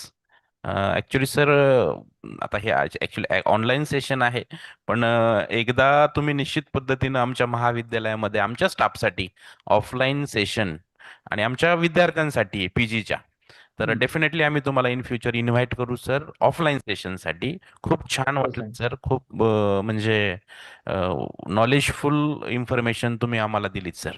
Thank you. Thank you. Thanks a lot. So Thank you, any sir. questions, please? ऑडियन्समध्ये जर कोणाला काही क्वेश्चन्स असतील पार्टिसिपंट्स पैकी, तर हँड रेज करावा, म्हणजे आम्ही अनम्यूट करू इकडनं. मराठीतही विचारू शकता. आपल्याकडे काही असं लँग्वेजचं बॅरियर नाही आहे, त्यामुळे इनफॅक्ट तुम्हाला सांगायचे कोइन्सिडन्स म्हणजे मी आत्ता ज्या क्लायंटला भेटलो ते तुमच्या टाकळीचे आहेत. आणि आम्हाला हा खूप एक्सपिरियन्स आलेला आहे की Tier 2 आणि Tier 3 टाउन्समधनं खूप जास्त नवीन आयडियाज येतात. नाव काय त्यांचं? टाकळीचं नाव काय म्हटले? त्यांचं नाव आहे, कंपनीचं नाव क्ष टेक्नॉलॉजीज LLP म्हणून आहे. अच्छा. हा, त्यांचं नाव ऍक्च्युली ते is a recent graduate from I think university of Minnesota. त्यांचं नाव आहे, एक मिनिट, देवकर वगैरे? नाही, खिलारे म्हणून आहे. अच्छा. Young student may be. Hello. हा, हॅलो. हॅलो, आवाज येतोय माझा? हो येतोय, बोला ना. सर, मी डॉक्टर प्रमोद ठाकूर बोलतोय, महात्मा फुले ASC कॉलेज पनवेल मधून. सर, काय झालंय आता, पेटंट पब्लिकेशन किंवा ग्रँटेड हे कॉलेज लेवलला सुद्धा रुटीन झालेलं आहे, नॅकची रिक्वायरमेंट आहे.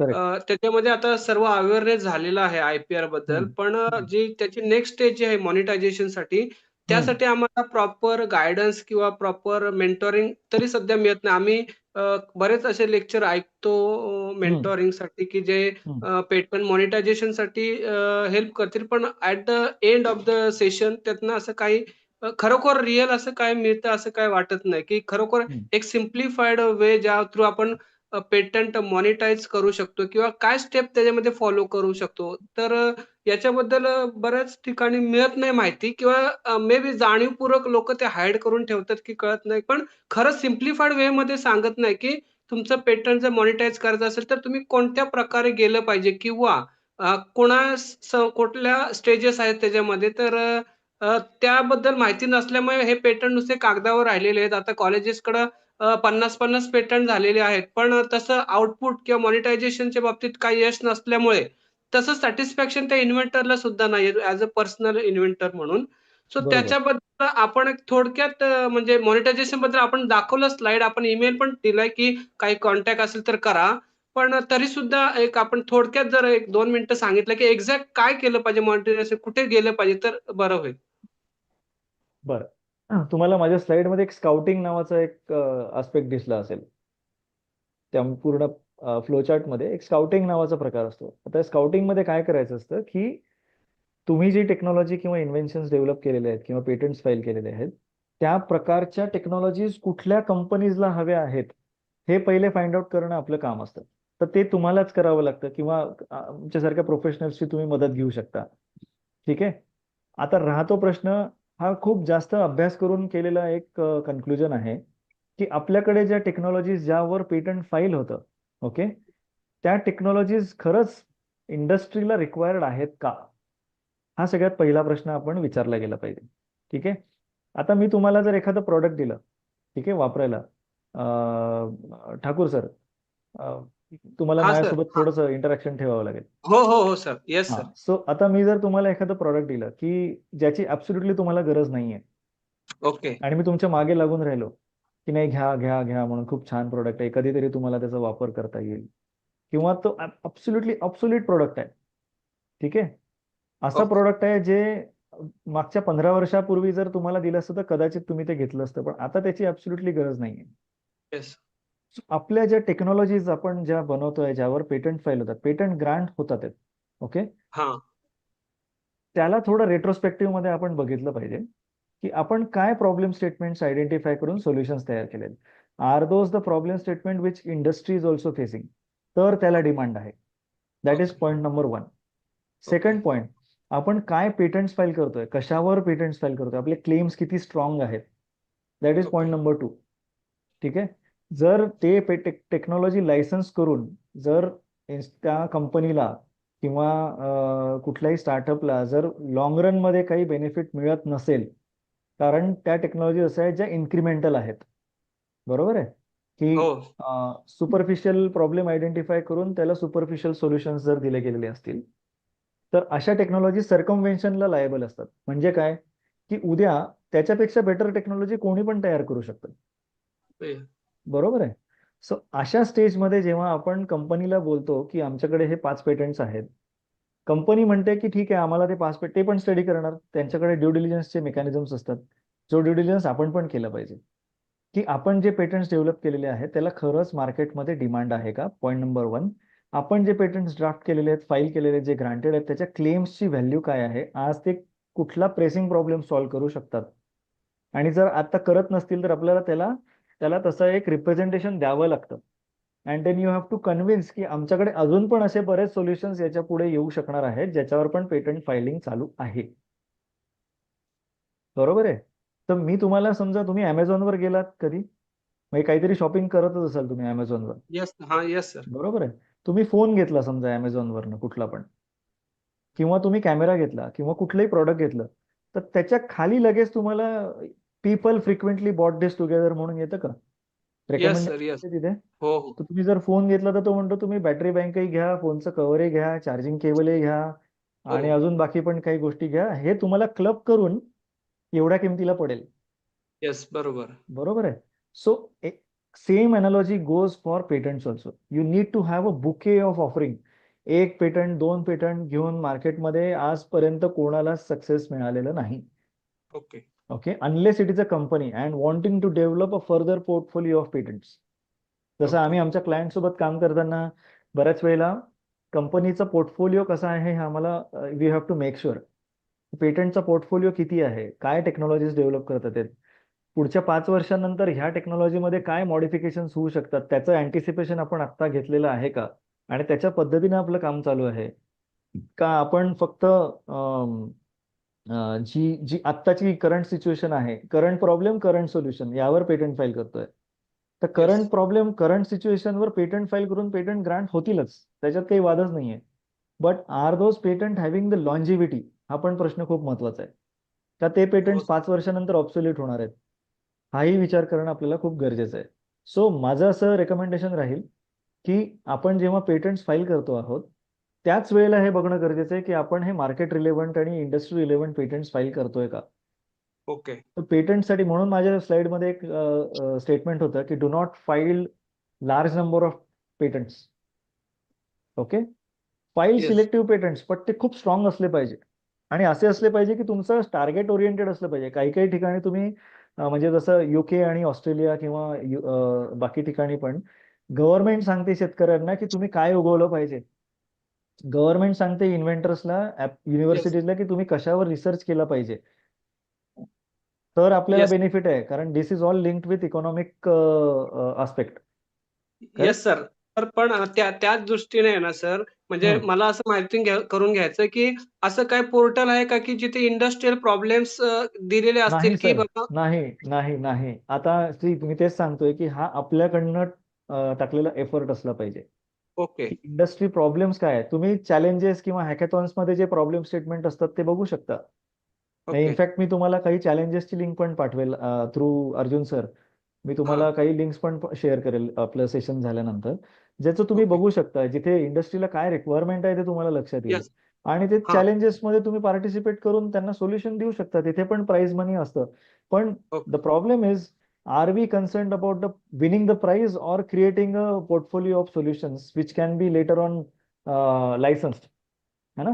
तर म्हणजे वेबसाईट्स आहेत, नाही असं नाहीये, but these are some global websites. आपल्याला इंडिया रिलेव्हंट काम जर करायचं असेल तर आपल्याला इंडियाचे चॅलेंजेस समजून घेणं फार गरजेचं आहे.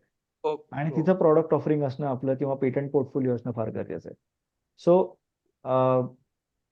प्रिडॉमिनंटली सगळीकडे सेमच प्रोसेस फ्लो आहे, which is that you create disclosures, file patents which are relevant, identify buyers जे तुमचं पेटंटला लायसन्स घेऊ शकतात किंवा तुम्ही त्यांना लायसन्स करू शकता किंवा विकू शकता पेटंट्स, आणि मग तिथनं तुमचं मॉनिटायझेशन सुरू होतं. तर नॉर्मल प्रोसेस फ्लो हाच आहे, पण त्याच्यामध्ये because we are sitting in a Indian ecosystem, त्यामध्ये खूप सारे कंगोरे आहेत. तर ते those fine aspects are only visible when you are into that situation. नाही तर तोपर्यंत तुम्ही आणि मी फक्त टेक्निकली किंवा थेरॉटिकली यावर डिस्कशन्स खूप काही करू शकतो. But because we have seen how technology transfer happens and what are the challenges in technology transfer, specifically given the Indian context, तिथे आपल्याला खूप जास्त काम करावं लागतं. आणि त्या पद्धतीनं त्याला एका फॉर्मॅटमध्ये जे which is appreciated by the industry, and because ते दोनच गोष्टींवर फोकस्ड असतात, कॉस्ट कुठे कमी होते आणि मला प्रॉफिट किती वाढतंय. So if your technology and your patents are highlighting on these 2 critical points, then there is a win win situation. So one to one आपण आयडेंटिफाय करायची इंडस्ट्री कुठं रिलेटेड असेल आणि त्यांना अप्रोच व्हायचं. करेक्ट. त्याच्याशिवाय पर्याय नाही सर, त्याच्याशिवाय पर्यायच नाही, बिकॉज तुम्ही त्याच डोमेन मध्ये आहात. So I don't think it is very hard for somebody who is let's say working in petroleum industry or electronics industry or mechanical industry, आणि तुमचे सोल्युशन्स कुठे कुठे फिट होऊ शकतात. त्याच्यासाठी आपल्याकडे पण एक स्ट्रॉंग प्लॅन असला पाहिजे की आपण कसा अप्रोच करणार आहे त्या गोष्टींना. Okay. Okay, I sir. hope I Thank you. answered the question. Yes, sir. Yes, I am satisfied okay. with your insightful, meaningful answer, which Thank you. probably I not get in other sessions. Thank you, sir. Thank you. Thank you, Thakur sir. Thank you. Thank you so much, sir, for your insightful session on innovation and IPR for academic excellence. Thank you. Now- Thanks a lot. Now, to I'll take formally your leave now. conclude this session, Hello. I would like to request Pratiksha ma'am to kindly present the vote of thanks.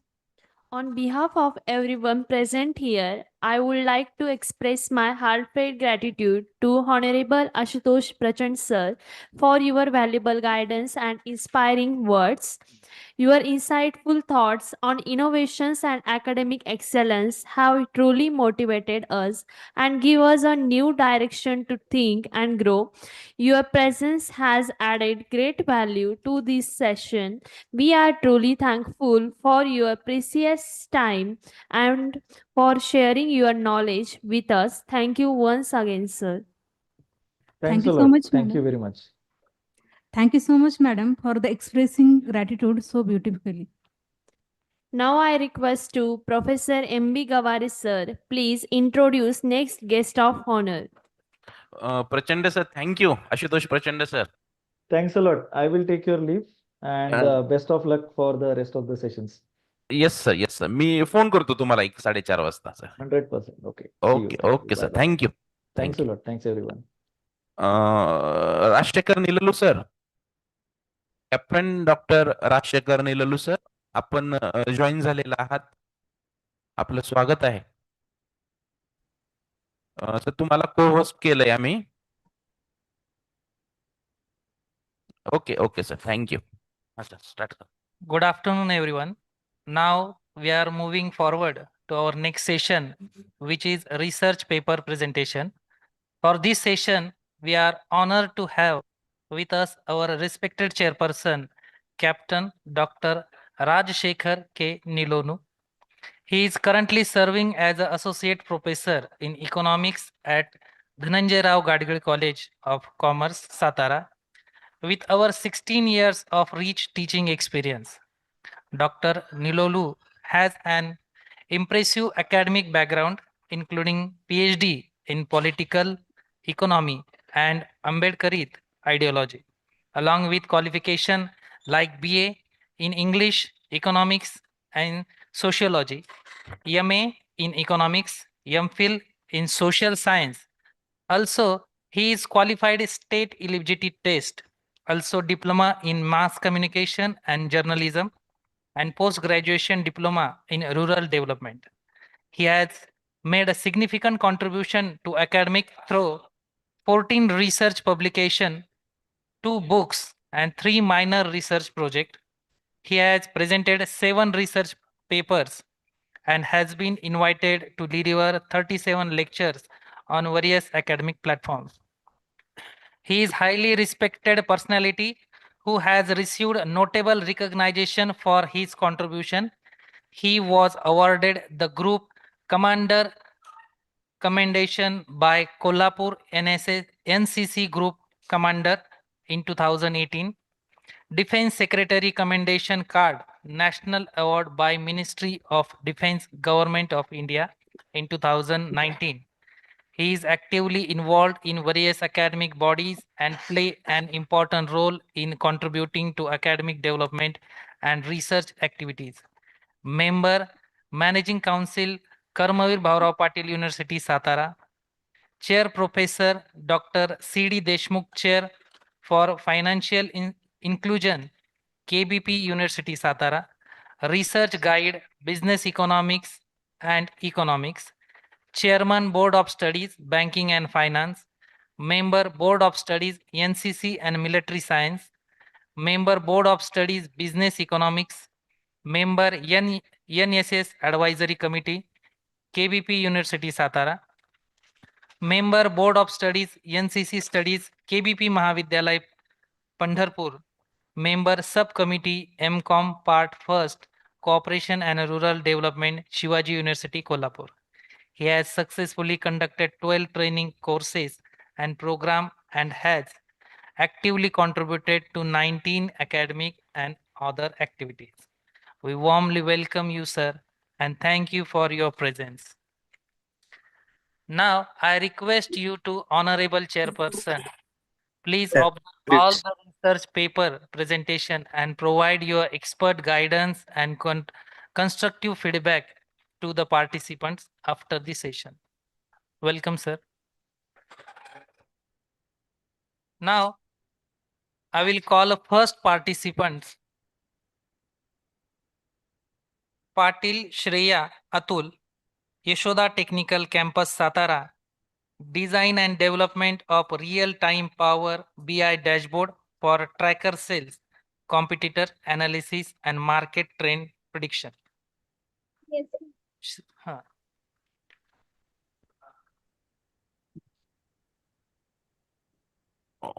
Shreya Patil ma'am आपल्याला मी को host केलंय. जर आपली PPT असेल तर हा yes yes Yes. Yes okay okay okay okay madam start please start ma'am. Yes, sir.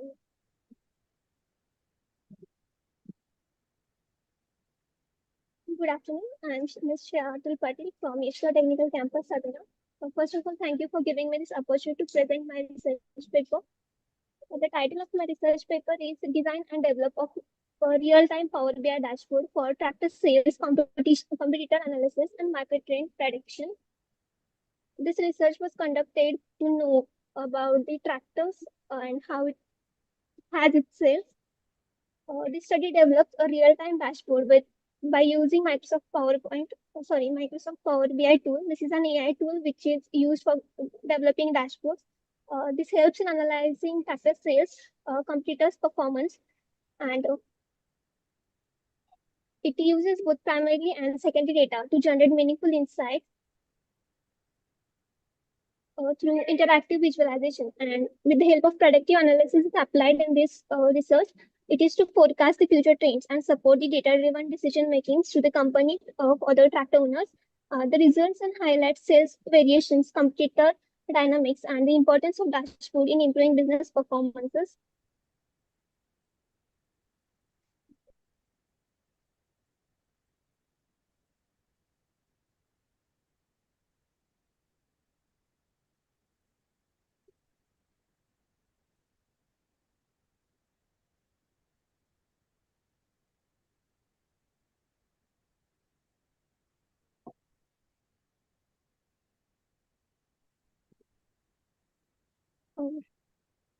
In the today's competitive business environment, the organizations like the owners of tractors, they need fast and accurate insights for effective decision making, as they are not sure or aware about how much the tractor is making sales.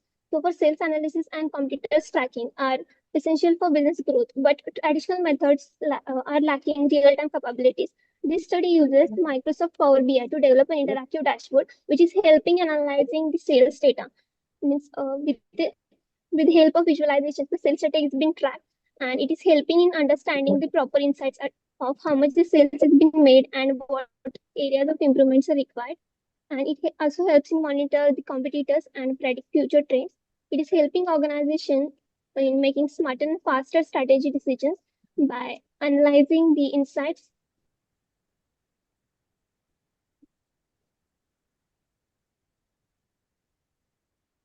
The research for problem which was undertaken for this research is a business in tractor industry struggles to analyze their sales data in tracking competitors and predict market trends due to lack of real-time and integrated tools, leading to delayed in decision making. The objectives which were considered for this research was to design and develop a real-time interactive Power BI dashboards.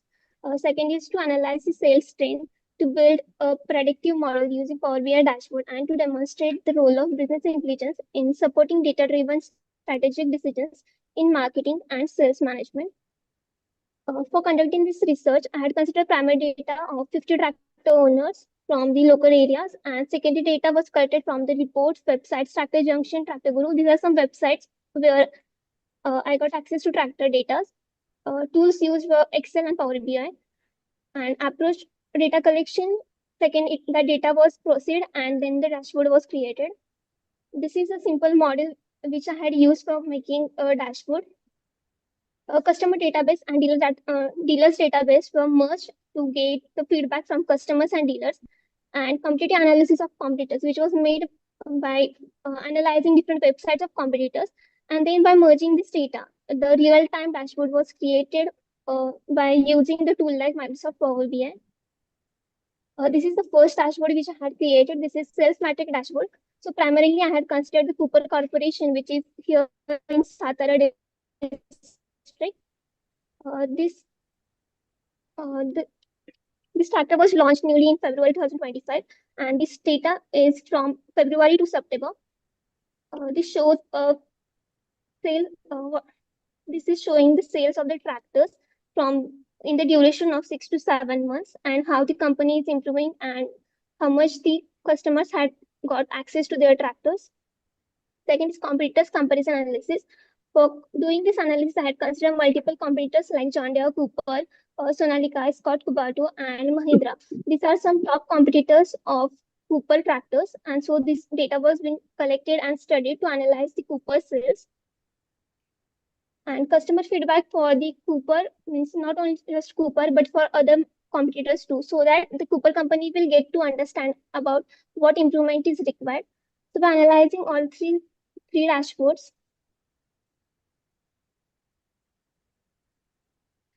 the major findings were that tractor usage is increasing among the young farmers the most, and Maharashtra shows the highest sales performance as being cultural area. The strongest competition in tractor market is from the established and well-developed tractor owners.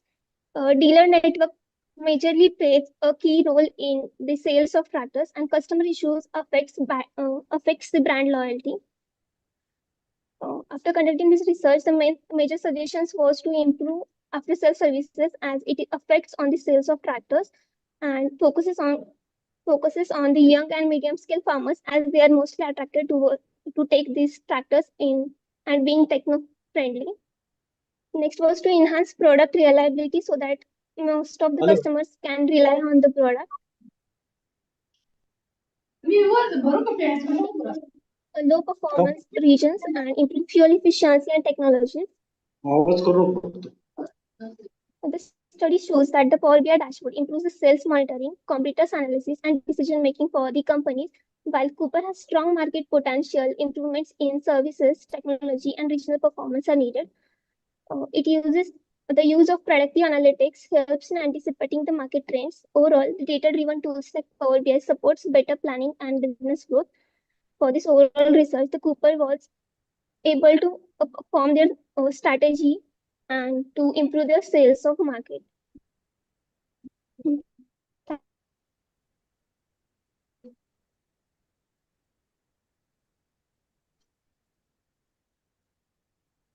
Thank you so much, Patil ma'am. Now, the next participant is Garud Vidya ma'am.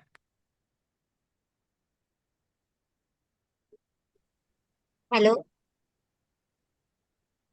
Yes, ma'am. Am I audible? आवाज येतोय? हो, येतोय. Okay. Garud Vidya. I will share my screen or my PPT.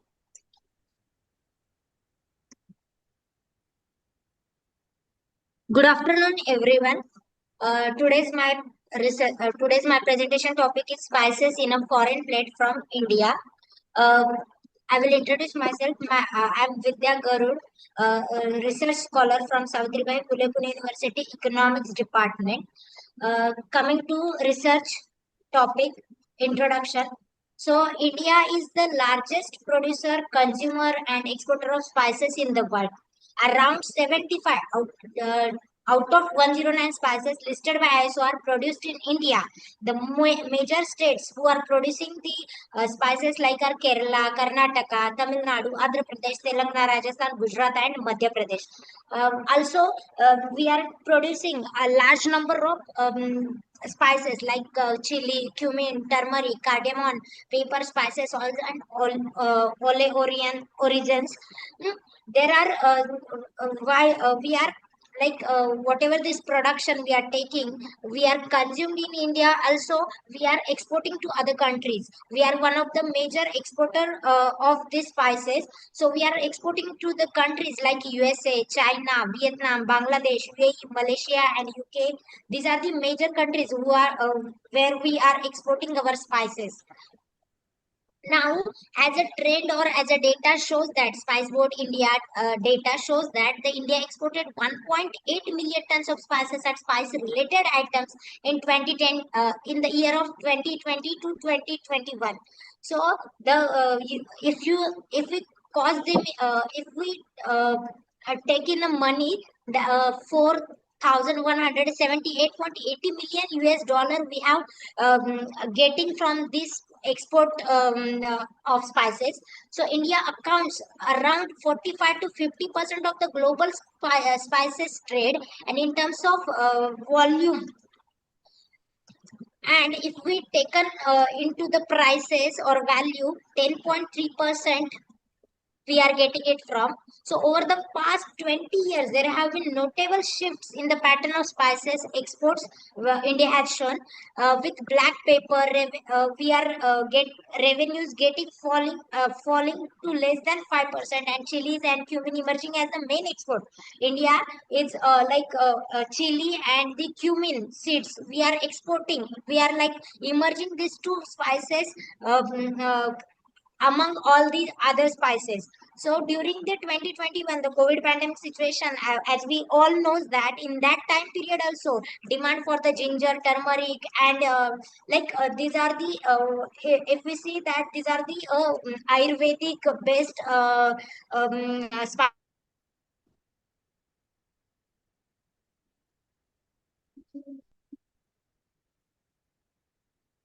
trends or growth in this time period or from this time period. Coming to next slide. So the nation produces over 65 different types of spices. Okay, so India has a diversification in the spices production, or we can say that the spices exports. Most Indian spices are exported to the Vietnam, which is followed by Malaysia and the United States, Saudi Arabia, and UAE. India is the biggest spice export by value with chili, which is followed by cumin, turmeric, coriander, and mint product, as I already discussed in the last slide. Coming to the next, that is the literature review. For this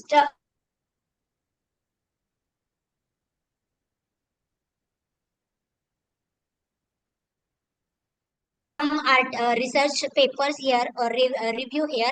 So one of the according to the Spice Board India, the export performance of Indian spices has been widely studied due to Indian dominant position in the global spice market.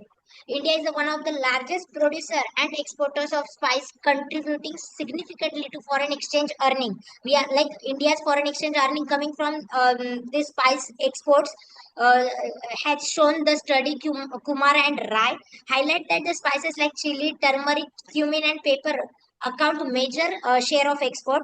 Then a next study was given by the thing. He has examined the factors influencing spice export. What are the factors that influence the spice export? Like the demand, or the we can say the technology. Then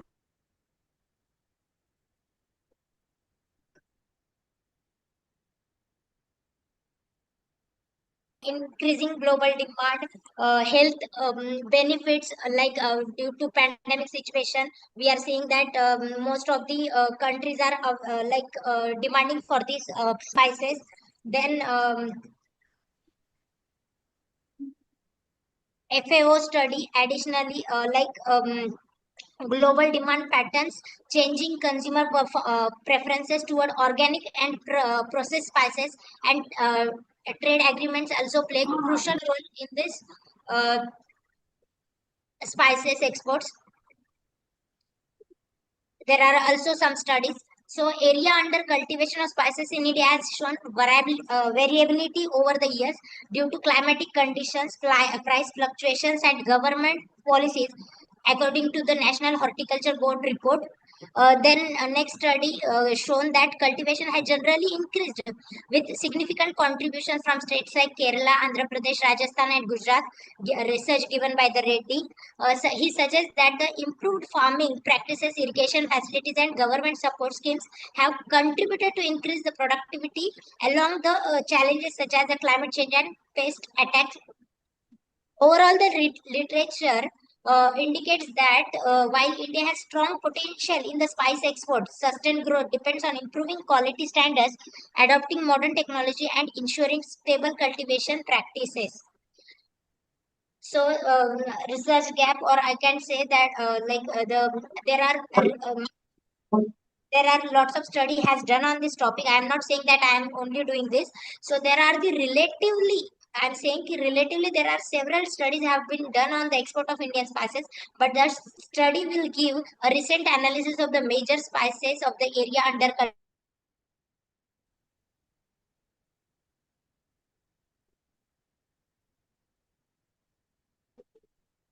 determine the elements affecting the export of particular Indian spices and study the area under cultivation of spices. So I have used a methodology. I use the secondary data for the some specific spices like black pepper, fenugreek, turmeric, ginger, coriander, cumin, and chili. These are my hypotheses. So spices are performing well in terms of exports. This is my null hypothesis. And alternative hypothesis: both prices and non-price factors affect the production and export of spices. Sorry. Now moving to the data. So if you see this is the graph shows Indian spice production. So India is produced, like if you see the in the year 17, we will see the 10.42 million tons. Then slightly the production has decreased. Then also in 19 it has shown slight decrease. Then in 20 it has increased. 21 it has increased increase up to 11.3. Then 22 it has also increased. Then it is increasing up to 24. So production data is increasing. Now moving to the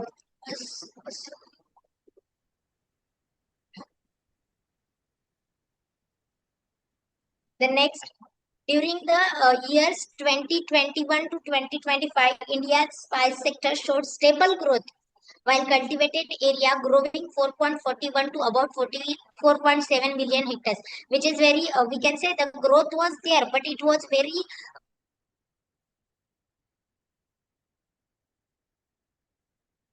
higher, or like it is very slowly growth we are seeing in this sector. If we compare to other countries, they have done a very good work in the spices, but India has a scope to do more and much better in this sector. So 10.87 to about 11.5 million tons, it increased in the volume. And if we see the value, 36,000 crore in export earnings we have seen. The biggest exporter of spices and spice related goods is like India is the biggest exporter. The nation exported $4.72 billion worth of spices in year 25. Chili, cumin, turmeric, and ginger total 0.71 to 0.13 million tons in 25 years. Okay, so the chili, cumin, turmeric, and ginger recorded highest growth in this year or in this time period because of its health value or Ayurvedic terms. Area under cultivation of spices is gradually increasing. There is we can say there is no perfect linear relationship between area and production. Observed from this that area slightly declined during the time period 2021 to 21, but it has taken the growth again from 2021 to 22. Now production, the trend is generally rising. Production increased from 11.4 million tons to 12.48 million tons. So production shows steady growth due to better varieties and irrigation, like technological factors are there. Exports are increasing, mainly demand for turmeric, cumin, and chili. These are my observations. So I would like to conclude this, that India dominates global spice production and exports. Export value is rising steadily despite fluctuations in volume. Cultivation area is expanding to meet global demand. Improving quality and logistics can boost export further. Thank you so much. If you have any query and suggestions. Thank you, ma'am. Okay, sir. Next, Jadhav Kishor sir, Shrimant Yes, sir. Babasaheb Deshmukh Mahavidyalaya, Atpadi, दिस्ट, Sangli.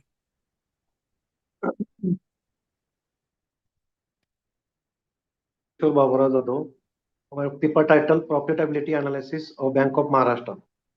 Banking industry in India is old as its history. Reference to the banking are found in the Arthashastra of Kautilya. The concept of draft in the form of hundi was prevalent in ancient India. The private bank lender called Saraf and Saukars used to conducted the business of deposit and money lending. The modern banking system in India have their origin during the British period. Major banks in India were established in 19th and 20th century. Bank of Maharashtra is one of the earliest established bank in India. It was established in 1934.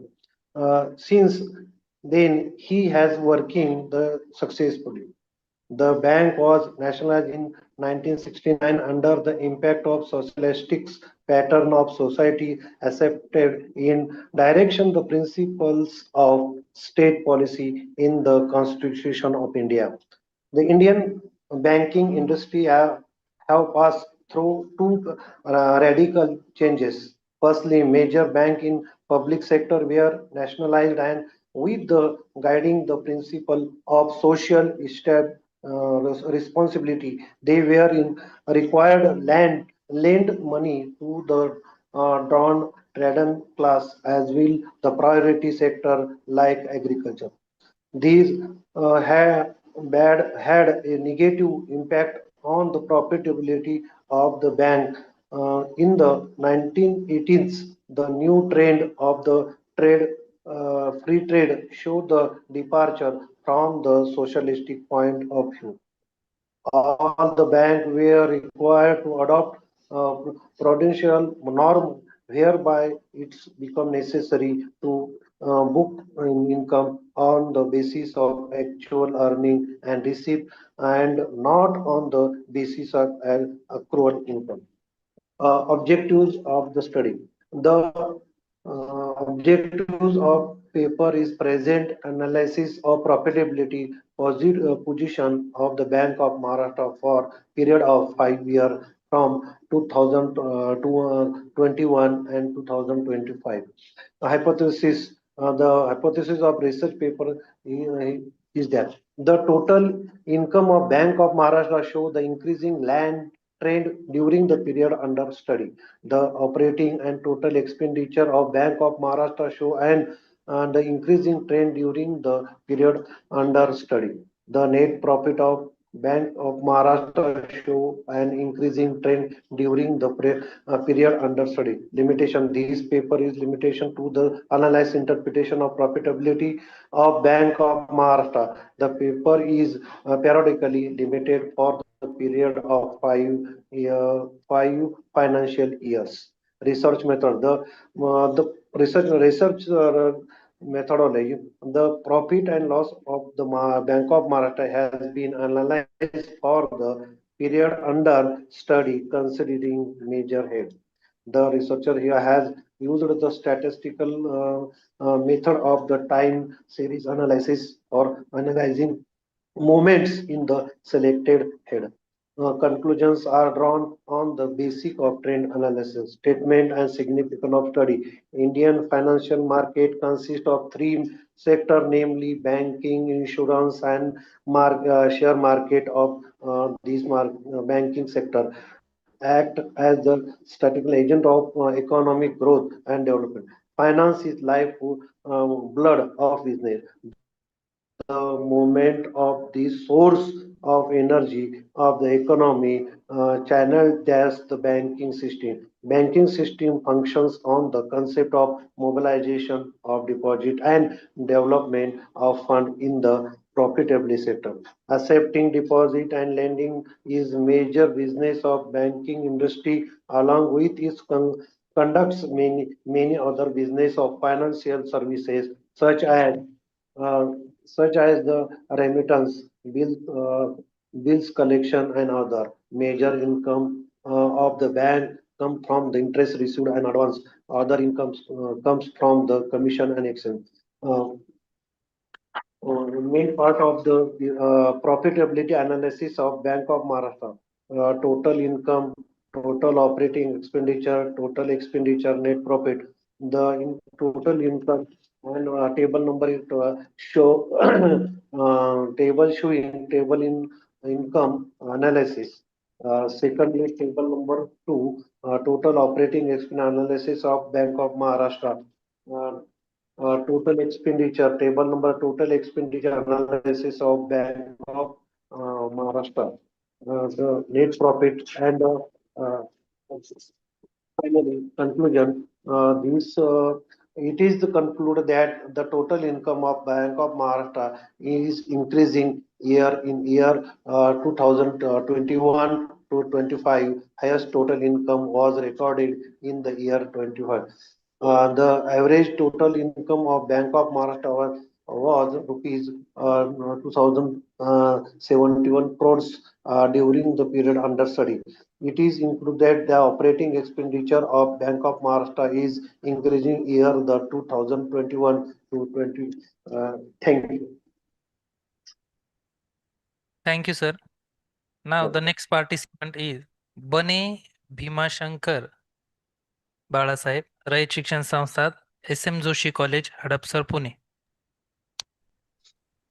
Hello. Yes.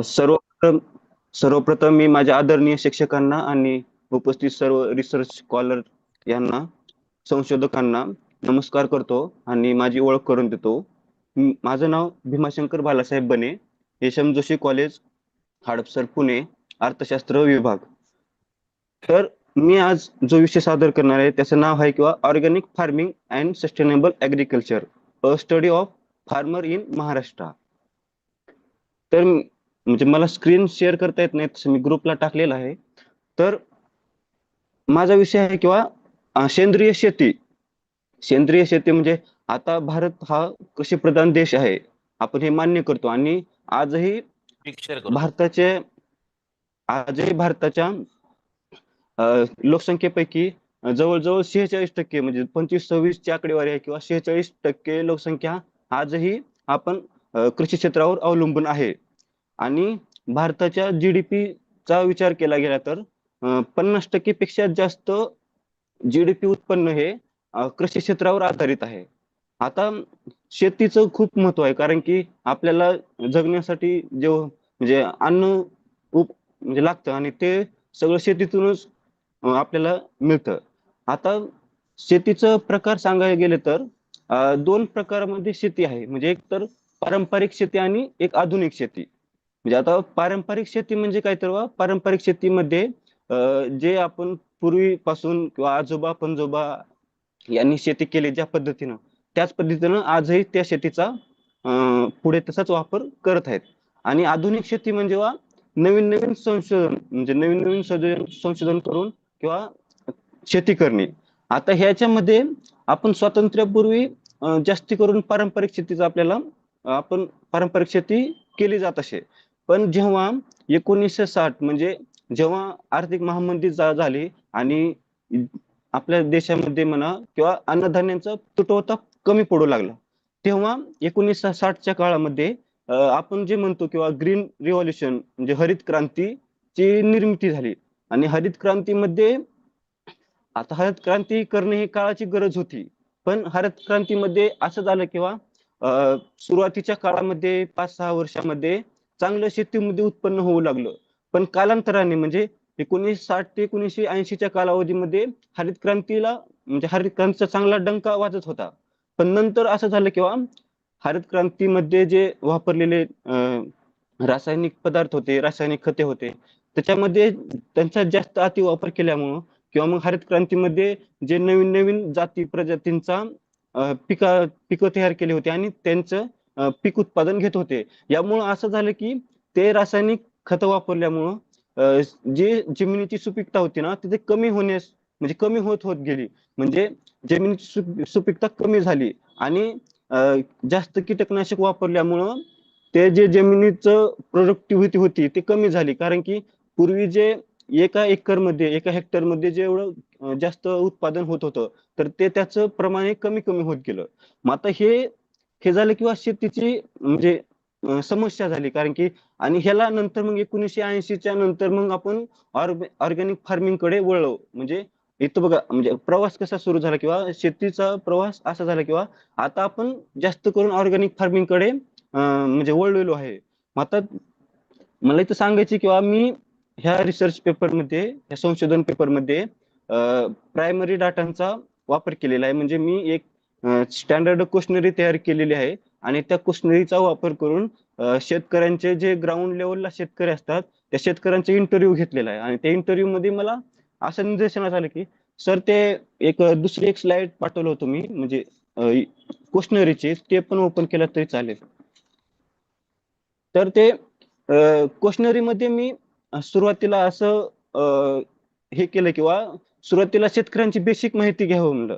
सुरुवातीला आम्ही basic माहिती घेतली आणि नंतर मग त्याच्यामध्ये सुरुवातीला मी तसं लातूर जिल्ह्यातून आलेला आहे आणि ह्या फेज मध्ये मला थोडंसं गावाकडे जावं लागलं. त्यामुळे मला असं विचार आला की आपण जे शेती आहे शेतीमध्ये जे अडचणी येतात त्या अडचणी दूर करण्यासाठी आपण एक म्हणजे सेंद्रिय शेतीबद्दल लिहावं. आणि तेव्हा मला असं आढळलं किंवा आपण एक क्वेशनरी तयार करून शेतकऱ्यांची इंटरव्ह्यू घेऊ किंवा सेंद्रिय शेती आता कशी प्रकारे म्हणजे तुम्ही करत आहेत का नाही ह्या सर्व गोष्टी. आता सुरुवातीला मी प्राथमिक माहितींचा आढावा घेतला. त्याच्यामध्ये असे शेतकरी मला आढळून आले की म्हणजे तसं मी 5-6 जणांचा इंटरव्ह्यू घेतला. त्याच्यामध्ये सुरुवातीला काही एज मध्ये विचार केला गेला तर 25-30च्या रेंजमध्ये किंवा मग 50-55च्या ह्याच्यामध्ये शेतकरी होते. पण मला तिथं इंटरव्ह्यू घेत असताना असं आढळून आलं किंवा जो 26 वर्षाचा एक तरुण होता आणि तो म्हणजे 30 वर्षाचा एक तरुण होता आणि तो शेती करत होता. मग त्याला विचारलं किंवा तू शेती का करतो.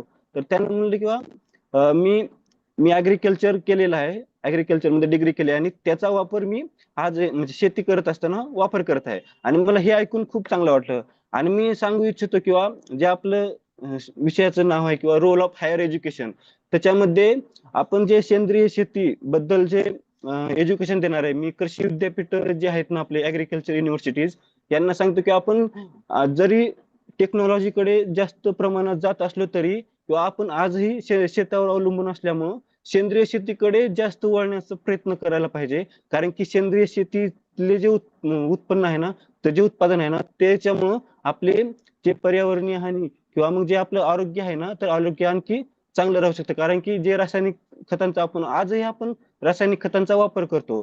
तर त्याच्यामध्ये आपण NPK हे जे आहेत ना नायट्रोजन फॉस्फरस आणि हे जे 3 आहेत ना तर 3 खत वापर करून आजही आपण शेतीमध्ये उत्पादन घेत असतो. पण ह्याचा दीर्घकालानंतर खूप असा म्हणजे वाईट परिणाम होऊ शकतो. त्यामुळे आपण सेंद्रिय शेतीकडे जास्त वळला पाहिजे. आता नंतर मी त्यांना आणखी काही क्वेश्चन विचारले किंवा फार्मिंग प्रॅक्टिसेस मध्ये किंवा तुम्ही ऑर्गॅनिक फार्मिंग कन्क्लूड करा सर, कन्क्लूड करा. हो सर हो. तर मी म्हणजे त्यांना सेंद्रिय शेतीबद्दल हा सगळं रिसर्च पेपर तयार केलेला आहे. आणि मला ह्याच्यातून हे सांगायचे किंवा शेतकऱ्यांना आणखी जास्त अवेअरनेस करायला पाहिजे किंवा सेंद्रिय शेतीबद्दल एवढंच सांगतो आणि कन्क्लूड करतो. Thank you. Thank you, sir. Now, the next participant is Umesh Zambhore, Yeshwantrao Chauhan, Varna Mahavidyalay, Varna Nagar. Umesh Zambhore.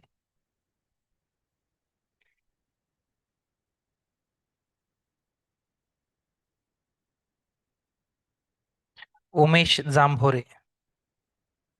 Okay, next, Mahesh Dagde, Indira Gandhi Open University.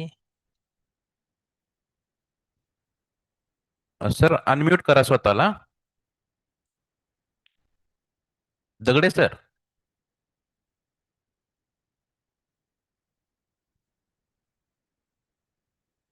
Hello, Dagade sir.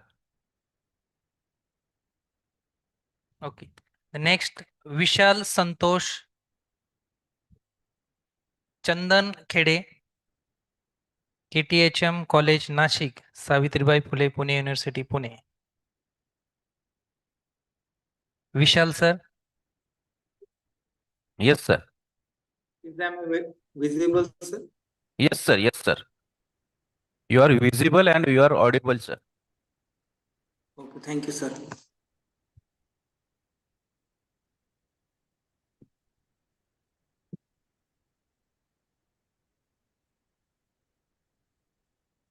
PPT दिसत आहे sir माझी? Share करताय तुम्ही, ठीक आहे. Okay दिसते sir. ठीक आहे. Good afternoon, everyone. My research paper topic is GST reform impact on seller. Now, first I introduce myself. My name is Vishal Santosh Chandan Khede. I am research scholar, the KTHM College, Nashik, affiliated by Savitribai Phule University.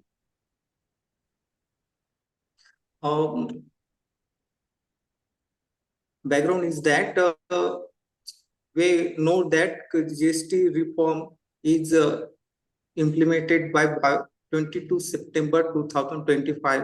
Before that, we understanding that how was important to implement the GST 2.0. तर GST 1 जुलै 2017 ला लागू झालेला आहे आणि त्यावेळेस 4 slab होते. एक 5%, 12%, 18% आणि 28%. या स्लॅब 4 स्लॅब असल्यामुळे थोडस कॉम्प्लिकेशन झालेले होते. कुठल्या वर्गीकरणाचे काही प्रॉब्लेम तयार झाले होते आणि ह्या अडचणीवरती मात करण्यासाठी GST 2.0 हे त्याचं मॉडिफिकेशन करण्यात आलं, त्याला बदल करण्यात आला आणि 4 स्लॅब वरून 5% आणि 18% स्लॅब करण्यात आलेला आहे. या रिसर्चचा हेतू हाच आहे की अनालाइज करणे आणि काय आपल्या विक्रेता आहे की याचा फायदा झालेला आहे का, जीएसटीचा त्याचा बेनिफिट झालेला आहे का, हा अभ्यास करणे या संशोधनाचा मुख्य हेतू होता. तर आपल्या तो जीएसटी 1.0 म्हणजे जो पूर्वीचा जीएसटी होता तर त्याच्यामध्ये त्याच्या आधीचे 17 पेक्षा जास्त टॅक्सेस होते ते कमी करून एक वन नेशन वन टॅक्स करण्यात आलं. खूप सारे VAT, sales tax, service tax जे होते ते बंद करून टाकले आणि 1 जुलै पासून तो टॅक्स एक वन नेशन टॅक्स अंमलात आणलेला आहे. आणि याच्यामध्ये 4 स्लॅब होते ते कमी करण्यात आले आणि 8 वर्षामध्ये गव्हर्नमेंटला विविध विक्रेत्यांनी, विरोधकांनी, मंत्र्यांनी संसदेमध्ये मागण्या केल्या की यात कॉम्प्लिमेंट 28% टॅक्स खूप जास्त होत आहे, 12% खूप जास्त होत आहे, याच्यामध्ये काही कॉम्प्लिकेशन्स आहे ते कमी करण्यात यावे अशी डिमांड केली. तेव्हा सरकारने जीएसटी 2.0 लॉन्च केलं सप्टेंबर 2022 ला. आणि हा रिसर्च मेथोडॉलॉजी जी आहे अनालिटिक रिसर्च आहे आणि हा रिसर्च जो आहे सेकंडरी डाटावर अवेलेबल आहे, जो रिसर्च विविध रिसर्च पेपर, प्रेस नोट याच्यावरती आधारित आहे. आणि याची जी हायपोथिसिस आहे seller profit didn't not increase आणि H1 जो आहे सेलर प्रॉफिट इन्क्रीज. तर याची मेथोडॉलॉजी जे अनालिटिक इंटरप्रिटेशन सेकंडरी डाटाचा केलेला आहे या संशोधनामध्ये. तर प्रॉब्लेम जे होते की क्लासिफिकेशन कन्फ्युजन होते की समजा एक उदाहरण म्हणून सांगतो की आता आपण निहार खोबरेल तेल वापरतो की जर आपण ते जर ब्युटी प्रोडक्ट म्हणून जर वापरलं तर तो 18% ते 12% मध्ये जातो आणि जर आपण ते खाद्यतेल म्हणून जर वापरलं खोबरेल तेल तर ते 5% मध्ये येतं. या कॉम्प्लिकेशनचा फायदा घेऊन विक्रेते काय करायचे की त्याला खाद्यतेल म्हणून वापरायचे पण मार्केटिंग मात्र ते एक ब्युटी प्रोडक्ट म्हणून करायचे. तर त्यामुळे कुठेतरी सरकारचा एक लॉस होत होता, कन्फ्युजन होते. तर मग प्रशासनाला काय समजत नव्हतं की याच्यावर मात करायची तर कसं करायचं. आता इन्व्हेस्टेड स्ट्रक्चर त्याचं थोडंसं कॉम्प्लिकेशन होतं की जे इनपुट्स होते म्हणजे एखाद्या उत्पादक उत्पादन कंपनीला जर इनपुट्स घ्यायचे असतात, कच्चा माल घ्यायचा असतो, तो त्याच्यावर जीएसटी 18%, 12% राहतो. आणि जेव्हा आउटपुट जीएसटी राहतो, म्हणजे जे तो प्रोडक्ट पूर्ण तयार झाल्यानंतर जे जीएसटी असतो तो 5% राहायचा. तर यामुळे काय होतं की सेलरला इनपुट टॅक्स क्रेडिट नव्हतं भेटत, म्हणजे डिफरन्शिएट भेटत नव्हता. तर हे पण एक कॉम्प्लिकेशन होतं. तर हे वर्गीकरणामुळे की 4 स्लॅबमुळे जास्त जाणवत होतं. तर कॉम्प्लायन्स बर्डन पण वाटायचं की इनपुट जे टॅक्स होता, म्हणजे आपण एखादा माल खरेदी करत आहे आणि त्याच्यावरती खूप सारा टॅक्स भरावा लागतो आणि तो विक्री होईपर्यंत तो टॅक्सचं बर्डन त्याच्या कॅपिटल ग्रोथ वरती, कॅपिटल वर्कफ्लो वरती त्याचा इम्पॅक्ट पडायचा सेलरवरती.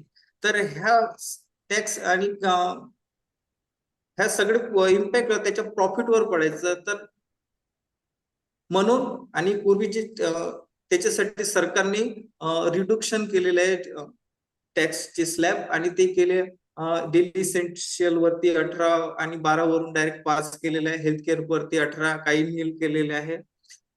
एज्युकेशन वर पूर्ण नील केलेलं आहे. ऍग्रीकल्चर 18 आणि 12% वरून 5% करण्यात आलंय. ऑटोमोबाईल जे आहे ते 28 वरून 18% आले जे आता. त्यामुळे ह्या सर्व गोष्टी जे क्षेत्र आहे उद्योग क्षेत्रामध्ये, तर त्या सगळ्यांची प्राइस जी आहे ते कमी झालेली आहे. तर यामुळे काय झालेलं आहे की ग्राहकाचं जे कॅपॅसिटी पर्चेसिंग पॉवर आहे ते कुठेतरी वाढलेली आहे. पहिले जो 300 रुपयाची जी बॅग होता तो 13 नग घेऊ शकत होता, तर आता 28% पूर्वीच्या जीएसटी रेटमध्ये आता ती 18% झाल्यामुळे ती 14 नग परचेस करू शकत आहे. तर बेनिफिट काय झालंय की सेलरला की कंप्लायन्स सिम्पली झालेला आहे. तुला इनवाइस बनवताना कॉम्प्लिकेशन नव्हतं की कुठल्या वर्गीकरणामध्ये मला वस्तू टाकायची आहे. HSN मध्ये ITC रिलीफ त्याला पटकन मिळत आहे, त्याला जास्त वर्कफ्लो कॅपिटल त्याच्यामध्ये इन्व्हेस्ट नाही होत आहे. आणि जे खूप साऱ्या कधी कधी विक्रेत्याची मानसिकता काय असते की खूप मोठा टॅक्स आहे तर माझे पैसे वाचवण्यासाठी काय करतो की तो कर चोरी करण्याचा, टॅक्स इव्हेशन करण्याचा प्रयत्न करतो. पण आता टॅक्स रेट खूप कमी झालेला आहे आणि स्वयंस्फूर्त वर्गीकरण झालेलं आहे. त्यामुळे याचं जे आहे टॅक्स इव्हेशन, कर चोरीचं प्रमाण ते अतिशय कमी होणार आहे. आणि यामुळे विक्रेत्यांची जी सेल आहे ती वाढणार आहे. त्यामुळेच नक्कीच त्याचा फायदा विक्रेत्याला होणार आहे. या जीएसटी 2.0 मध्ये 90% जे 200 पेक्षा जास्त जे वस्तू आहे ते त्याचे कर दर जे आहे ते कमी करण्यात आलेले आहे. 90% जे ऍटम होते ते 28 मधून 18% आणलेले आहे. 99% जे ऍटम आहे ते 12% 5% वरती करलेले आहे. आणि इन्शुरन्स, एज्युकेशन हे सगळ्या क्षेत्र जे आहे ते पूर्णपणे शून्य करदरावरती आणलेले आहे. त्यामुळे रिसर्च याच्या आधीचे जे संशोधकांनी रिव्ह्यू घेतला मी त्यांचा वाला लिटरेचर रिव्ह्यू, तर त्यामध्ये त्यांनी सांगितले की हे जीएसटी 2.0 मुळे मार्केट डिमांड वाढणार आहे आणि MSME ला याचा फायदा होणार आहे आणि कॉमन मॅनला याला बेनिफिट होईल. त्यांना अफोर्डेबल वस्तू मिळेल, इझी टू लिव्हिंग होऊन जाईल. यामुळे H1 ऍक्सेप्टेड करत आहे की टॅक्स सिस्टीम रॅशनलाइज झालेलं आहे. कमी जे गरीब लोकांना कमीत कमी टॅक्स बसत आहे आणि त्यांच्या गरजा पूर्ण करता येत आहे. आणि त्यामुळे हे एक रॅशनलाइज टॅक्स सिस्टीम झाली आहे. कंझ्युमर पॉवर वाढत आहे, सेलरला प्रॉफिट होत आहे आणि कंप्लायन्स बर्डन जे आहे ते कमी होत आहे, सिम्प्लिफाईड होत आहे. ITC वर्किंग कॅपिटल फ्लो जे आहे तो विक्रेत्यांचा वाढत आहे, टॅक्स रिव्हिशन कमी होत आहे. त्यामुळे ह्या सर्व गोष्टीमुळे H1 ह्या ऍक्सेप्ट केलेला जात आहे. आणि मी पुढच्या याला सजेशन करू शकतो की पुढचं जे आहे की संशोधन करण्यासाठी त्यांनी टॅक्स एव्हिशनचा इम्पॅक्ट काय झालेला आहे जीएसटी 2.0 ते याच्यावर अभ्यास करू शकता. MSC वर काय परफॉर्म आहे लॉंग टर्म मध्ये, याचा सुद्धा आपण अभ्यास पुढच्या संशोधनामध्ये करू शकतो. माझं हे प्रेझेंटेशन शांतपणे ऐकल्याबद्दल thank you very much. Thank you, sir. The next participant is Mahesh Dagde from Indira Gandhi Open University. Hi, good afternoon, everybody. Vishal sir, I am Mahesh तुम्ही Dagde. तुमचं स्क्रीन जे आहे स्टॉप शेअर करा तुम्ही. विशाल चंदन खेडे sir. तुमचं sharing stop करा म्हणजे महेश सरांना त्यांचं प्रेझेंटेशन करता येईल. Okay okay okay. हा महेश सर सुरू करा तुम्ही. हा सर, म्हणजे मला फाईल शेअर करता येत नाहीये सध्या बर माझ्या एंड करून. बरं ठीक आहे ओरली करा तुम्ही, मी काय अडचण विदाउट नाही. ओरली सुरुवात करतो. Okay okay. आपला जो इंडियातला ओव्हरऑल ऍग्रिकल्चरचा प्रॉब्लेम आहे, त्या प्रॉब्लेम मध्ये 50% आसपासची लोकसंख्या ही शेतीमध्ये अडकलेली. मात्र जीडीपी मध्ये त्यांचा वाटा फार कमी आहे आणि आपले जे सोशिओ इकॉनॉमिक प्रॉब्लेम्स आहेत ते त्या सगळ्याशी चिटकलेले आहेत. मग ते एन्व्हायरमेंटचे रिलेटेड प्रॉब्लेम पण ह्या सर्व शेतीशी चिटकलेले आहेत. आणि त्याच्यासाठी मग शेतीची मार्जिनल प्रोडक्टिव्हिटी कशा पद्धतीनं वाढवता येईल ह्याचा विचार करता हा टॉपिक मला एक सुचला की प्रॉब्लेम सोल्युशन बेस आपण गेल्यानंतर म्हणजे शेतीतला ज्यावेळेस डिसिजन मेकिंग घ्यायचे फार्म लेवलवरती जे अदर फॅक्टर्स आहेत म्हणजे जसं इरिगेशन आहे, पाण्याची सुविधा किती आहे, नंतर जमिनीची क्वालिटी कशी आहे, हवामान कसं आहे, हे सोडून रानामध्ये ह्या सगळ्यांचा विचार करता डिसिजन मेकिंग कशा पद्धतीने घेतली पाहिजे ह्याच्यावरती ही शेतीची प्रोडक्टिव्हिटी अवलंबून करते आणि त्याचा एन्व्हायरमेंट मधला इम्पॅक्ट समजून येतोय. ह्याच्यासाठी हा एक अंदाज आला की आपण डिजिटल टूल्स वापरल्यानंतर प्रोडक्टिव्हिटी थोडी थोडी वाढते. हा मला पर्सनल कोविडमध्ये शेती करताना थोडासा अंदाज आलेला होता. पण मग ह्याच्या पाठीमाग बॅकिंग काय, डाटा काय याचा विचार करता म्हणून मग मी ह्याचा थोडासा सॅम्पल सेट घेऊन मांडण्याचा प्रयत्न केलाय. आणि टॉपिक आहे impact of digital agriculture on crop productivity, a statistical analysis to Maharashtra farmers. A study construct a digital adaptation index by incorporating variables such as use of mobile-based advisory services, internet access, and exposures to precision farming tools. Crop productivity is measured in terms of yield per hectare for major crop cultivated in the region. म्हणजे जसं ऊस आपले मी जो region target केलेला होता तो पुणे विभागातला, पुण्यातल्या 5 डिस्ट्रिक्टचा region होता आणि त्यातल्या 125 शेतकऱ्यांचा अंदाजे सर्वे घेतला आणि त्याच्यातून काही सॅम्पल्स गोळा केले. मग त्यातील काही पिकं शुगर केनची होती, काही ज्वारीची होती, काही गव्हाचे होते आणि त्यांना वेटेड इंडेक्स देऊन त्यांची एक प्रोडक्टिव्हिटी क्विंटल पर हेक्टर मध्ये काढली आणि त्याचं मीन घेतलं. तर मग 2 भागामध्ये त्याला डिवाइड केलं. जे फार्मर्स डिजिटल जे काही टूल्स आहेत, इंटरनेटवरल्या ज्या ऍडवायझरी सर्व्हिसेस आहेत त्यांचा यूज करतायत, उदाहरणार्थ प्लॅन्टिक्स ऍप झालं, अशा पद्धतीचा ज्यांचा वापर चालू आहे ज्या शेतकऱ्यांना, अशांना एका कॅटेगरीमध्ये टाकलं. आणि जे शेतकरी ह्या सगळ्या सर्व्हिसेसचा यूज करत नाहीयेत त्यांना एका कॅटेगरीमध्ये टाकलं. आणि मग त्यांच्यावरती जे स्टॅटिस्टिकल्स आपल्या टूल्स आहेत एक मीन प्रोडक्टिव्हिटी काढली ह्यांची. नंतर हा डाटा योग्य आहे का नाही, मतलब म्हणजे याचं स्टँडर्ड व्हेरिएशन कसं आहे हे सगळे टूल्स घेऊन टी टेस्ट केली, ज्याला आपण स्टॅटिस्टिकल टेस्ट म्हणतो. आणि ह्याच्यातून त्यांचा रिलेव्हन्सी कळाला, डाटाचा रिलेव्हन्स कळाला आणि त्याच्यातून हा अंदाज आला की एक साधारणपणे 16 ते 17% मार्जिनल प्रोडक्टिव्हिटी वाढते ज्यावेळेस आपण डिजिटल टूल्स यूज करतो. आणि त्याच्यामध्ये मग प्लॅन्टिक्स ऍप असेल, स्मार्ट कृषी ऍप असेल, त्या ऍप्सचा वापर केलेल्या शेतकऱ्यांकडून पाहायला मिळालं. आणि ओव्हरऑल एक डिजिटल अडॅप्टेशन इंडेक्स बघायला मिळाला. आणि त्याच्यातून एक सोल्युशन म्हणजे कन्क्लुजन कडे जाण्याच्या हिशोबाने जर बघायचं झालं तर सोल्युशन हे बघायला मिळालं की जे प्रत्येक भागामध्ये जे खत विक्रेते दुकानदार आहेत त्यांच्यापाशी जिथं जास्त मार्जिन राहील अशा पद्धतीचे प्रोडक्ट्स हे शेतीमध्ये डिसिजन घेताना देण्यात येत आहेत.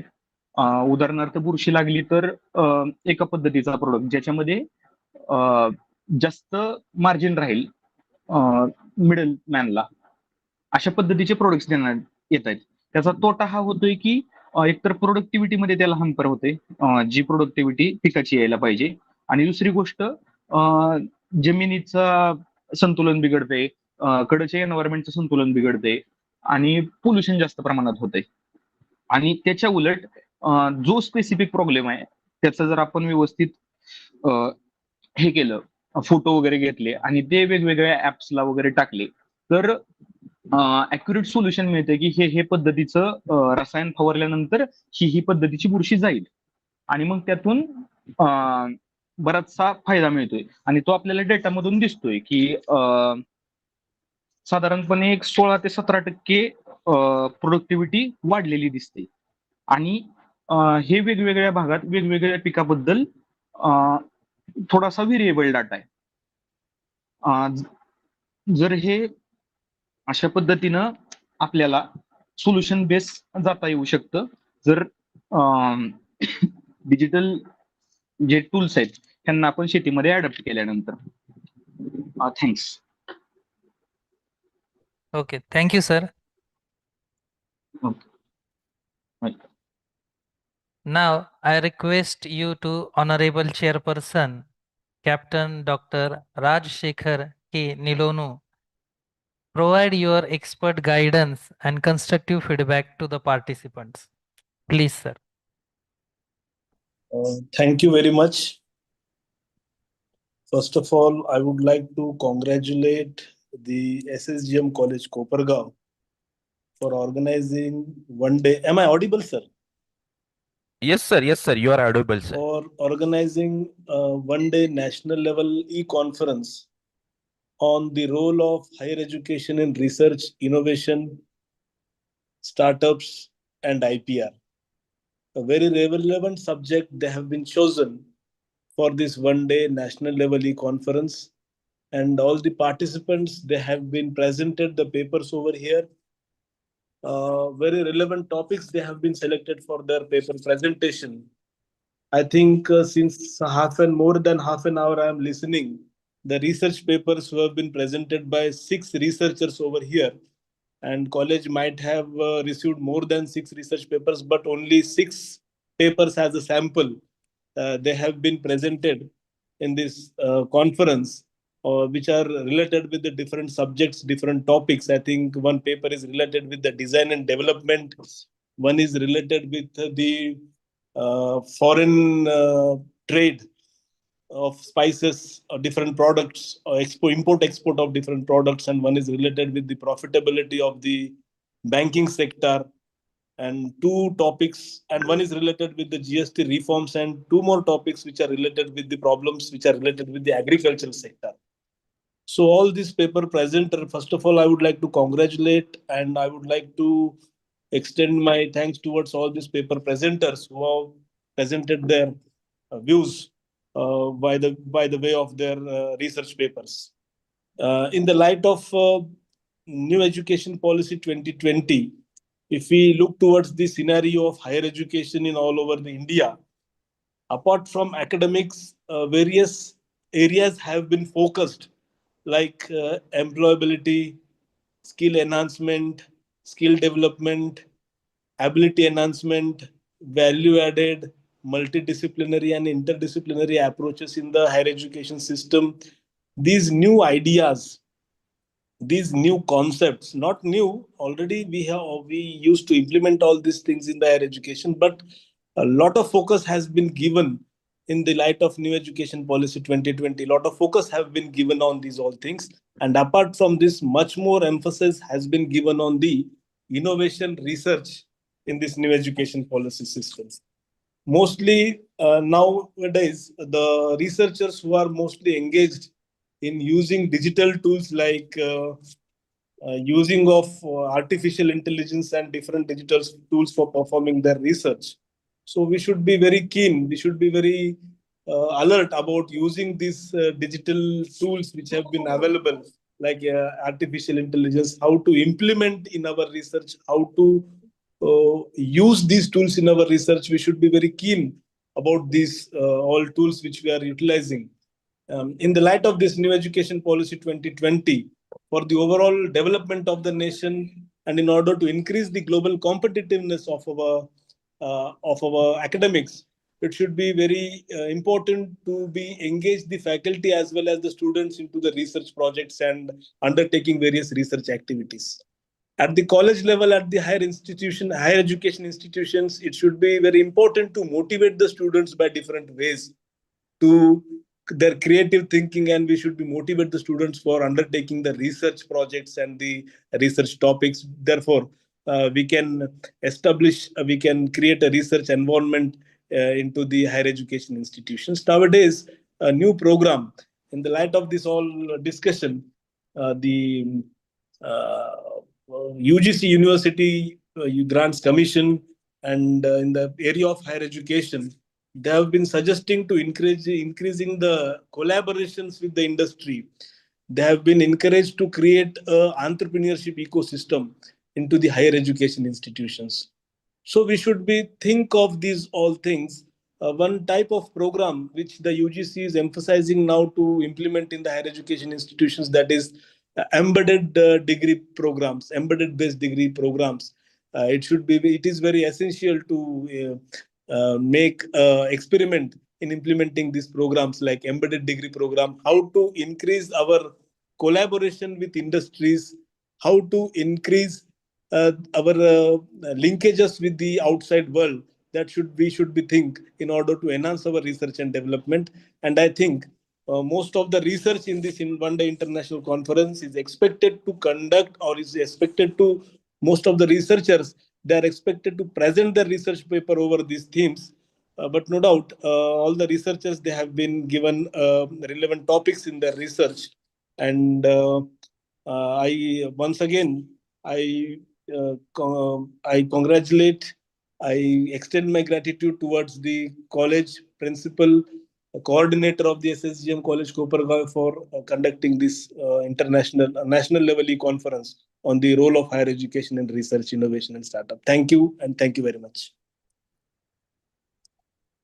Thank you so much, sir, for your valuable guidance and insightful words. Your guidance has truly inspired all of us. I request to Professor Sonali Bhangre Madam give a vote of thanks. Thank you, ma'am. Good afternoon, everyone. It's my privilege to propose the vote of thanks for this research paper presentation session. I would like to express our sincere and respectful gratitude to our esteemed session chairperson, Honorable Captain Dr. Rajshekhar Nilolu, sir, for his gracious presence and for conducting this session with such clarity and expertise. His valuable observations, constructive feedback, and insightful guidelines have truly enriched our understanding and will certainly guide the researchers in improving their work. I extend my heartfelt appreciation to all the presenters for their dedicated efforts and for sharing their innovative research and ideas. Your contributions have made this session intellectually stimulating and meaningful. I also thank the organizing committee for their meticulous planning and smooth execution of this session. Finally, I express my gratitude to the audience for their attentive participation and thoughtful engagement. Thank you all. Thank you so much, Bhangre Madam. Now we are to start our valedictory session. It is my great honor to invite Dr. D.S. Randhir sir to kindly deliver the welcome address for the valedictory session of our National E-Conference, and please introduce today's guest of honor, Adinath Damble sir. Thank you, ma'am. Respected chairperson, honorable chief guest, distinguished dignitaries, esteemed faculty members, researchers, dear students, and all present. A very warm good afternoon to everyone. It gives immense pleasure to welcome you all to the valedictory function of the one-day National E-Conference on role of higher education in research, innovation, startups, and IPR. After a day filled with insightful deliberation, enriching sessions, and meaningful academic discussion. We have now arrived at the concluding session of this conference. The knowledge shared today on research, innovation, entrepreneurship, and intellectual property right has truly been inspiring and impactful. On this occasion, I feel honored to extend a cordial welcome to our honorable chief guest, Advocate Dr. Adinath Damble, Associate Professor and Controller of Examination at NICMAR University, Pune. Dr. Damble sir is a highly accomplished academician and an eminent expert in the field of intellectual property rights. He is a Government of India certified and registered patent agent and the proprietor of Pearl IP Solutions. He holds a PhD in mechanical engineering from Savitribai Phule Pune University, Pune, and has an impressive academic background with qualification including ME, BE, diploma in mechanical engineer, a postgraduate diploma in IPR, and an LLB. With a rich professional experience of over 2 decades, including industry, academic, research contribution, Dr. Damble has made a remarkable achievement in the field of IPR. He has filed more than 80 patents, 150 trademarks, 58 designs, and 19 copyrights across diverse domains.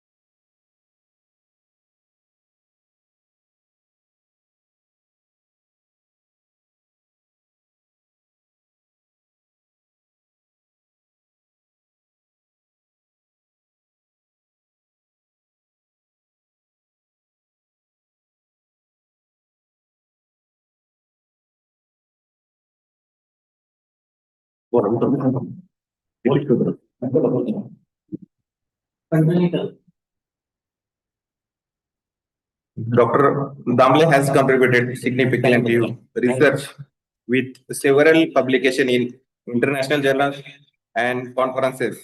Furthermore, he is an active member of prestigious professional bodies such as the American Welding Society, Indian Welding Society, Institutions of Engineers, and Indian Society for Technical Education. As a reviewer for reputed international journals, including Springer and Taylor and Francis publication. We are indeed privileged to have such distinguished personality among us today. I also extend my respectful welcome to our Honorable Chairperson, Visionary Principal Dr. Madhav Sarode Sahib, and all other dignitaries present on this occasion. Today's conference has successfully highlighted important themes such as Vikasit Bharat 2047, innovation, research excellence, and the growing importance of IPR in higher education. The active participation of researchers and students has made this event truly meaningful and successful. I take this opportunity to congratulate the organizing committee, coordinators, IQAC, and all collaborating institutions for their dedicated efforts in organizing this conference successful. Once again, I warmly welcome you all to this validatory function and invite you to actively engage in the concluding session. Thank you. Jai Hind, Jai Karmar. Thank you so much, Randhir sir. Now I request Honorable Adina Damble sir, please express the valedictory address and share your valuable insights on patenting of innovations.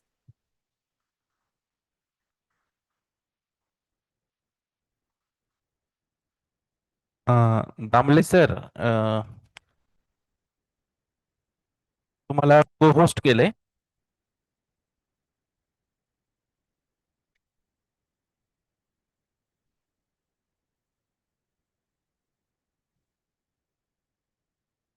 Hello.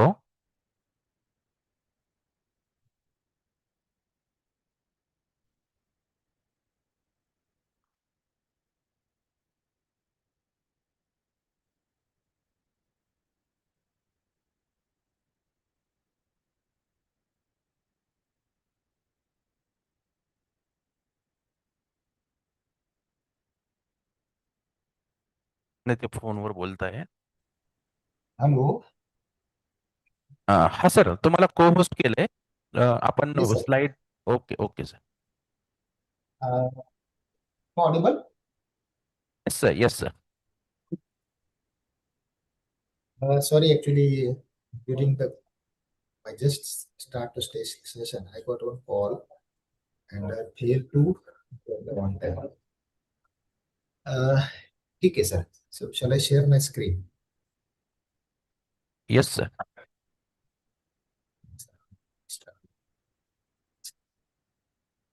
So now again, let me again scroll. Stopping time will be at exactly 4 p.m. ना? कसं आहे तुमचं? Yes, sir. Yes, sir. 4 p.m.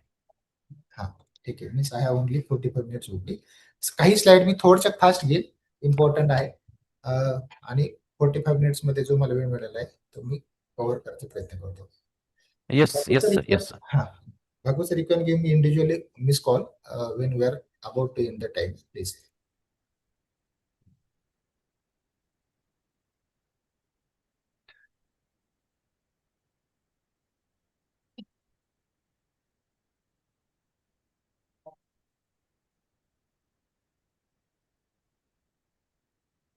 Sir, is my screen visible? Yes, sir. Okay.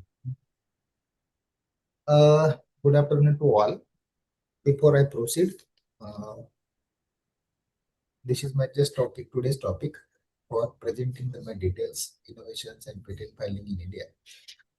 Besides my core area being mechanical engineering, my other area is also IPR.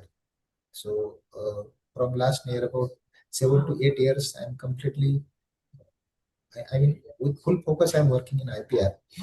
And of that, some brief information I would like to share. Of course, 45 minutes is a quite less time, but still I will try to manage the majority of the part where audience will have at least some idea what IPRs and what different aspects of IPR we have, right? Now to start with, these are some basic parts of my presentation, where we'll shortly discuss about IPRs. We'll again discuss shortly about what IPRs are in India and how we are different, how we are lagging in terms of comparison with worldwide. Then different types of IPR we'll discuss. How Indian patent system is operating or following the process for filing a patent.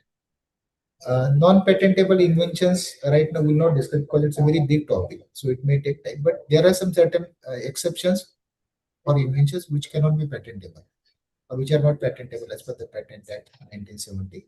But this topic won't be the part of discussion. Patentability criteria we'll discuss shortly. Then how what patent filing process we have in India, that will be one of the topic. What are the important documents for filing the patents with their fees? And finally, I will give some professional tips and tricks for filing the patent. Right. So as I mentioned, for all these different types of patents and IPRs, when we try to categorize them, you can have the IPRs or properties. We can, if you call in general terms, you can have properties tangible type or intangible. So when you talk tangible properties, then we can have tangible, in which we may have again movable or immovable properties. So movable properties are those which we know that we can have car, mobile, aeroplane, likewise. So similarly, we may have immovable properties which may be our land, home, plot, etc.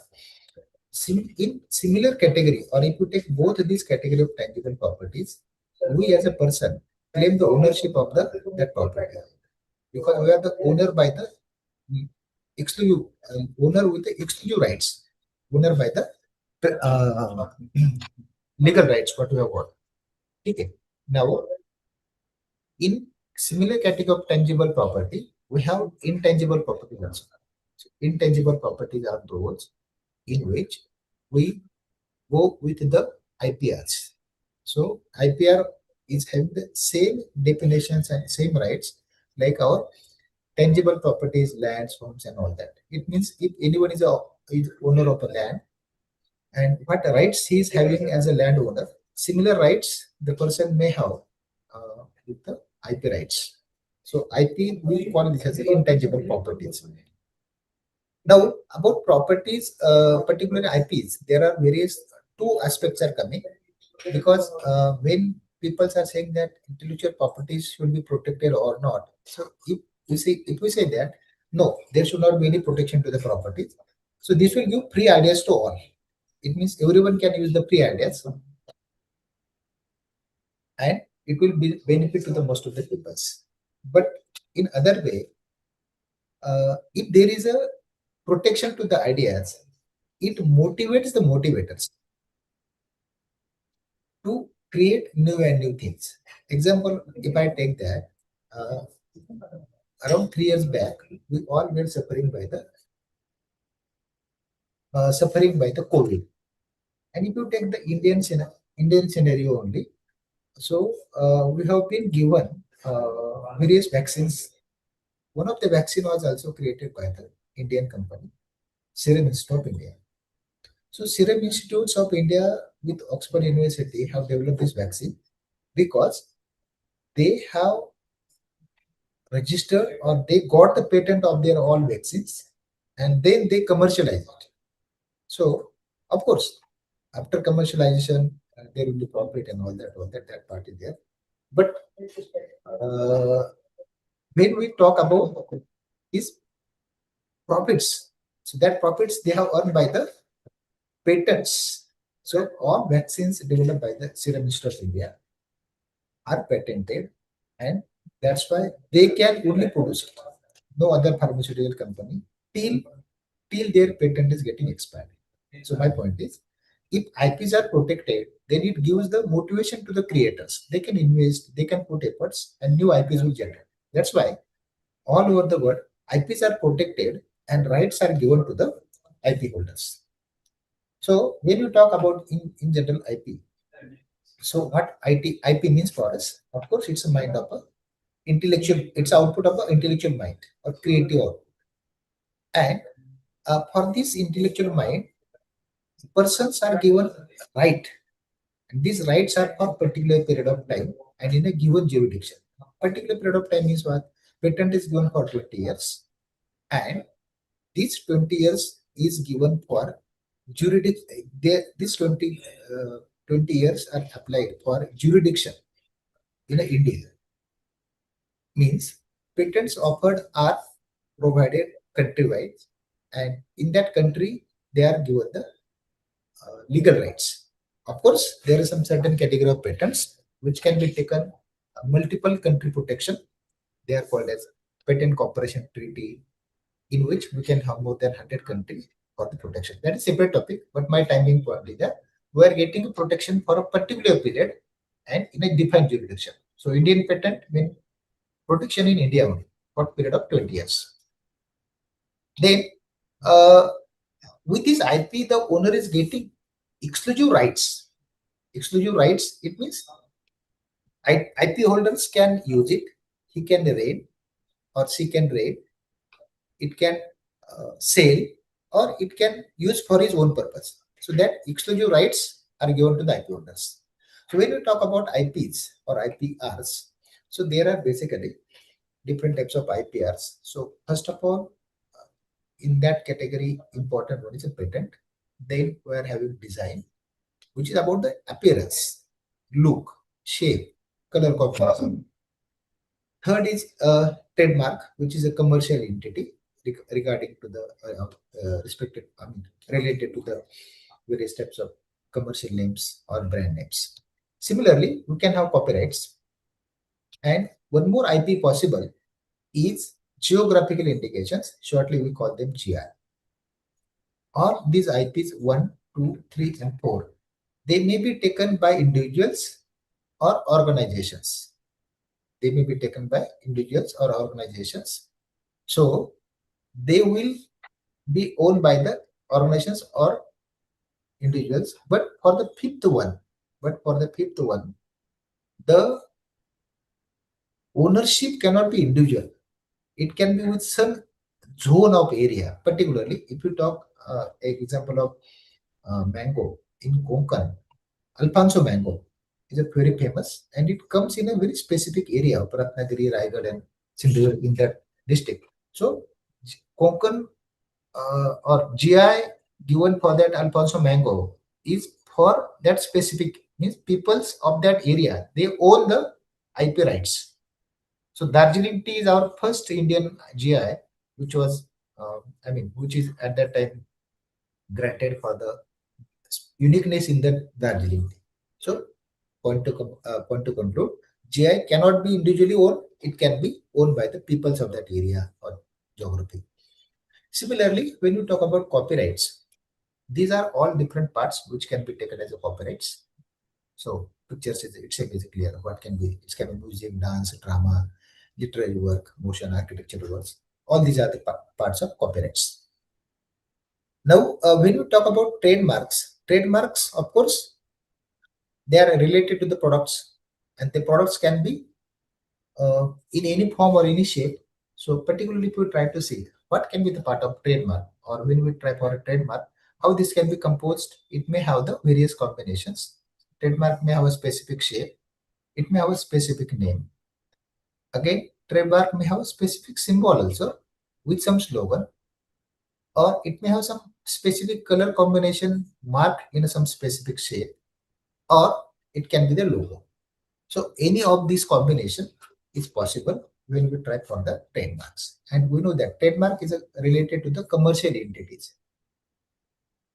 Now, when we talk about trademark, you might have seen these type of pictures many times of the products. Sometimes we may have this trade subway, it's one trademark, or sometimes you might have seen this R. So when you try to understand both of these, what it means for us, particularly when we apply for the trademark application, the applicant immediately is authorized to word the TM word. So he can directly use the word TM against its commercial name or commercial product.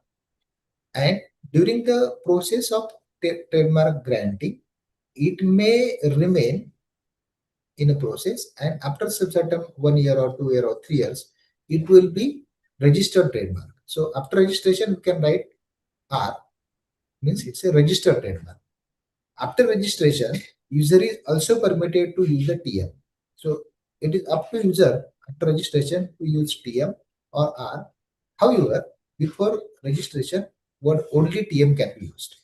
So this is about TM and all this. So when we talk about the designs, because one of the type of IP I mentioned the design also.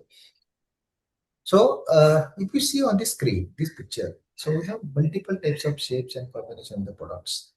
And all these products are unique in their shape, size, color combinations or drawings. So all they are the designs. Means if anyone can see this product, they know what it. Similarly, it means nothing is required to describe this product. By just seeing the picture itself, it can be directly visualized. So such visualization or uniqueness in the product can be protected by design registration. Then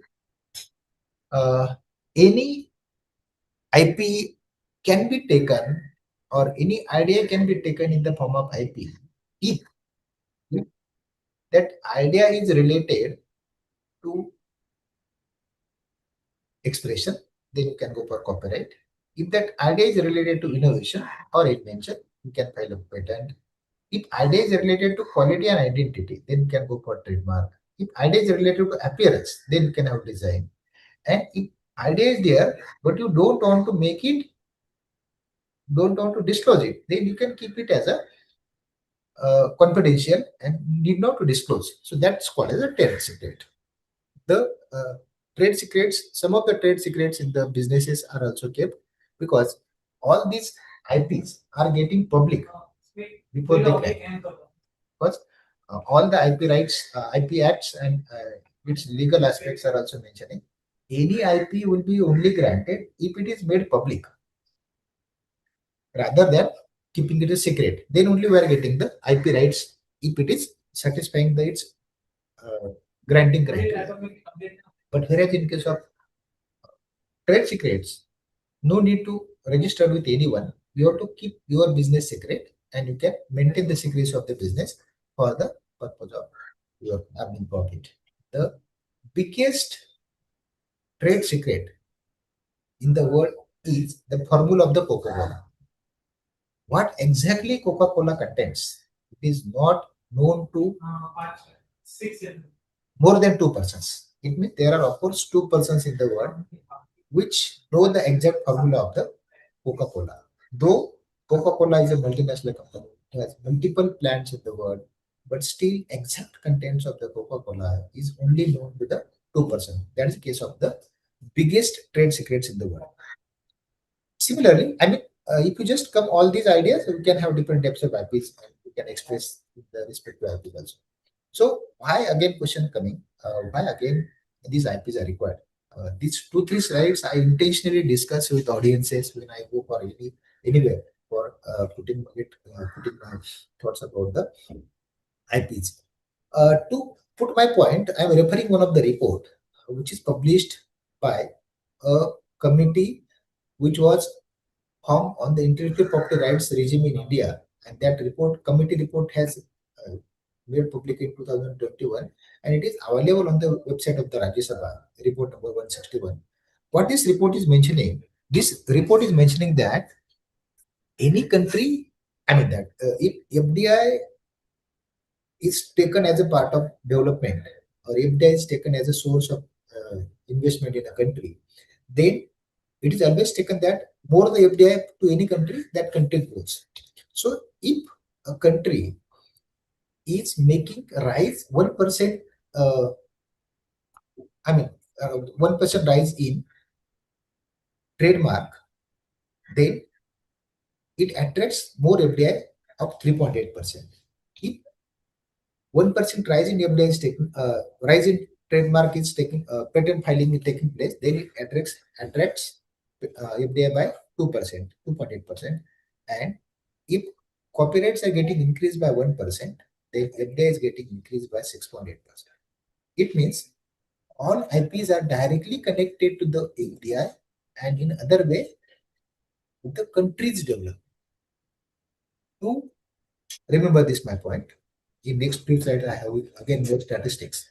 So this is the importance of the IP in the nation building. So it is not only about individuals, but it also helps to build a nation. So if this is the importance of IP, then there must be some legislation to protect all these IPs of a country.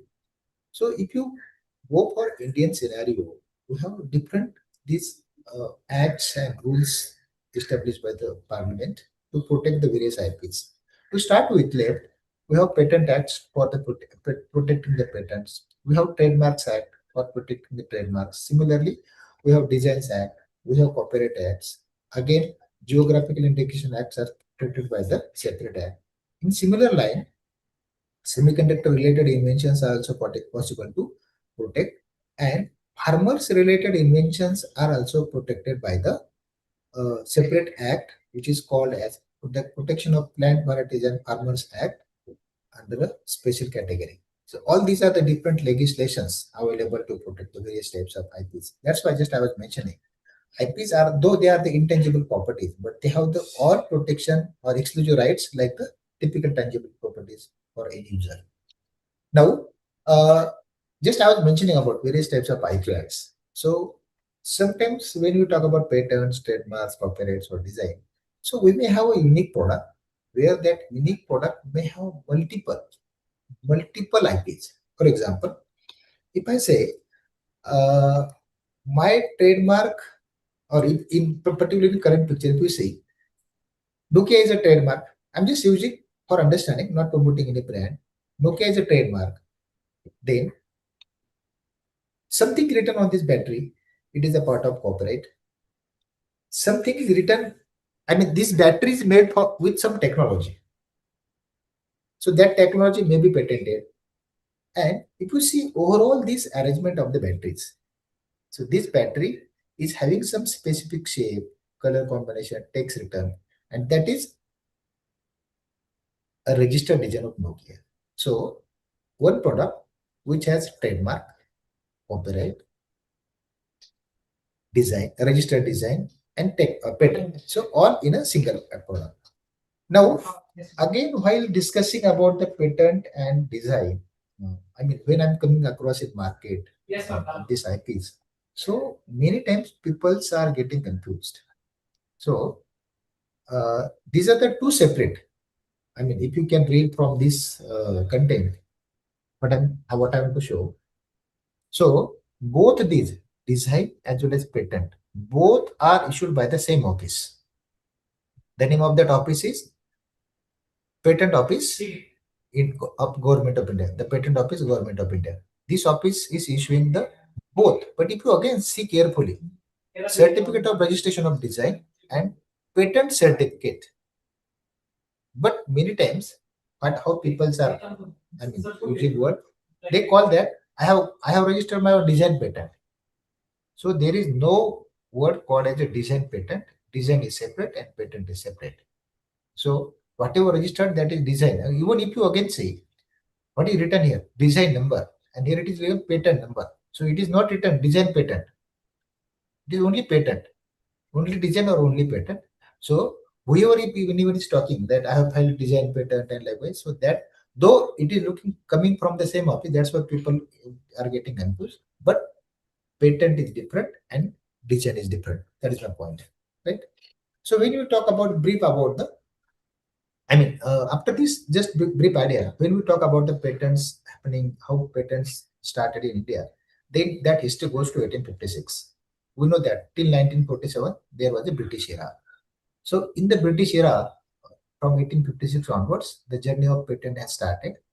And during the British era, all the rules of British Parliament were applicable to India till, particularly for this IPs I'm talking, till 1911. So in 1911, the Special Patent Act called as Indian Patents and Design Act was made for India, in which the patent duration was changed from 14 to 16 years. It means up to 1911, from 1856 onwards to 1911, the patent was granted for the period of 14 years, 1-4. So in 1911 onwards, it has made to 16 years. And for your surprise, this 16 years criteria, which has started in 1911, was continued up to 1970. So we got independent in 1947. So up to 1970, it was continued. And in 1970 only, the Exclusive Patent Act for the Indian scenario has been made. And it was in line with the international provisions, and in which the patent duration was mentioned for the 20 years. The same act we are right now following for protecting the inventions in India, and we are getting the term for protection 20 years, which is in line with the World Intellectual Property Organization. Shortly we call this the WIPO.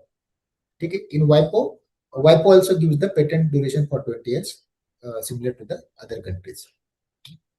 Now, as we know that this is my old figure. Right now, we are more than 1.4 billion people in India, and in which we have there are about 1.2 million businesses, and we are the fourth largest economy in the world. Right now, also we know one more time. Why I'm showing this, you will come to know. We are also one of the largest exporters of the brains and talents, but how this is helping to other countries, the statistics here. In 2007, one survey was issued by the commerce, one of the US company, US government department, and they have said that in between the period of 1995 to 2025, so in this period, number of companies launched in India, particularly those were India means Indian origin peoples. So if you call them ethnic Indians, was more than the companies started by the immigrants combined from Britain, China, Japan, and Taiwan combined. So if you combine all these, so compared to them, number of companies started in US by ethnic Indians are more. So it means whatever we are exporting, it is benefiting to them. In Canada also, we have much peoples, Indian peoples are graduating more than their regular one. This is about all NRIs. You can say we are proud that where peoples are doing there. But what being one of the largest country in the population country in the world. But what about us? I'm referring again the same report which I have mentioned in some 2-3 slides before. That one report of Rajya Sabha 161, which is issued in made public in 2021. That report is mentioning something. That report, what that report is mentioning? That report is mentioning that in India right now, more than 8 million students are studying technology. 8 million, sir, across 10,000 educational institutes. This I'm talking higher education. According to that, what this report is mentioning? This report is mentioning that of these more than 10,000 institutes, more than 95% of these institutes have not filed any IP.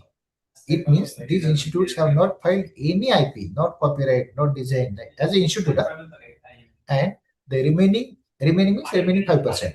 And remaining have filed around 2,000 to 2,500 patents all put together annually.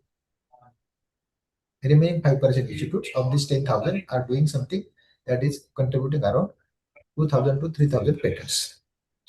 So this low IP literacy is not in academics. So in any country, we know that small and medium-sized enterprises (SMEs) are contributing very considerable amount figure to the economy.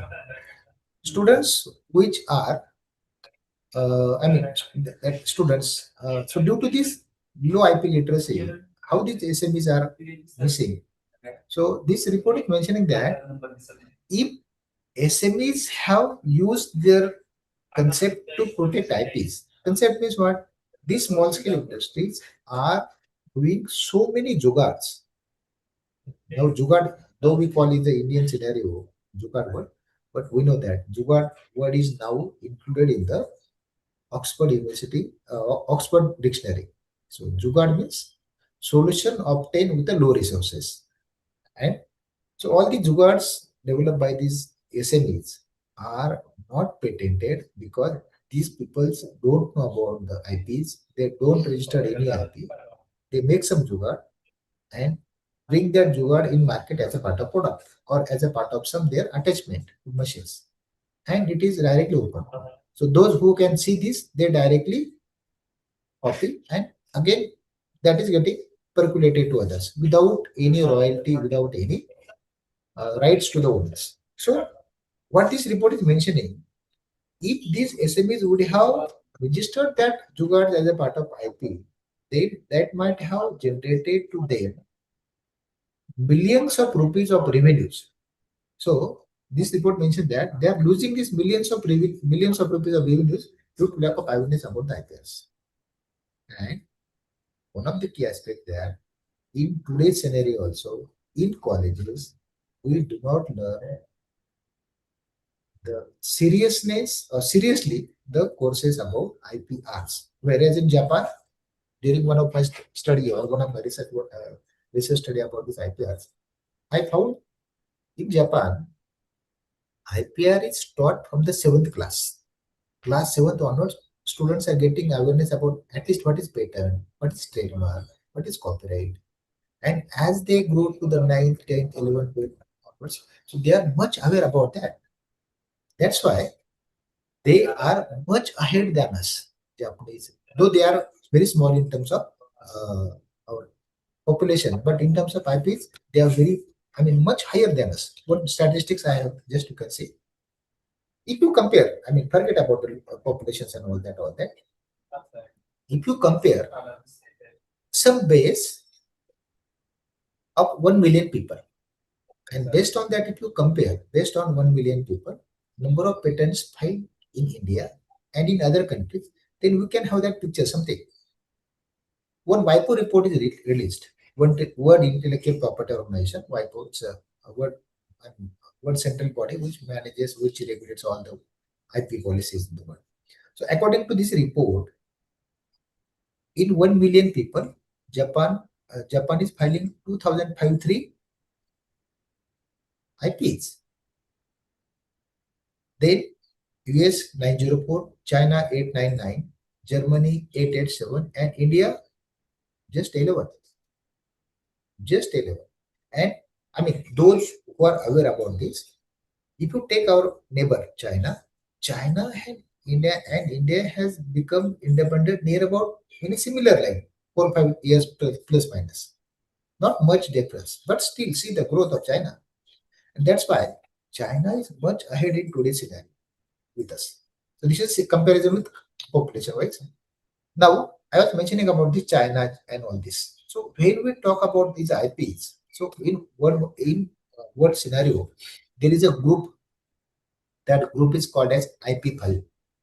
So this IP5 is a group which comprises 5 different patent offices: European Patent Office, Japan Patent Office, Korean Patent Office, China Patent Office, and US Patent Office. These are the 5 patent offices, and they have one group for that they call IP5. So this IP5 is the leader in the all managing the rights of your IPs. How these IPs are playing, so that I'm just sharing. Up to the end of 22, there around 17.2 million patents were in force. I'm talking about the patents which are live, they are not expired. Worldwide, 17.2 million patents are there, of which 91% patents are owned by this IP5 group. IP5 people's group is contributing ownership in 91%. So what it means? Means 91% today's technology's ownership lies with either European Patent Office, Japan Patent Office, Korean Patent Office, China, or US. So if we want that technology, then we have to take their permission or we have to give them royalty. That's why if you again see how country-wise they are playing, much than ahead. We are nowhere compared to them, right? So my point is again, in Indian Patent Office, I'm just sharing. These are all some slides I'm intentionally sharing to open up all the peoples who are the part of this conference. They are intellectuals. They know technology. They know the science. They know development. They know importance of all these things. That's why I'm sharing to them. See, this is what usually on every year one report is released. Annual report is released by the Controller of Patents on their website. So recent report of 23-24 is dated. And according to this report, I have taken screen as it is. I have not typed anywhere. This is a screenshot directly from that report. If you again see top 10 persons or companies who have filed their patents in India for this period, read the name, and out of that find how many are Indian companies. Qualcomm, which is related to mobile processor, Samsung, QE, Nokia, Apple, Google, Ericsson, LG Energy, Xiaomi, Mercedes. None of them is an Indian company. They can file, they can exploit us for technology. Technology, they are getting their rights and they are selling us.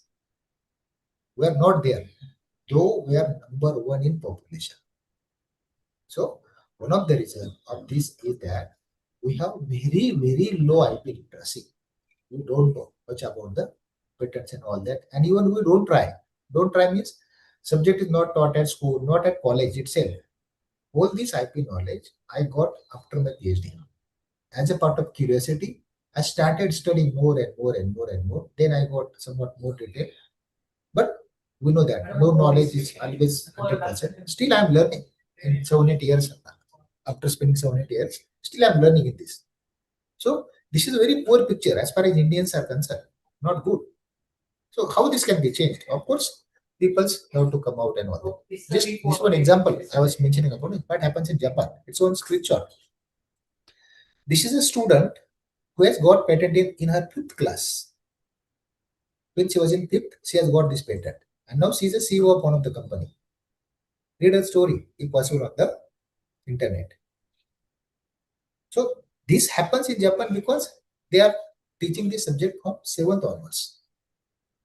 Again, how when different types of iPads I was talking. So Indian scenario is not very encouraging. Though these figures are increasing year-wise, 56,000, 58, 66, like that. But still numbers are quite less compared to our population. So if you talk in terms of patents filed in India 23, they are around 92,000.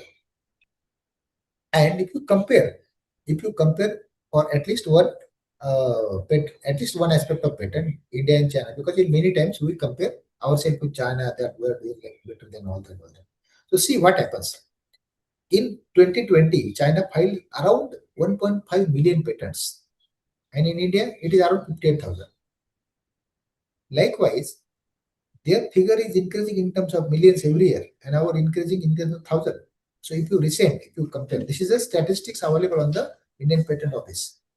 In 2024, patents 1.8 million patents are filed in China, and in India we have around 1 lakh.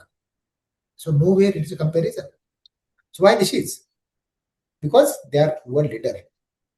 In today also, if anyone want to start the solar power plant manufacturing company, majority of the patents related to the solar power plant, solar power panels and all that, they are with the Chinese companies. We have to take their permission. They are in China, but in India also we have to take their permission or give them royalty. Then only we can start the solar power plant manufacturing. We cannot do this. So IP power. So this is again one more statistics. I'm not going in much details. So this is a one part of further statistics. So these are the state-wise part. In last 7-8 years, Maharashtra was leading the number of patents filed in India, but now from last year it has changed now. Now Tamil Nadu has taken over the Maharashtra, because I'm referring this report from last 7-8 years continuously. So based on that, Maharashtra was leading, but now it has taken over by the Tamil Nadu. This is around 9,000 patents. This is state-wise. So this whole short statistics was only about the IPs and all that. In brief, I'm just coming about the various types of patents. When you talk about invention and innovation, because we're anytime confused what invention means or innovations, and all IP rights acts are mentioning always about invention. Patent act, in every aspect of the patent act, word invention is used. If invention is satisfying this criteria, if invention is satisfying that criteria, accordingly, I can say that invention, we know it's something creation of some complete new knowledge, right? But whereas innovation means transforming an idea or resource into some useful applications. It means based on invention, we can develop some product, some idea, some service, and that both. So my point is invention as well as innovation, both are patentable. We can file patent for both invention and innovation. To understand my idea of invention and innovation, this picture itself is clear. What invention means and what innovation means. Invention, of course, development of a wheel was an invention, but when this wheel is used in automotive, so it has become the innovation. So if we have invention or innovation, both can be taken for filing the patents and generating the IPs. So these inventions and innovations, these are the various peoples of their domain, and these are their individual patents filed on their number. So this is one of the newspaper page from one of the leading newspaper, and these are the numbers. So one of the person of this newspaper is a Mr. Sandeep Patil. So he's mentioning something. He says that, and these are number of patents on his name. He's a person from IBM company, and he is their now CTO, Chief Technical Officer, Mr. Sandeep Patil. Fortunate to say that Mr. Sandeep Patil has completed his graduation at Sanjeevani Engineering College, Kopargaon, from the computer engineering. Now he's a CTO at IBM. So he said that ICANN is more important than your IQ.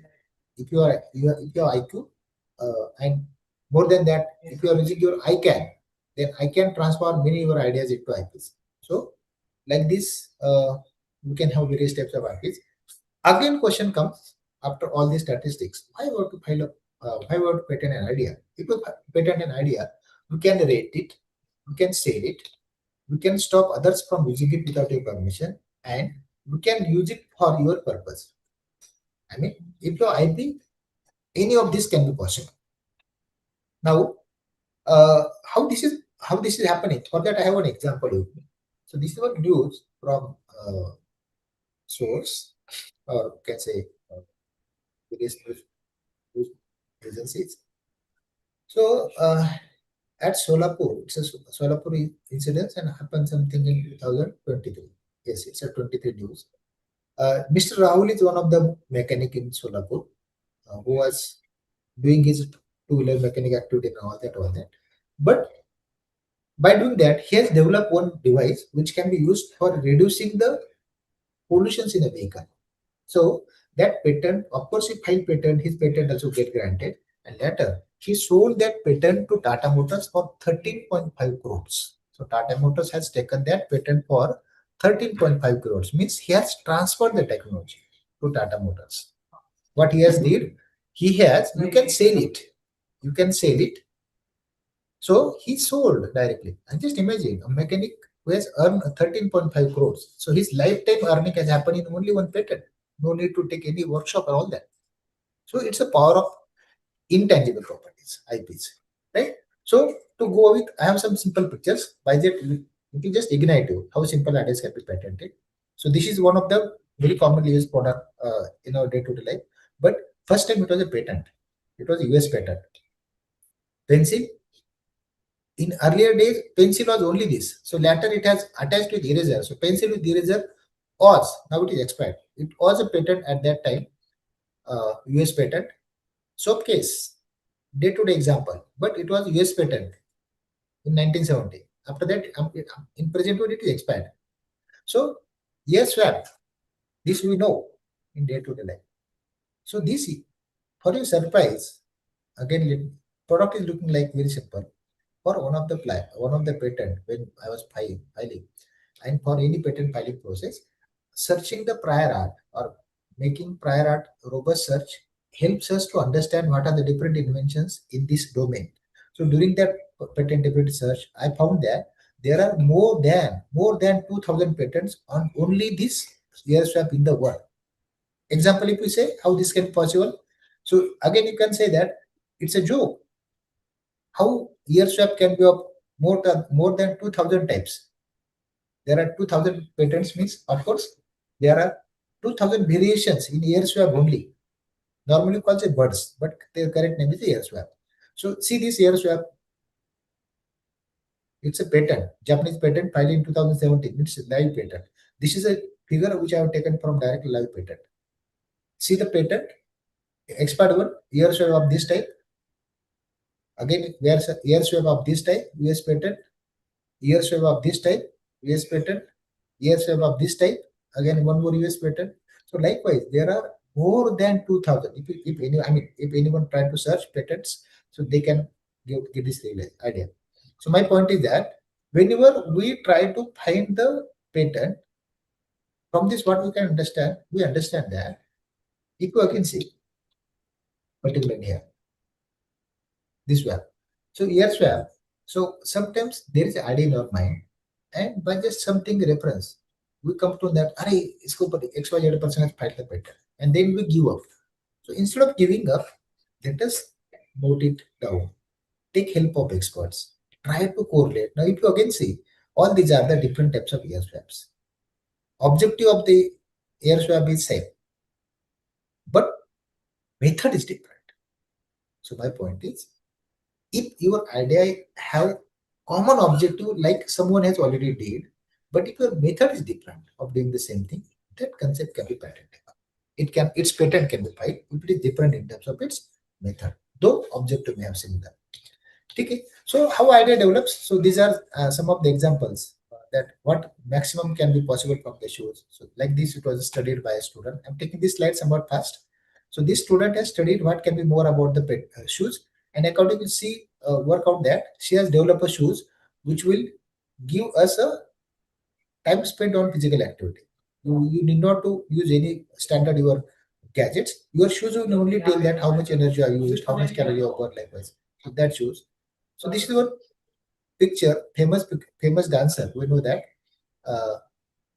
name itself is so what this dancer has did at that time, from the shoes I'm talking.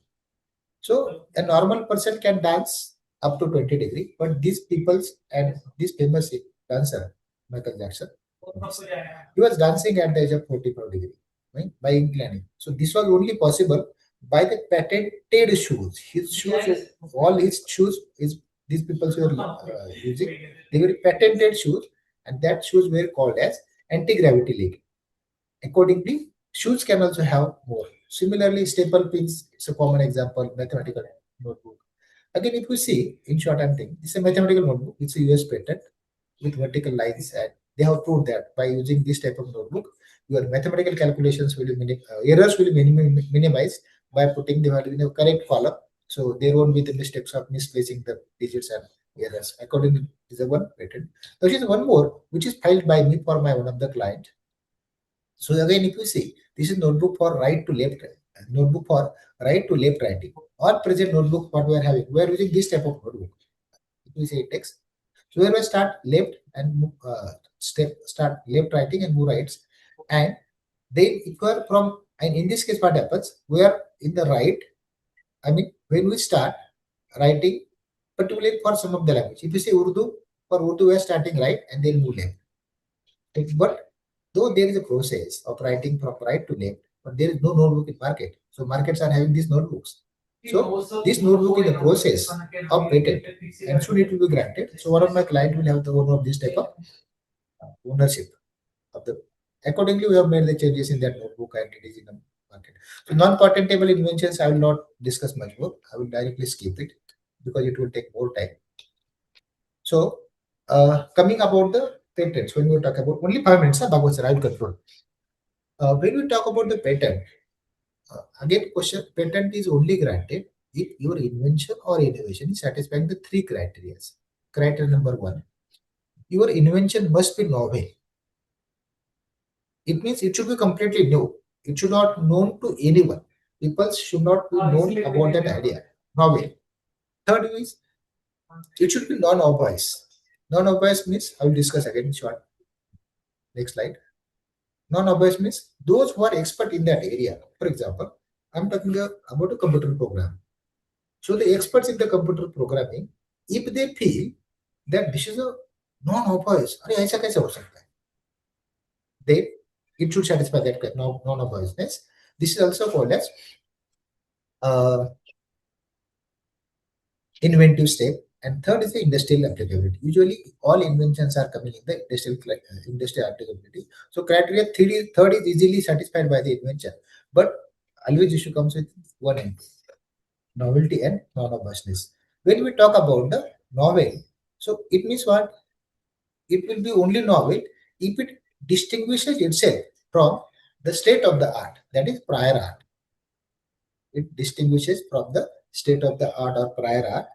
It means there is nothing in prior art like what we are talking about. Then it becomes novel. Inventive step means it is non-obvious. That is, who are expert in that area, they will say that for them this is surprising. So that is called inventive step. And third is the industrial applicability. And fourth criteria is that Section 3 and 4 of the Patent Act mentioning that related to atomic energy, every invention related to atomic energy is not patentable. So these 3 particularly, novelty, inventive step, and industrial applicability, must be satisfied by the patent. What novelty means, just I mentioned, your invention should not be published in journal paper, conference, publication on website, Facebook, YouTube, anywhere before applying for the patent. After making the patent application, it can be publicly shown to anyone. So, in short, novelty means no prior publication. Inventive step means those who are expert in that, they should also get surprised. That is, if you again see, so nowadays many of the carpenters are using this type of saw cutter, but earlier it was the method. So when people were using this, after coming this device into market, they got surprised. How easy this is, and that is called a inventive step. It means non-obvious variation from what is popularly known. सभी को जो पता है उससे थोड़ा अलग, that becomes the inventive step. And third is the industrial applicability. Inventive step is one example you can say. This is a lead pen, typical wooden pencil converted into lead pen. So it is an inventive step.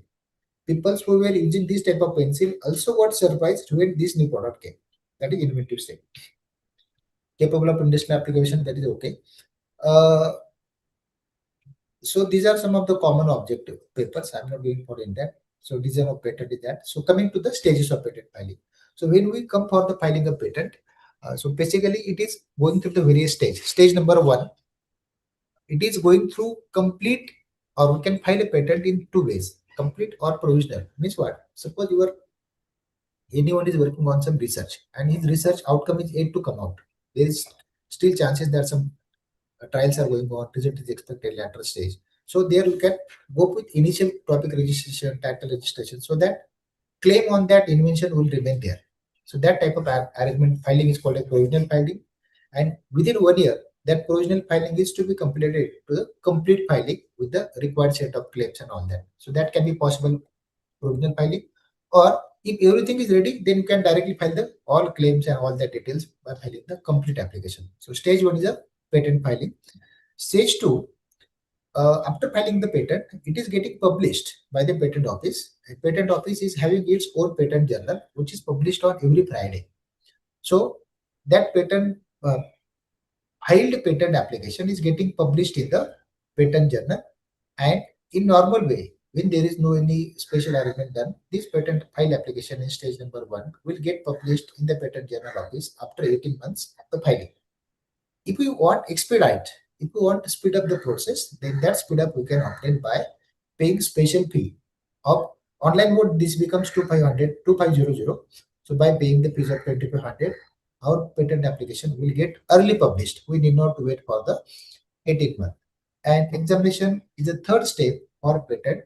So again, I'm making clear, publication and filing both are paid processes where anything written can be filed and can be published. There is no criteria. But for condition stage number 3, when it is coming for the examination, patent office examiners are, I'm coming to my previous slide, patent office examiners are coming for this. They check the invention for, is it novel, is there inventive step, or is it industrial applicable? These 3 conditions are critically checked during the examination stage. During this examination stage here. So filing, publication, and examination. So examination itself is a paid process. We have to pay 4,500 is for offline, and for online mode this becomes 4,000 rupees. If we want this examination to be expedited, then this 4,000 fee becomes 8,000 rupees for the expedited applications, if that application satisfy the criteria of the expedition. So filing, publication, and examination, these are the major stages of the patent. After examination is over, then it can be accepted or it can be rejected. Means every patent application never goes to the complete grant. It will get rejected also. So in short, if we say the patent filing process, so filing, publication, request for examination. After examination, first examination report is issued, that is called as FER. So we have to reply to that FER. After that, if FER is accepted, it goes to grant notification. After grant notification, also within 1 year, anyone can oppose for that. So after that, it can be refused or it can be granted. So during this stage, after submitting the reply to the examination report, we may also need to go for the hearing operation. So in hearing also, it can be accepted or refused, or patent can be granted. So this whole process of from filing to examination, it takes near about 3 to 5 years in general, if it is went to the normal way, normal process. However, an expedited patent application can be obtained within or plus minus 1 year. So in some of our cases, it has granted in 7 months, 18 months, 13 months, 14 months. So like that period, we have received the patents for different applications to the different clients. Now, when we talk about the patent filing stages, so these are the important documents to file the patent. So Form 1, Form 2, Form 3, Form 5, Form 26, and certified copies of the documents. Additionally, fees needs to be paid. These are the different patent offices where you can file the patent according to their jurisdiction. And before filing the patent, these are some of the key suggestions from my side as a part of patent experts or IP experts. So one should always go for patentability search.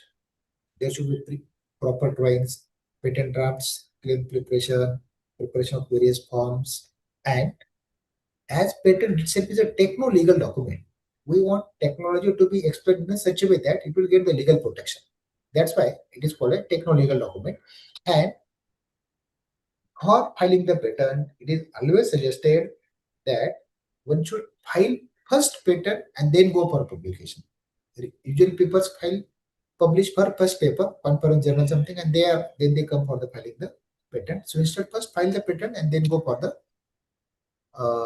so various institutions like higher education may have PG, UG, PG, PhD programs. Based on that, you can have the scope for filing the patents and all that. Okay.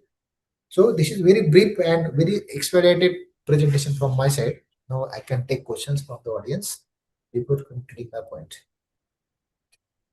I was given only 45 minutes. Still, I have taken near about 55 minutes from the organizer side. So audience can ask any questions if they have, so that I can answer them. Is there any question from anyone? You ask any about patent, trademark, copyrights. More than 100 patents we have filed. More than 2,250 plus trademarks we have filed. Copyright designs. Up to hearing stages, we have done all the processes. So any of your doubt can be explained in, right now. So, ask.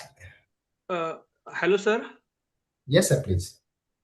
Sir, it was a very, very excellent and informative lecture which I have listened on IPR and related process. It was very much informative, I can say, which session I have attended earlier about the IPR and all the processes. You have included all the things and very informative manners and that easily understandable the complete process about the IPR. Okay, sir. Thank you. Yes, my question, it is not a question, I can say. I just want to know that during this IPR search, or what we can say the prior art search, most of the institutions or colleges, we can say, do not have the much access for the scientific literature, or we can say the complete access for the whole literature. So is there any portal or any site which give us information about the prior art legally, or any other mode where we can do the real prior art search? Okay, sir. Sir, I got your point. Sir, before IP expert, I'm a faculty. Even rather, I'm saying that after switching my university, because I was in Sanjuni Engineering College for 18 years, and I was a PhD guide of PSP, approved PhD guide of PSPB also. I know the limitations. When we try for the paid subscriptions, we have to purchase some subscriptions and like that. So in a similar line, for searching the patents also, there are some paid subscriptions, but they are not expected for the institutions like SSGM college or Sanjini or something. But I'm based on my experience I'm sharing, though I'm providing consultancy and working all that in this domain, but I also do not use any paid subscriptions. There are, just I mentioned, IP5 is a group of 5 patent offices: China, Japan, Korea, US, and European Union. So if you just go on their patent office website, put your topic, all patents available you will get directly. Similarly, just go on US patent office, search it US patent office, your guest degree, put your topic, you will get all similar. So likewise we can do, because they contribute more than 95% patents of the world. So that's what we want.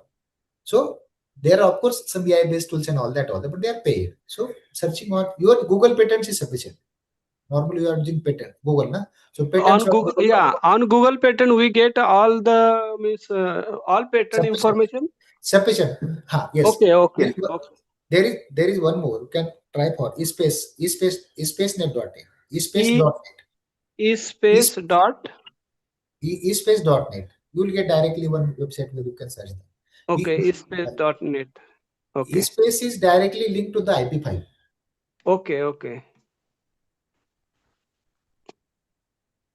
Okay, sir. Anything more? Thank you, sir. Thank you very much. Okay, sir. Thank you. Sir, I have a question. Please. How do you balance between protecting inventors and ensuring public access to essential innovations like medicines? Ma'am, actually, what happens? Access to all these protected IPs, or what we were talking about. So, first of all, any IP, when it is granted, when it is registered, then it is in a public domain. Suppose if you want to find all the details of the patent filed by the Serum Institute of India, vaccine, what we talk about. So if you want all the details, it is directly in the public domain. When you are getting any patent, it is directly available in public domain. So there is no need of balancing or searching. When you are getting any copyright, it is available in public domain, and till his period is, not over, it remains the property of that owner. And once his patents are over, it directly becomes the public property. For your surprise, ma'am, I'm just sharing, pharmaceutical companies are literally waiting their dates, opponents' patents, what they are doing, up to what date their patent is there, and once their patent is over, on the next day immediately they are starting production on the same product, same formula using the different names, because patent is over. So, there is no need of any balancing. You can directly access all these patents. They are available. As all you are from the academic fraternity, I'm just again adding, use of any IP which is registered. I repeat my point. Any IP registered can be freely used for teaching, learning, research, and all that. Suppose you are using any patent for teaching students, making some research in laboratories, making some results, then in that case, we need not to take the permission of the IP owner. We can use it directly ourselves. Use of commercial is prohibited. Act is saying that we should not use the commercially. Educational purpose, research purpose, training purpose, any registered IPs can be used. So there is no any obligations for using that IPs for the training purpose or teaching purpose. Okay, sir. Thank you.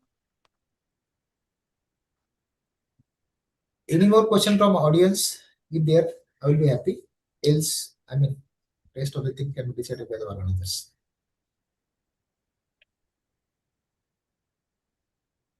Okay, thank you so much, Honorable Adinath Damble, sir, for your valuable insights on patenting of innovation. We are grateful for knowledge and expertise you share with us. Now we are going to take feedback.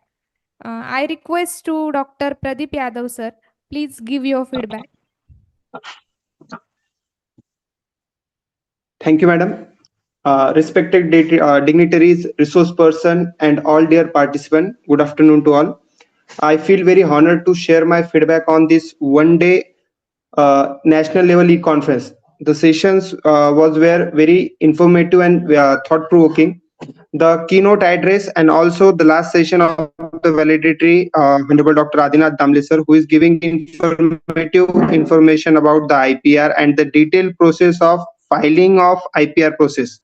So I think that the information provided were valuable insights for the academic purpose also and for the professional growth also. And with also that, the research paper presentation session is also very important, and it is providing and give us opportunity to present our thoughts and researches during the period. So I really appreciate the excellent organization and the coordination of this program, and it has been great learning experience for all of us. Thank you. Thank you so much, Pradeep Yadav, sir. Now I request to Dr. Sushant Mokal, sir, SM Joshi College, Hadap, sir, please give your feedback. Okay ma'am, धन्यवाद सर्वांना. गुड इव्हिनिंग. तर कोपरगाव महाविद्यालयाने आज या ठिकाणी one day national e conference आज ऑनलाईन पद्धतीने ऑर्गनाईज केली होती. Role of higher education in research, innovation and startup and IPR या विषयावरती आज साधारणपणे सकाळपासून आपल्याकडं हा प्रोग्राम सुरू आहे. यामध्ये साधारणपणे सकाळपासून फर्स्ट सेशन मध्ये इनॉग्रेट मध्ये principal doctor Suresh Salunke sir यांनी आपल्याला छान पद्धतीने आज मार्गदर्शन केलं. त्याचबरोबर याच्यामध्ये श्रीकांत कुंदेल सर यांनी सुद्धा आपल्याला एंटरप्रेन्योरशिप या विषयावरती आपल्याला त्यांनी खूप छान गायडन्स केलं. मी सरांचे सुद्धा आभार व्यक्त करतो. त्यानंतर गोपाल बनिक सर आसाम यांनी सुद्धा खूप छान त्या ठिकाणी आज मार्गदर्शन केलं. सरांचे सुद्धा या ठिकाणी आभार व्यक्त करतो. त्याचबरोबर आता सरांनी आपल्याला IPR वरती आदिनाथ ढमाळे सरांनी खूप छान सरांनी गायडन्स केलं. त्यांच्या सरांचा सुद्धा मी आभार व्यक्त करतो. आणि सर्व ऑर्गनाइज टीम प्राध्यापक डॉक्टर अर्जुन भागवत सर व त्यांची सर्व टीम व त्याचबरोबर महाविद्यालय सन्मान्य प्राचार्य principal doctor MT sir Sarode sir यांनी सुद्धा खूप छान पद्धतीने ही कॉन्फरन्स ऑर्गनाइज केली. मी सर्वांचे आभार व्यक्त करतो. धन्यवाद. Thank you so much, Mokar sir. Now I would like to invite Dr. Arjun Bhagwat sir to kindly present the report of National E-Conference and share the highlights of this academic event with us. Thank you, madam. Good afternoon to everyone. I'm Dr. Arjun Bhagwat, convener of this National E-Conference. Sir, to mic घ्या जरा.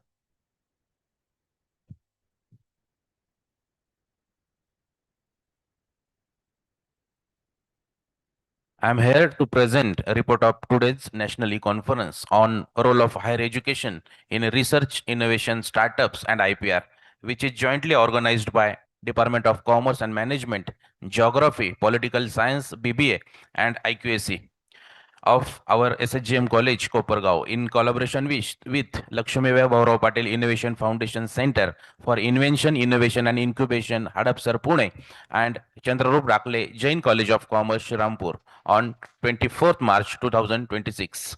In this one day, there was inaugural ceremony, keynote session, 2 plenary session, 1 session of research paper presentation, and now valedictory function. Total 75 abstract of research papers received in this e-conference. We have sent this abstract to concerned research journal for further process of publication. The conference started with very beautiful Rayat Geet.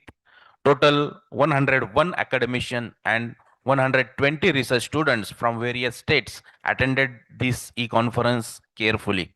All the participants enjoyed the lectures, technical sessions, as well as beautiful presentations.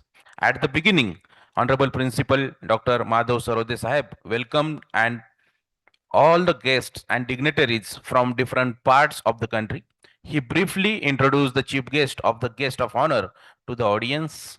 After welcome address, Honorable Principal Dr. Suresh Salunke, Yashwantrao Chauhan Institute of Science, Constituent College of Karmavir Bhaurao Patil University, Satara, was giving his best wishes to organize this national e-conference successfully.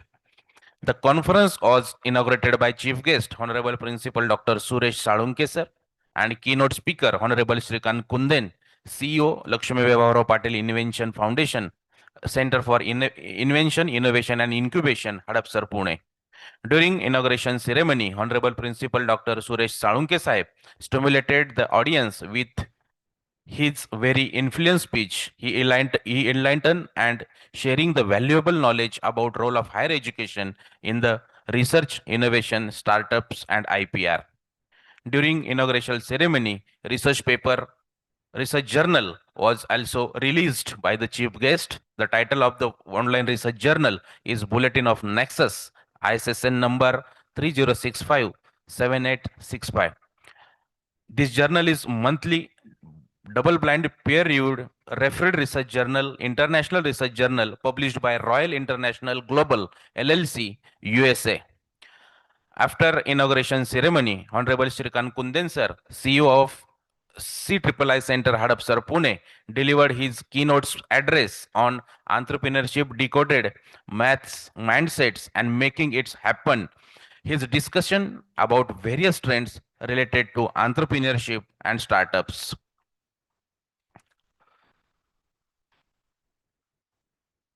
The first session was on the topic Vikasit Bharat at 2047, challenges and opportunities with special reference to role of youth, which was conducted by Dr.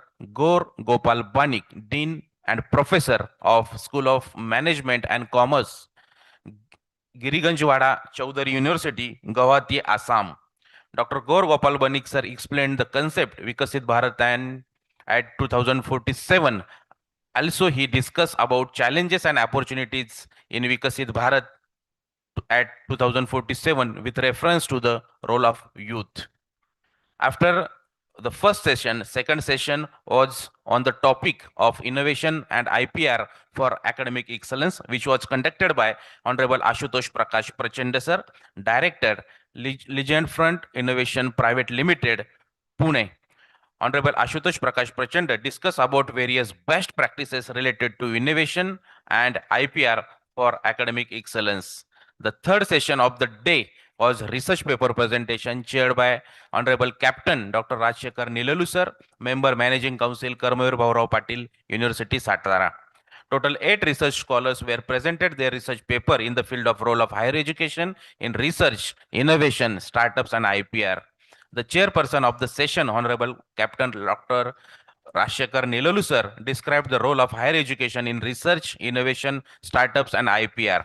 Honorable Captain Dr. Rajshekar Nilalu sir was to review all the presented research papers. Also, he motivates to all participants that how to write quality research paper and how to present the quality research papers. So for this e-conference, total 75 research papers are received for publication. I would like to share some guidelines to the participants regarding research paper publication.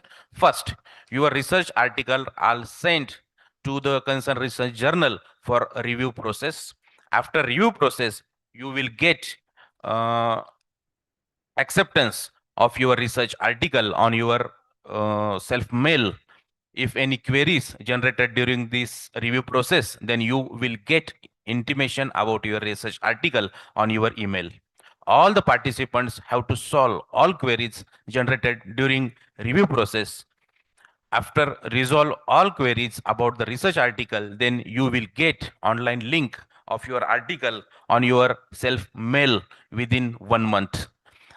As per publication guidelines, article must not be exceed the plagiarism limit of 10%, excluding reference. All papers must be original and not simultaneously submitted to the another journal of conference. After research paper presentation, the valedictory function was welcomed by Dr. Devidas Randir sir, and chief guest of the function is Honorable Adinath Damble sir, Associate Professor and Controller of Examiner, NICMAR University, Pune. During valedictory address, Honorable Adinath Damale sir was shared the valuable knowledge about patenting of innovations, filing patents in India. Also, Honorable Adinath Damale sir also discussed the process of filing patent in India. During feedback session, Dr. Pradeep Yadav sir, Citizen College, Rampur, and Dr. Sushan Mokal sir, SM Joshi College, Hadap sir. These two participants expressed their views on this e-conference. The participant appreciate the deliberation and taken place during the e-conference. Participants also appreciate the planning, coordination, and management of the e-conference. Now we are in the valedictory function. Today's chairperson of this valedictory session is Principal Dr. Sanjay Kamble sir.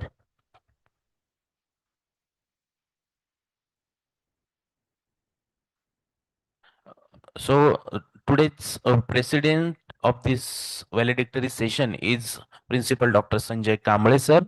He is very academic, dynamic, and his leadership quality is very well. His background is commerce.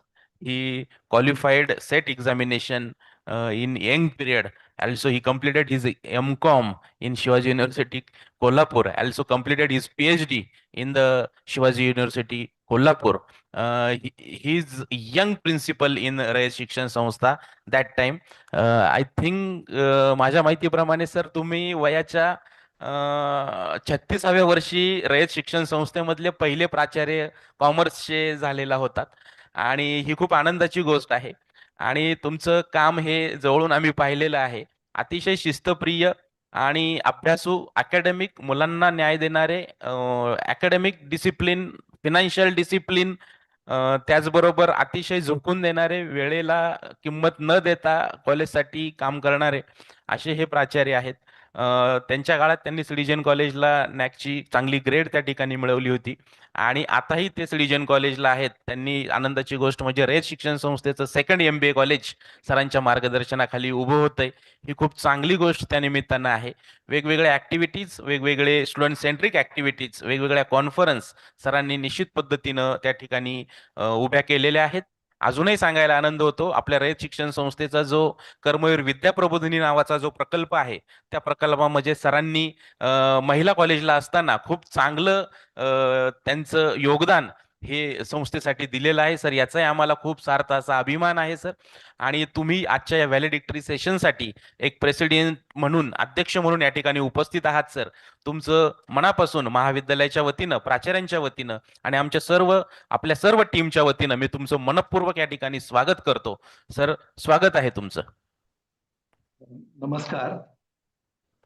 शिक्षण संस्थेच्या SSGM college Kopargaon यांच्या वतीने जे सुंदरचं असं एक दिवसाचं conference आयोजित केलेली आहे, त्याबद्दल मी सर्वप्रथम आपल्या सर्व टीमचं मी मनापासून स्वागत करतो. आणि आपले व्हाईस चेअरमॅन माननीय ॲडव्होकेट भगीरथदादा शिंदे साहेब यांच्या मार्गदर्शनाखाली कॉलेजची जी वाटचाल चाललेली आहे चांगल्या पद्धतीने, ती निश्चित पद्धतीने आम्हाला सर्वांनाच मार्गदर्शक आहे. आपल्या महाविद्यालयाचे सन्माननीय प्राचार्य डॉक्टर माधवजी सरवडे साहेब, तसेच त्यांना सहकार्य करणारे तुम्ही सर्व टीमचे सर्व मेंबर, यामध्ये डॉक्टर भागवत सर, आणि खूप सुंदर अशी कार्यशाळा जी आहे ती आज संपन्न होत आहे. आणि जो विषय आहे the role of higher education in research, innovation, startups and IPR. खरं तर सध्याच्या काळामध्ये सर्वात महत्वाचा जर काय असेल NEPच्या अनुषंगाने, मी तर असं म्हणेल की जे विविध डिपार्टमेंटच्या मार्फत जे आपण जे आयोजित करतोय, हे खरं तर फ्युचर ऑफ एज्युकेशन आहे. जे बेस जर आपण बघितला उच्च शिक्षणाचा, तर एखादा देश मागासलेला आहे, एखादा देश पुढारलेला आहे, एखादा देश प्रगती करत आहे, तर याचा पॅरामीटर जर काय असेल तर ते निश्चित पद्धतीने रिसर्च आहे, इनोव्हेशन आहे, स्टार्टअप आहे आणि इंटेलेक्च्युअल प्रॉपर्टी राईट आहे. त्यामध्ये सर्वच रिसोर्स पर्सन जे आहेत ते मग आपले मान्य श्रीकांतजी कुंदन सर असतील, डॉक्टर गौर बनिक असतील, किंवा डॉक्टर आशुतोष प्रचंड असतील, किंवा आपल्या कर्मेर भाऊराव पाटील रिसर्च जे आपली जी युनिव्हर्सिटी आहे त्या युनिव्हर्सिटीचे डॉक्टर राजशेखर नेलिलू असतील, किंवा आता ज्यांनी डॉक्टर आदिनाथ दामले सर जे आहेत त्यांनी खूप चांगल्या पद्धतीने प्रेझेंटेशन जे आहे ते केलेलं आहे. त्यांनी जी काय माहिती दिलेली आहे ती त्या माहितीच्या आधारे एखादं रिसर्च जे आहे ते कशा पद्धतीने फाईल करायला पाहिजे, त्याची प्रोसेस काय आहे, त्याच्या टेक्निकल बाबी ज्या सर्व ज्या आहेत त्या खूप विस्ताराने त्यांनी सांगितलेल्या आहेत. त्याने एक महत्वाचा मुद्दा जो मांडला तो म्हणजे इंटेलेक्च्युअल प्रॉपर्टी राईट मध्ये चायना जी आहे ती वर्ल्ड लीडर असल्याचं अधोरेखित केलेलं आहे. आणि निश्चित पद्धतीने खूप चांगली माहिती जी आहे ती ह्या कॉन्फरन्सच्या मार्फत आम्हाला सर्वांनाच ती व्हॅल्युएबल राहील. असं म्हटलं जातं की what is constant in this age, तर त्याचं सिंपल उत्तर आहे जी चेंज इज कॉन्स्टंट. आणि बदलाबरोबर जर आपल्याला जायचं झालं तर पेटेंट शिवाय पर्याय नाही. खरं तर भारतामध्ये रिसर्च कल्चर जे आहे ते अलीकडच्या काळात खूप मोठ्या प्रमाणात हे वाढत चालल्याचं आपल्याला दिसून येईल. मी मुद्दाम एक आपलं महाराष्ट्रातलं नाव घेईल, ते म्हणजे दत्तप्रसाद दाभोळकर सर जे आहेत की जे सध्या सातारामध्ये वास्तव्य आहे. त्यांचं सध्या एज जे आहे ते 95+ आहे.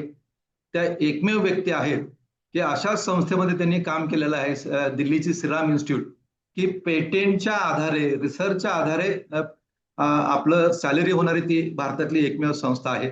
त्यांच्या नावावरती 100+ पेटेंट्स आहेत.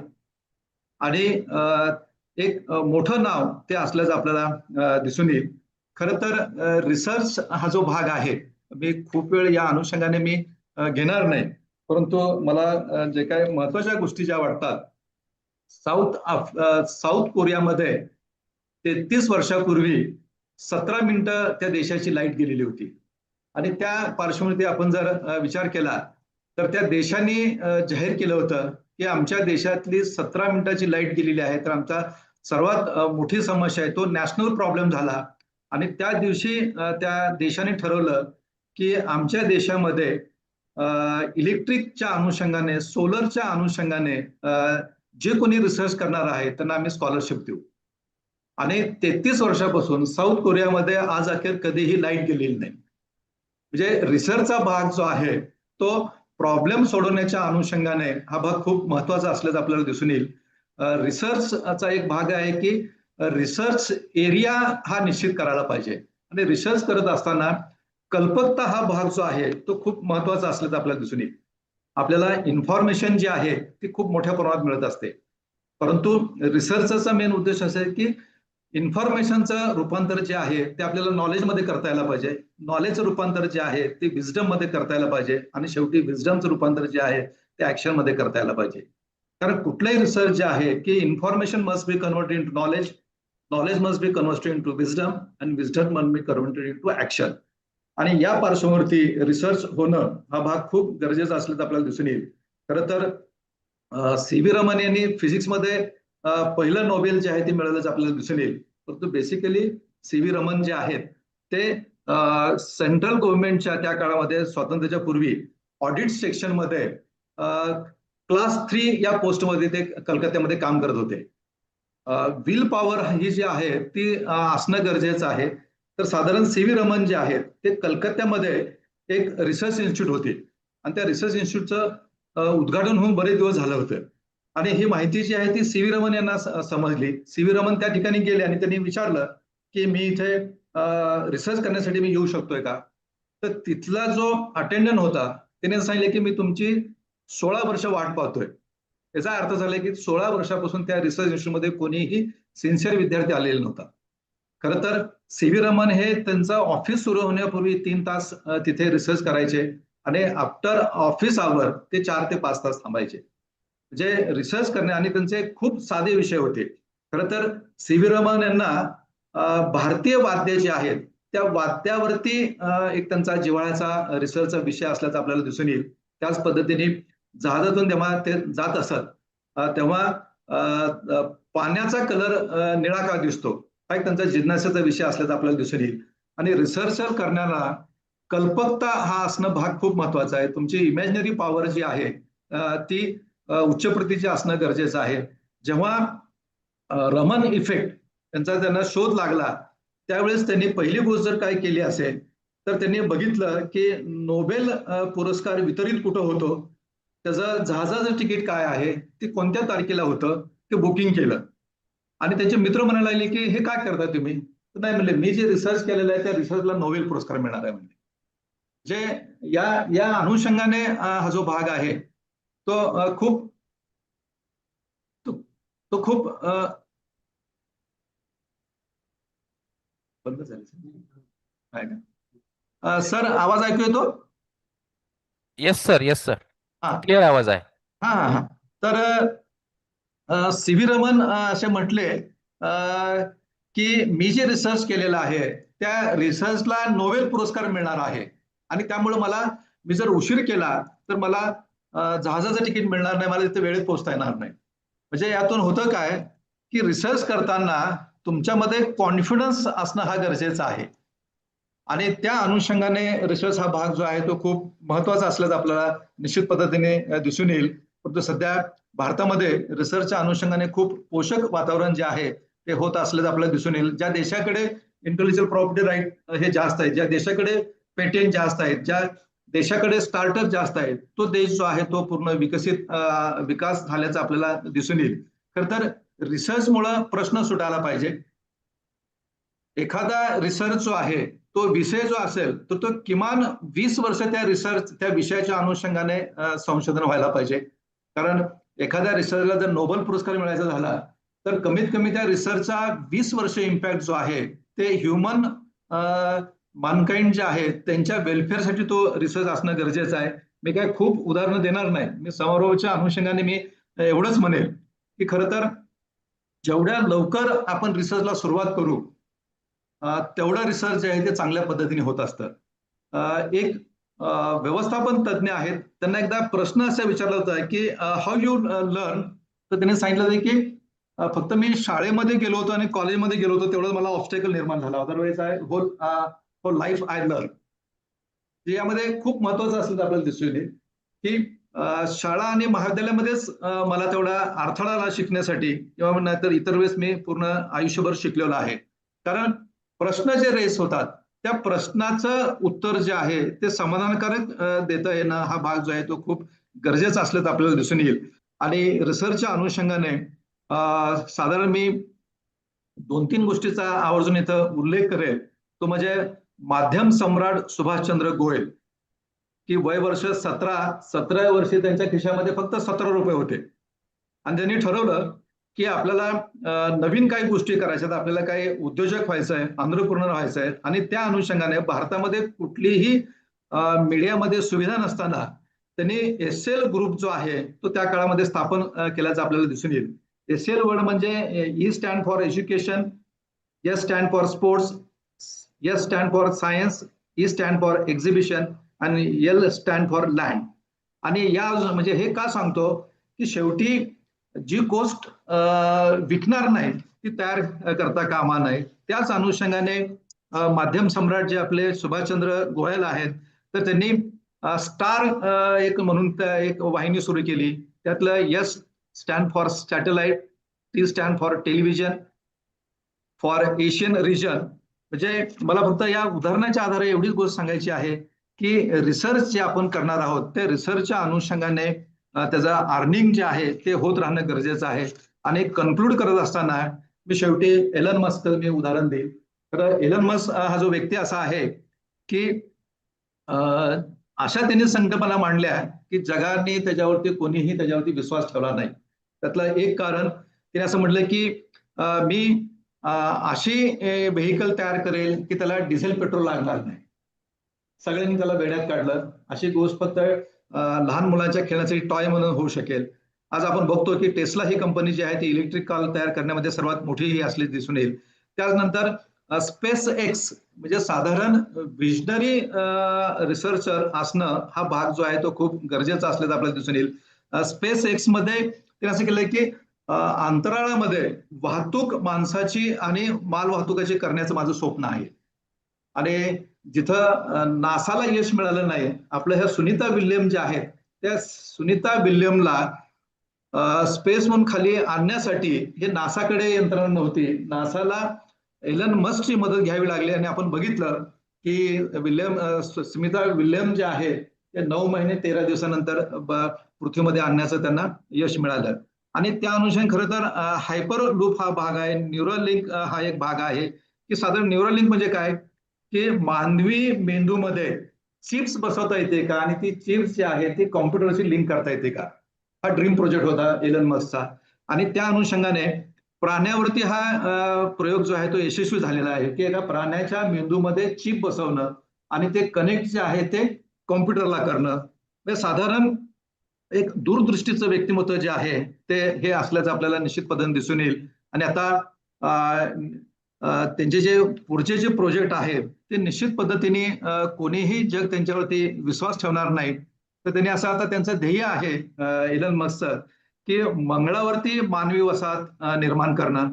साधारण त्यांचं टार्गेट आहे की लवकरच त्यांचं काम सुरू झालेलं 2022 पासून आणि 2033 पर्यंत मानवाला मोठ्या प्रमाणात मंगळावर ने-आण करण्याचा अनुषंगाने त्यांचं एक नियोजन आहे.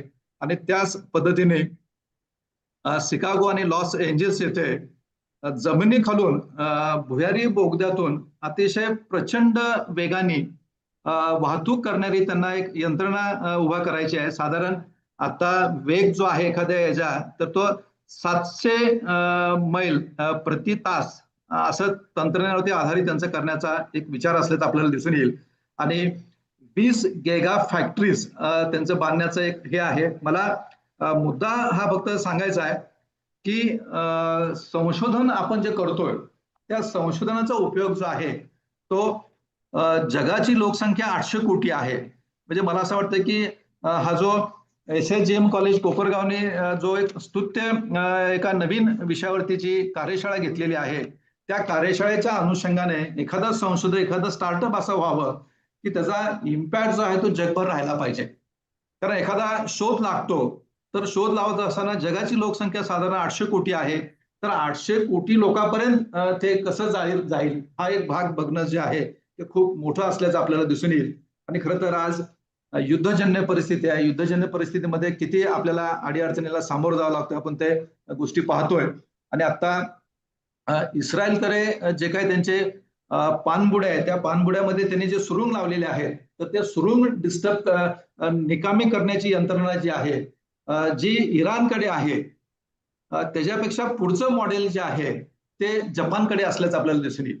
आणि जपानने स्वतःहून इस्रायलला सांगितलेलं आहे किंवा इराणला सांगितलेलं आहे की आम्हाला जर ती संधी दिली तर जे काय समुद्रामध्ये जे काय सुरुंग पेरलेले आहे म्हणजे जेव्हा नागासाकीचा 1945ला अणुबॉम्ब पडला त्याच वेळेस त्यांनी त्याच्यामध्ये संशोधन केलेलं आणि जपान हा असा एकमेव देश आहे की सध्या त्यांच्याकडे ती यंत्रणा आहे. मला मुद्दा हा सांगायचा आहे की हा विषय जो आहे तो खूप महत्वाचा असल्याचं आपल्याला दिसून येईल. आणि सन्माननीय सरोदे साहेब भागवत सर यांनी जे एफर्ट्स घेतलेले आहेत त्या एफर्ट्सचा निश्चित पद्धतीने उपयोग जो आहे तो चांगल्या पद्धतीने होऊ शकेल. आणि या सुंदर अशा या कार्यशाळेच्या अनुषंगाने आम्हाला यामध्ये सामील करून घेतलं. मी सर्व आपल्या आयोजकांना धन्यवाद देतो आणि इथेच थांबतो. जय हिंद, जय कर्मवीर. Thank you so much for sharing such valuable information with us, sir. Now, I would like to invite Gawade Madam to express the vote of thanks of today's National E-Conference. Thank you, ma'am. Respected dignitaries, distinguished guests, and all present here today, I would like to extend my heartfelt thanks to all of our chief guests, Honorable Principal Dr. Suresh Salunke sir, Honorable Shrikant Kunden sir, Honorable Dr. Gaur Gopal Banik sir, Honorable Ashutosh Prakash Prachand sir, Honorable Captain Dr. Rajshekhar Nilolu sir, Honorable Adinath Damale sir, Honorable Principal Dr. Sanjay Kamble sir, for sharing their valuable insight with us. Your words have been truly inspiring. Special thanks to the Dr. Pradeep Yadav sir and Dr. Sushant Mokal sir for their feedback. Before we conclude, a special thanks to the Principal sir, Dr. M.T. Sarode Sahib, Raya Shikshan Samsthas, Shri Sadguru, Gangagir Maharaj Science, Gautam Arts, and Sanjeevani Commerce College, Kopargaon. Lakshmibai Bhaurao Patil Innovation Foundation Center of Invention, Innovation and Incubation, Hadapsar, Pune. CD Jain College of Commerce, Srirampur. Department of Commerce and Management, Geography, Political Science, BBA and IQSC. The technical team, research scholars, organizing committee, all the faculty members and volunteers who worked tirelessly to ensure that everything went smoothly. The dedication and hard work have been truly commendable. We hope this conference serve as a stepping stone for all of us to stay ahead for the curve in our respective fields and continue learning from each other. I would also like to thank all our attendees for being here today. Your participation made this event meaningful and impactful. Once again, thank you all are being part of this wonderful event. On behalf of Chairperson and Rayat Shikshan Samsthas, Sri Sadguru, Gangagir Maharaj Science, Gautam Arts and Sanjeevani Commerce College, Kopargaon, Lakshmibai Bhaurao Patil Innovation Foundation Center of Invention, Innovation and Incubation, Hadapsar, Pune, Citizen College of Commerce, Sri Rampur, officially conclude today's National E-Conference. Thank you. Have a great day ahead. All the participants have to fill the feedback form. The link will share be in WhatsApp conference WhatsApp group, and the certificates will share in group in one single PDF format. Thank you. Tomorrow. Thank you, everyone.